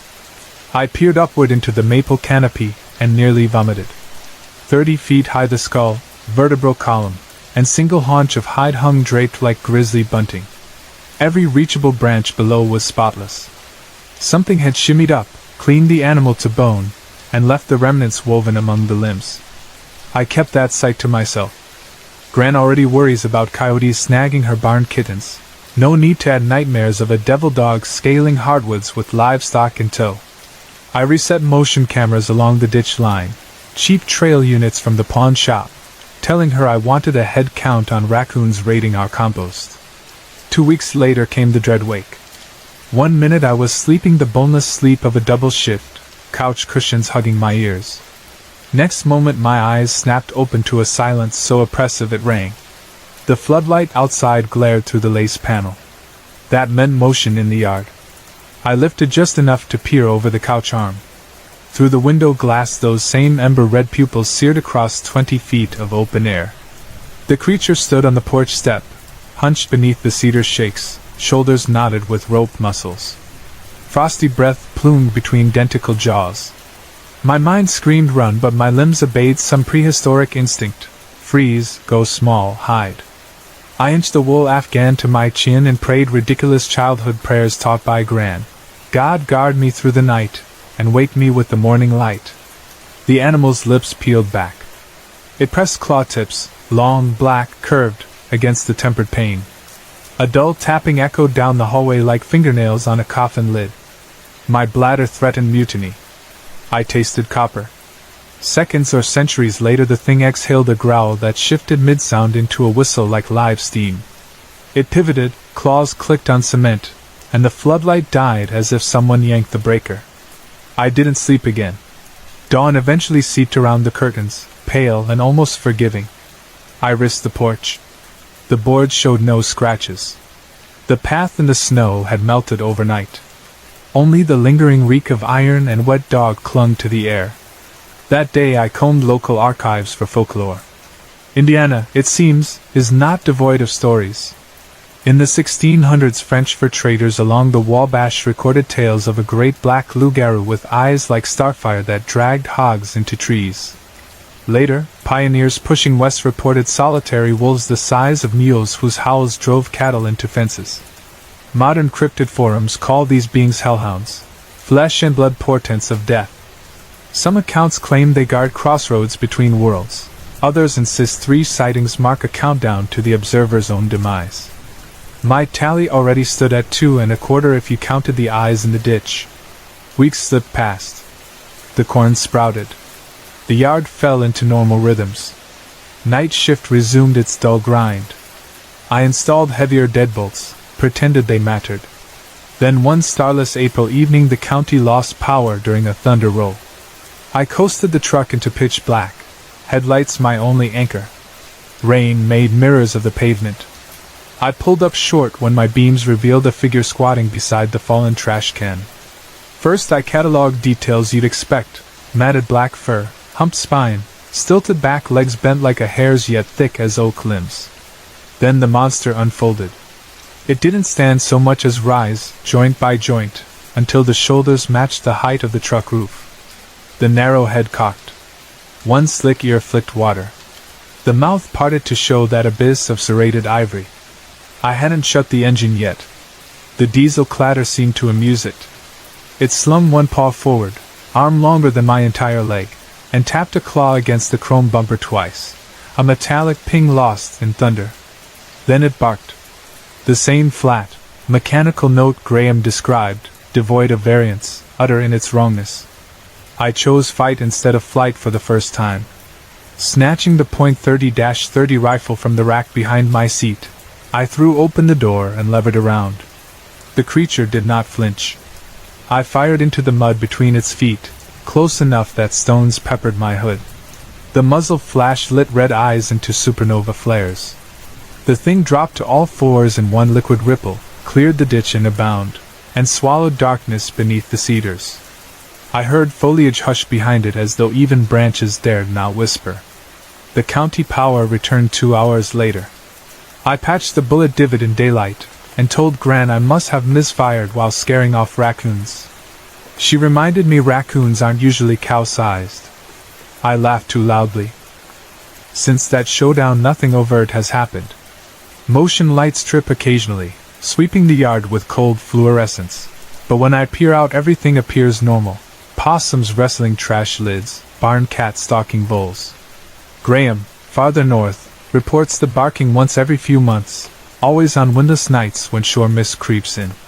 We trade messages, compare moon phases, wonder if salt lines or iron nails across thresholds would help. Neither of us is especially religious, yet I keep a battered New Testament Gran gave me when I was 6 tucked between couch cushions where I sleep. Insurance, maybe? Some evenings the frogs in the ditch fall silent all at once, a whole choir inhaled mid-psalm. When that hush clamps down, I sit perfectly still and listen to my pulse hammer in my ears. So far the silence always breaks. A cicada drones, a barred owl hoots, some brave cricket resumes its chirp, and life rolls on as though the moment never happened. I suspect the day the hush lasts too long. When the motion lights stay dark because nothing dares flee, that will be the signal something ancient has stepped back into the yard. If it does, I hope that rifle and small book of prayers are enough.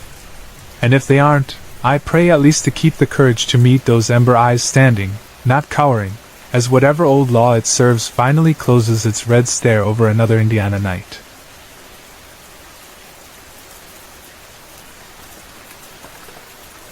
I was 18 years old in the winter of 2001, just weeks from Christmas vacation, and though I had spent my entire life in the same corner of rural south-central Georgia, that long stretch of two-lane asphalt between our high school gym and my parents' house still managed to feel as unfamiliar as it did familiar.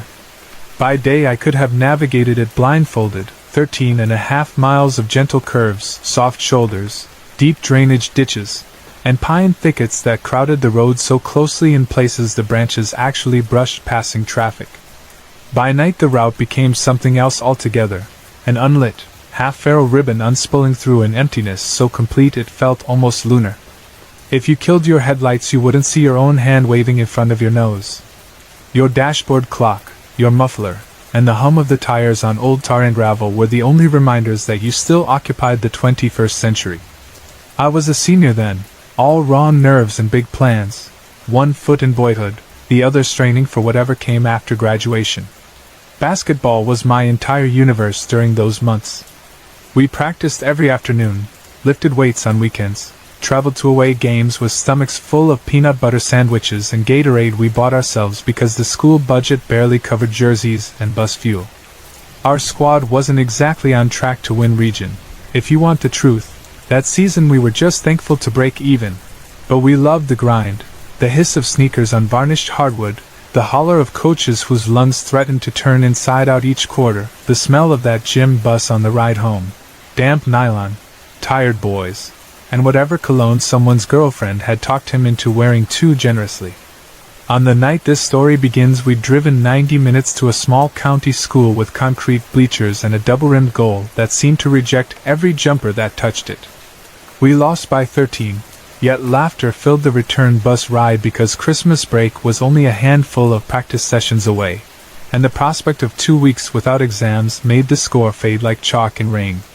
When we tumbled off the bus around 11:30, I slapped hands with my teammates, wished them safe drives, and hurried through the swirl of exhausts and moth-eaten floodlights to where my mother's old Isuzu Rodeo crouched beneath a chain-link perimeter fence. She'd handed that SUV down when she upgraded to a minivan, and I loved it more than any object I'd owned. Manual transmission, rear windows that cranked down so far a grown dog could stick its whole head out, and a cassette deck rigged to play CDs through one of those rubber-wheeled adapters. The rodeo had hauled deer stands, prom outfits, and my entire future folded up in college brochures stuffed behind the seat. That night I tossed my overstuffed gym bag across the center console, fired the engine, and eased around the last stragglers waving as they piled into their own vehicles. If you've never driven Georgia backroads in late December, let me paint the scene as faithfully as memory allows. The air, even at ground level, can be so clear it feels brittle. It's the kind of cold that tightens your nostrils and makes cheap leather steering wheels creak. That year the afternoons had run warmer than usual, high 50s, so after sunset a delicate exhalation of mist began rising from every damp pasture, gathering thicker in the hollows.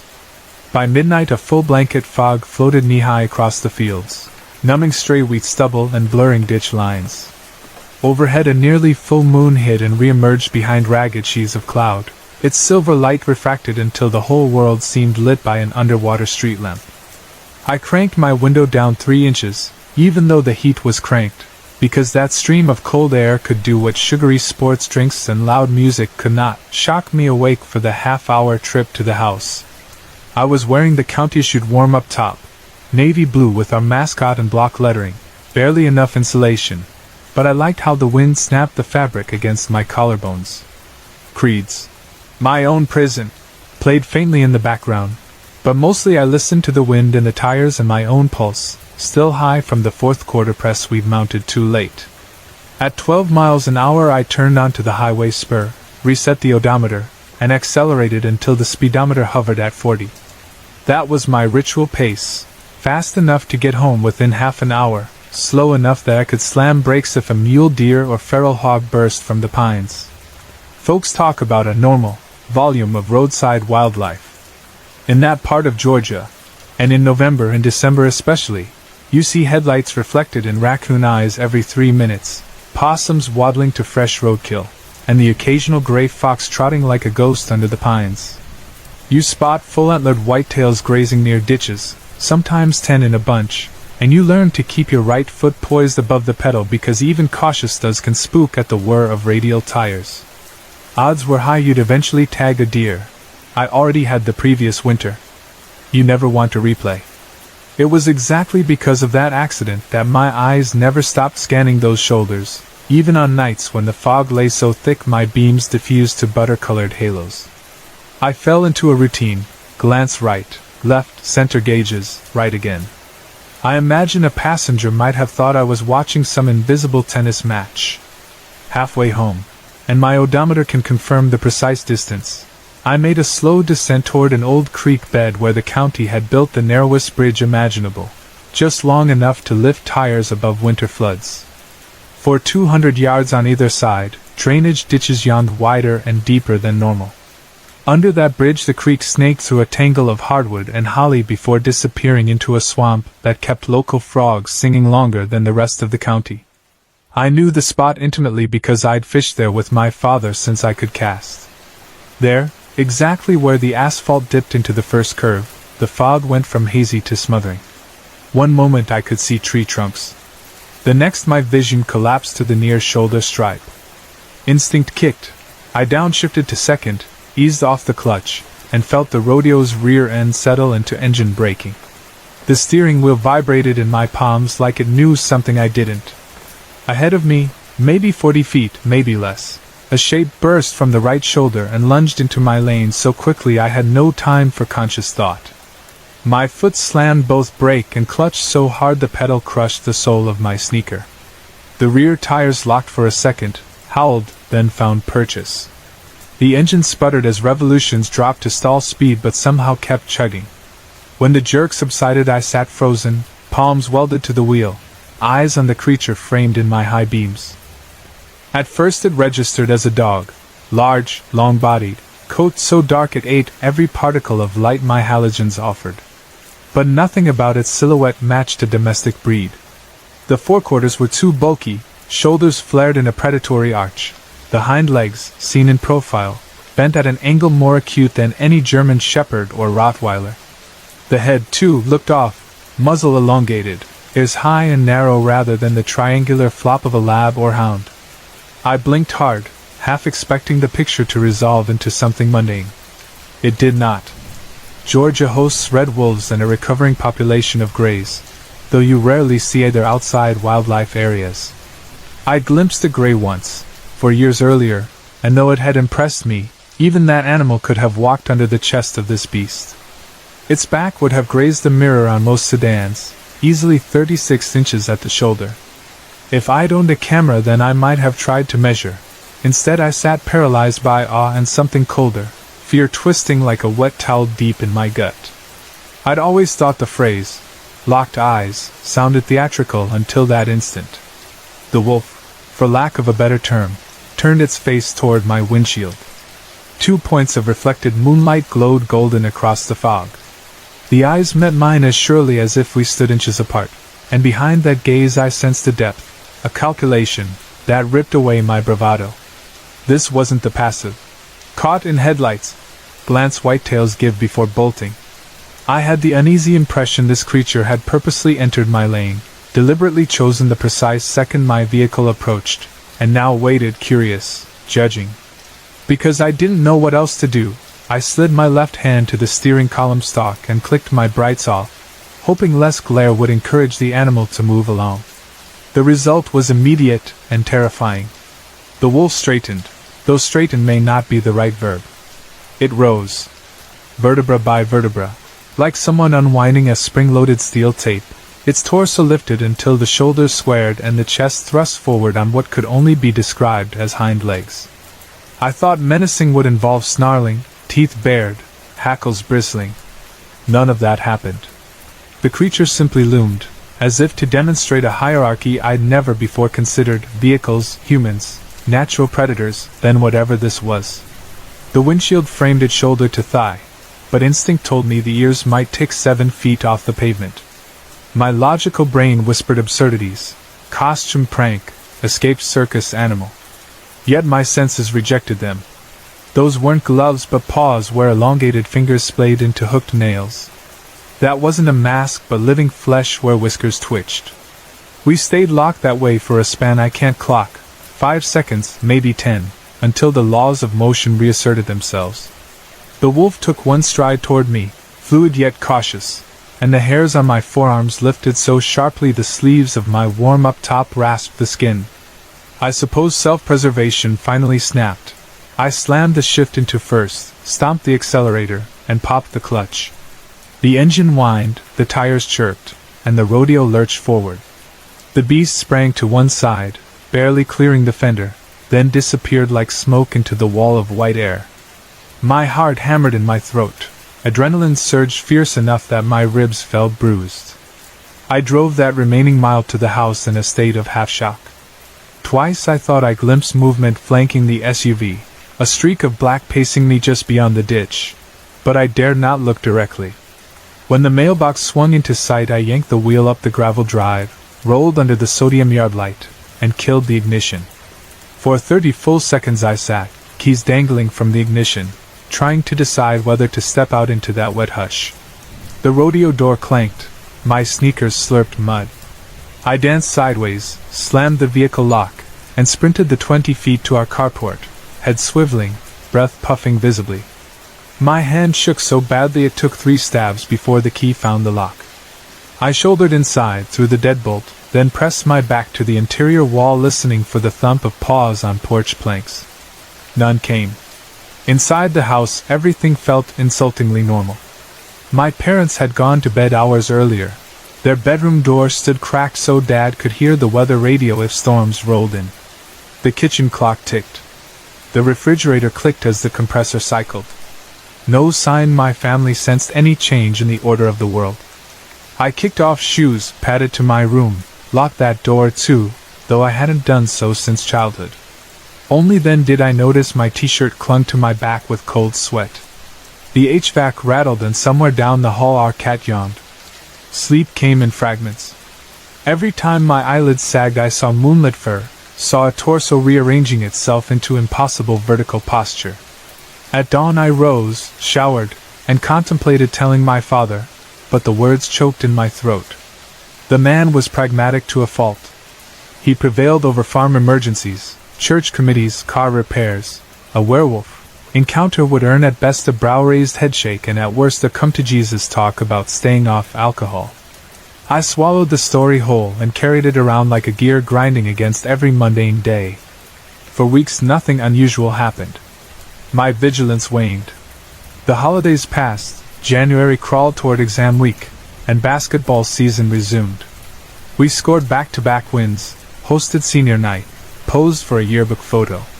When I drove the road at night I sometimes rolled my window up as I neared that creek, but otherwise I behaved like any 18-year-old with graduation on the horizon.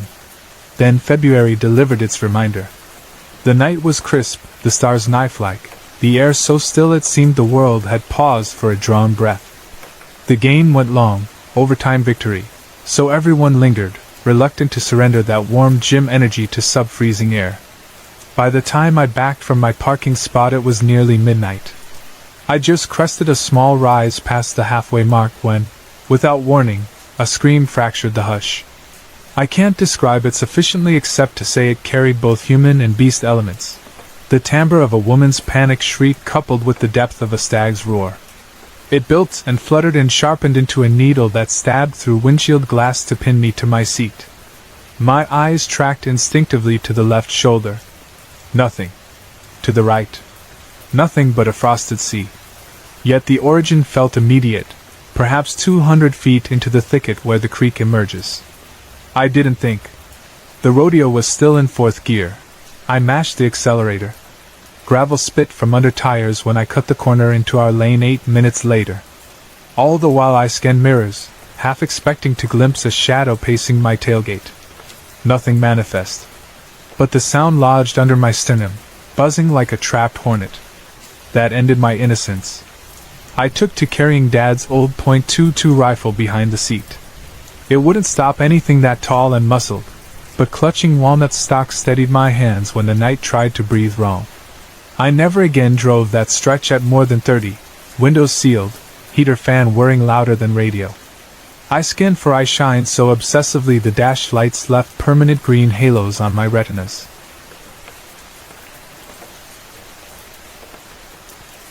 When spring finally unrolled its chorus of frogs and cicadas, I tried to convince myself the winter had been a trick of hormones and lack of sleep. But then came Graham's phone call, and any hope of simple explanation died. Graham, whom I'd met at a 4-H leadership camp, attended university near Athens but spent many weekends at his girlfriend Clara's family cabin 200 miles northeast, practically in the shadow of the Appalachians. The property sat 3 miles down a ranger-maintained clay road, ringed by mixed hardwood forest, nearest neighbor half a mile further around the lake. No line of sight to other porch lights. No cell service unless you climbed the slope behind the outhouse. He called me that night from a campus dorm, voice taut as stretched baling wire, and said, "I saw something walk on two legs that shouldn't walk on two legs."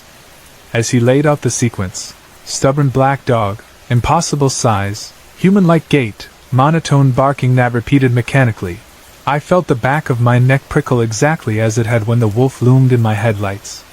He described the weird intelligence, that sense of deliberate performance, as though the creature wanted him to witness its display. He admitted he barely slept, kept the .30-30 lever gun across his chest until sunup, then drove back to campus swearing to skip weekend trips for a while. Weeks later he broke that vow. Clara convinced him to attend a family reunion, but he reported two further incidents: the gaunt coyote sitting on the picnic table like a man-cub in a cartoon, and the night a weighty presence paced their roof, then emitted that same broken siren call from the swamp edge. Clara, usually stoic, refused to leave the cabin porch alone even during daylight after that. They stashed floodlights under eaves and left a radio blaring talk shows, yet the cats would sometimes huddle beneath the couch hissing at walls long after sunrise. When the family pressed local wardens, officials blamed coyotes suffering from mange. After comparing notes, we saw patterns. Our towns sat on opposite sides of the Piedmont, yet elevation, flora, fauna overlapped. Both locations sat within 10 miles of former Creek and Cherokee trade routes where oral histories mentioned strange night-stalking dogs. We tumbled down internet rabbit holes, skinwalker myths, Dogman Road encounters, shapeshifter legends spanning Algonquin to Ozark foothills. Details varied. Some eyewitnesses reported hooves, others described reverse-jointed knees. Some felt dread, others felt mesmerized. But two consistencies nagged: an uncanny intelligence behind the stare and an unnerving habit of mimicking local wildlife sounds with just enough wrongness to curdle blood. I would have relegated it all to a campfire dossier. Creepy, yes, but not my immediate problem, if not for the final incident, the one that still wakes me nights even 2 decades later. April drizzles had hung around for a week, soaking fields until they reflected dusk like inland seas. That Friday started with a transformer popping near the courthouse, knocking out our county's power grid. The high school generator sputtered, so administration canceled classes. I caught a rain-check ride home with a friend's mother, fetched the rodeo from town later, and by 9 p.m. the entire county remained in blackout. Moonless clouds cinched down so tight my headlights merely sculpted tunnels through mist. I idled onto our road, crawling, wary of downed limbs. Halfway down the lane my beams bounced off a shape hunched beside our trash corral. At first I thought a neighbor's heifer had wandered loose. Then the thing straightened, just as the wolf had months earlier, revealing a chest broad as a rain barrel and forearms knuckling the gravel. Tens of thousands of years of predator-prey wiring detonated inside me. I absolutely knew, this was the same animal, the same intelligence, returned. The rodeo still rolled forward a yard or two each second. I tried easing the brake, but my foot froze. The creature pivoted. Its muzzle, slick with rain, parted to bare teeth that looked more tool than bone. Under the halogens each fang caught white flecks of light. I saw no fear in those eyes, only consideration, as though weighing whether to flip this bug-shell vehicle and pick out the sweet meaty center. Pure adrenal desperation hit.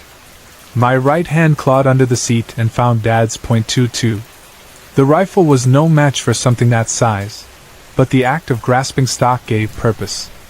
With a motion that felt outside my body I shoved open the driver door, leveled the barrel across the hood, and fired once into the mud between its feet. The crack bled away into the soaked night. The creature blinked, not in fright, more like annoyance, then emitted that single, machine-precise bark, so close the sound physically vibrated my sinuses. It dropped to all fours and blurred sideways. You would swear the animal teleported except the ditch water splashed in a perfect arc, bearing witness to raw velocity. Then silence.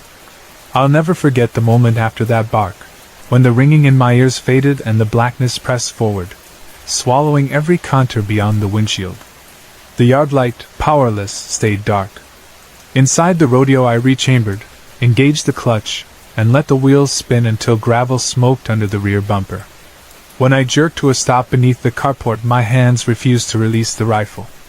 For nearly 20 minutes I stared at the pine thicket across the front yard, scope still rattling against glass, expecting yellow eyes to hover above the hedge. The county power returned by dawn. When Dad asked about the spent casing he found on the porch steps, I claimed I'd fired at a rabid dog. He shook his head, said .22s were pointless at coyotes, and told me to use the 12 gauge if it returned. I nodded, but inside I knew I'd use nothing, because no caliber I owned matched the scale of what stood in those beams. Years rolled forward. I left for the army, saw mosques and poppy fields and city ruins no human should witness, came home older in ways that have little to do with birthdays. The world is thick with evil men. I've learned to categorize fear into manageable compartments. Yet, in uniform I never lost sleep like I did after that winter in Georgia. The pure instinctive dread, fight or flight so total it short-circuits your body, has visited me only twice. Once on a highway near my parents' farm and once in a foreign desert when an IED took out a lead Humvee. Both memories taste identical in my mouth. I married, divorced, drifted north. The Midwestern states where I now live hold their own legends. Michigan dogman, Wisconsin hodag. But I've never seen shapes in those forests. Even so, each time I drive south for Christmas I feel tension gather as I near the state line, like a fishhook snagging cloth. The pines thin, the sandy soil returns, and the night seems to invite that hush again, a space wide enough for something tall to step into. Mom still lives in the same house. She leaves a porch lamp on for me if she knows I'm arriving after dark. On winter visits I sometimes park at the end of the lane and stare down that stretch where the fog once rose off the creek. If the moon is full the road reflects silver like a stretched piano wire. When wind rattles sweet gum pods across the asphalt I catch myself holding breath, waiting for a black mass to materialize between reflectors, head cocked in cruel recognition. It never does. But owls sometimes cut across the lane, and coyotes sing from field edges, and in their normal wild chorus I find relief. I have no proof, no photo, no cast of a footprint. My rifle slugged into mud washed away that same night, and I never dared climb the maple the deer's skeleton decorated. But I know what I saw. I know the dog-like thing that barked with mechanical precision, that regarded a teenager in an Isuzu with near-human appraisal, was not misidentified wildlife. I've learned since that others, across decades and states, report similar dimensions, similar eyes, similar impossible movements. They call it dogman more often than werewolf. Some claim Native American origin stories, others lean cryptid. A few insist government experiment. None of those explanations soothe. I'm 40 now. My nephew is a senior at the same high school, proud guard on a team that's doing better than we ever did. When he drives that road after practice I beg him, half joking, wholly serious, to keep his windows up and go easy on the foggy creek bend. He laughs, promises, then asks why. I shake my head. Some stories, stretched across 20+ years, sound like campfire lies even to the teller. But I still find myself awake at 3 a.m. certain I just heard a precise single bark cut through wind. I push the thought down, yet a theater inside me replays headlight beams, fog folding like sheets, and a shadow taller than any Georgia pine straightening into night as if it belonged to darkness long before my ancestors cleared these fields. Maybe I'll die of old age without seeing such eyes again.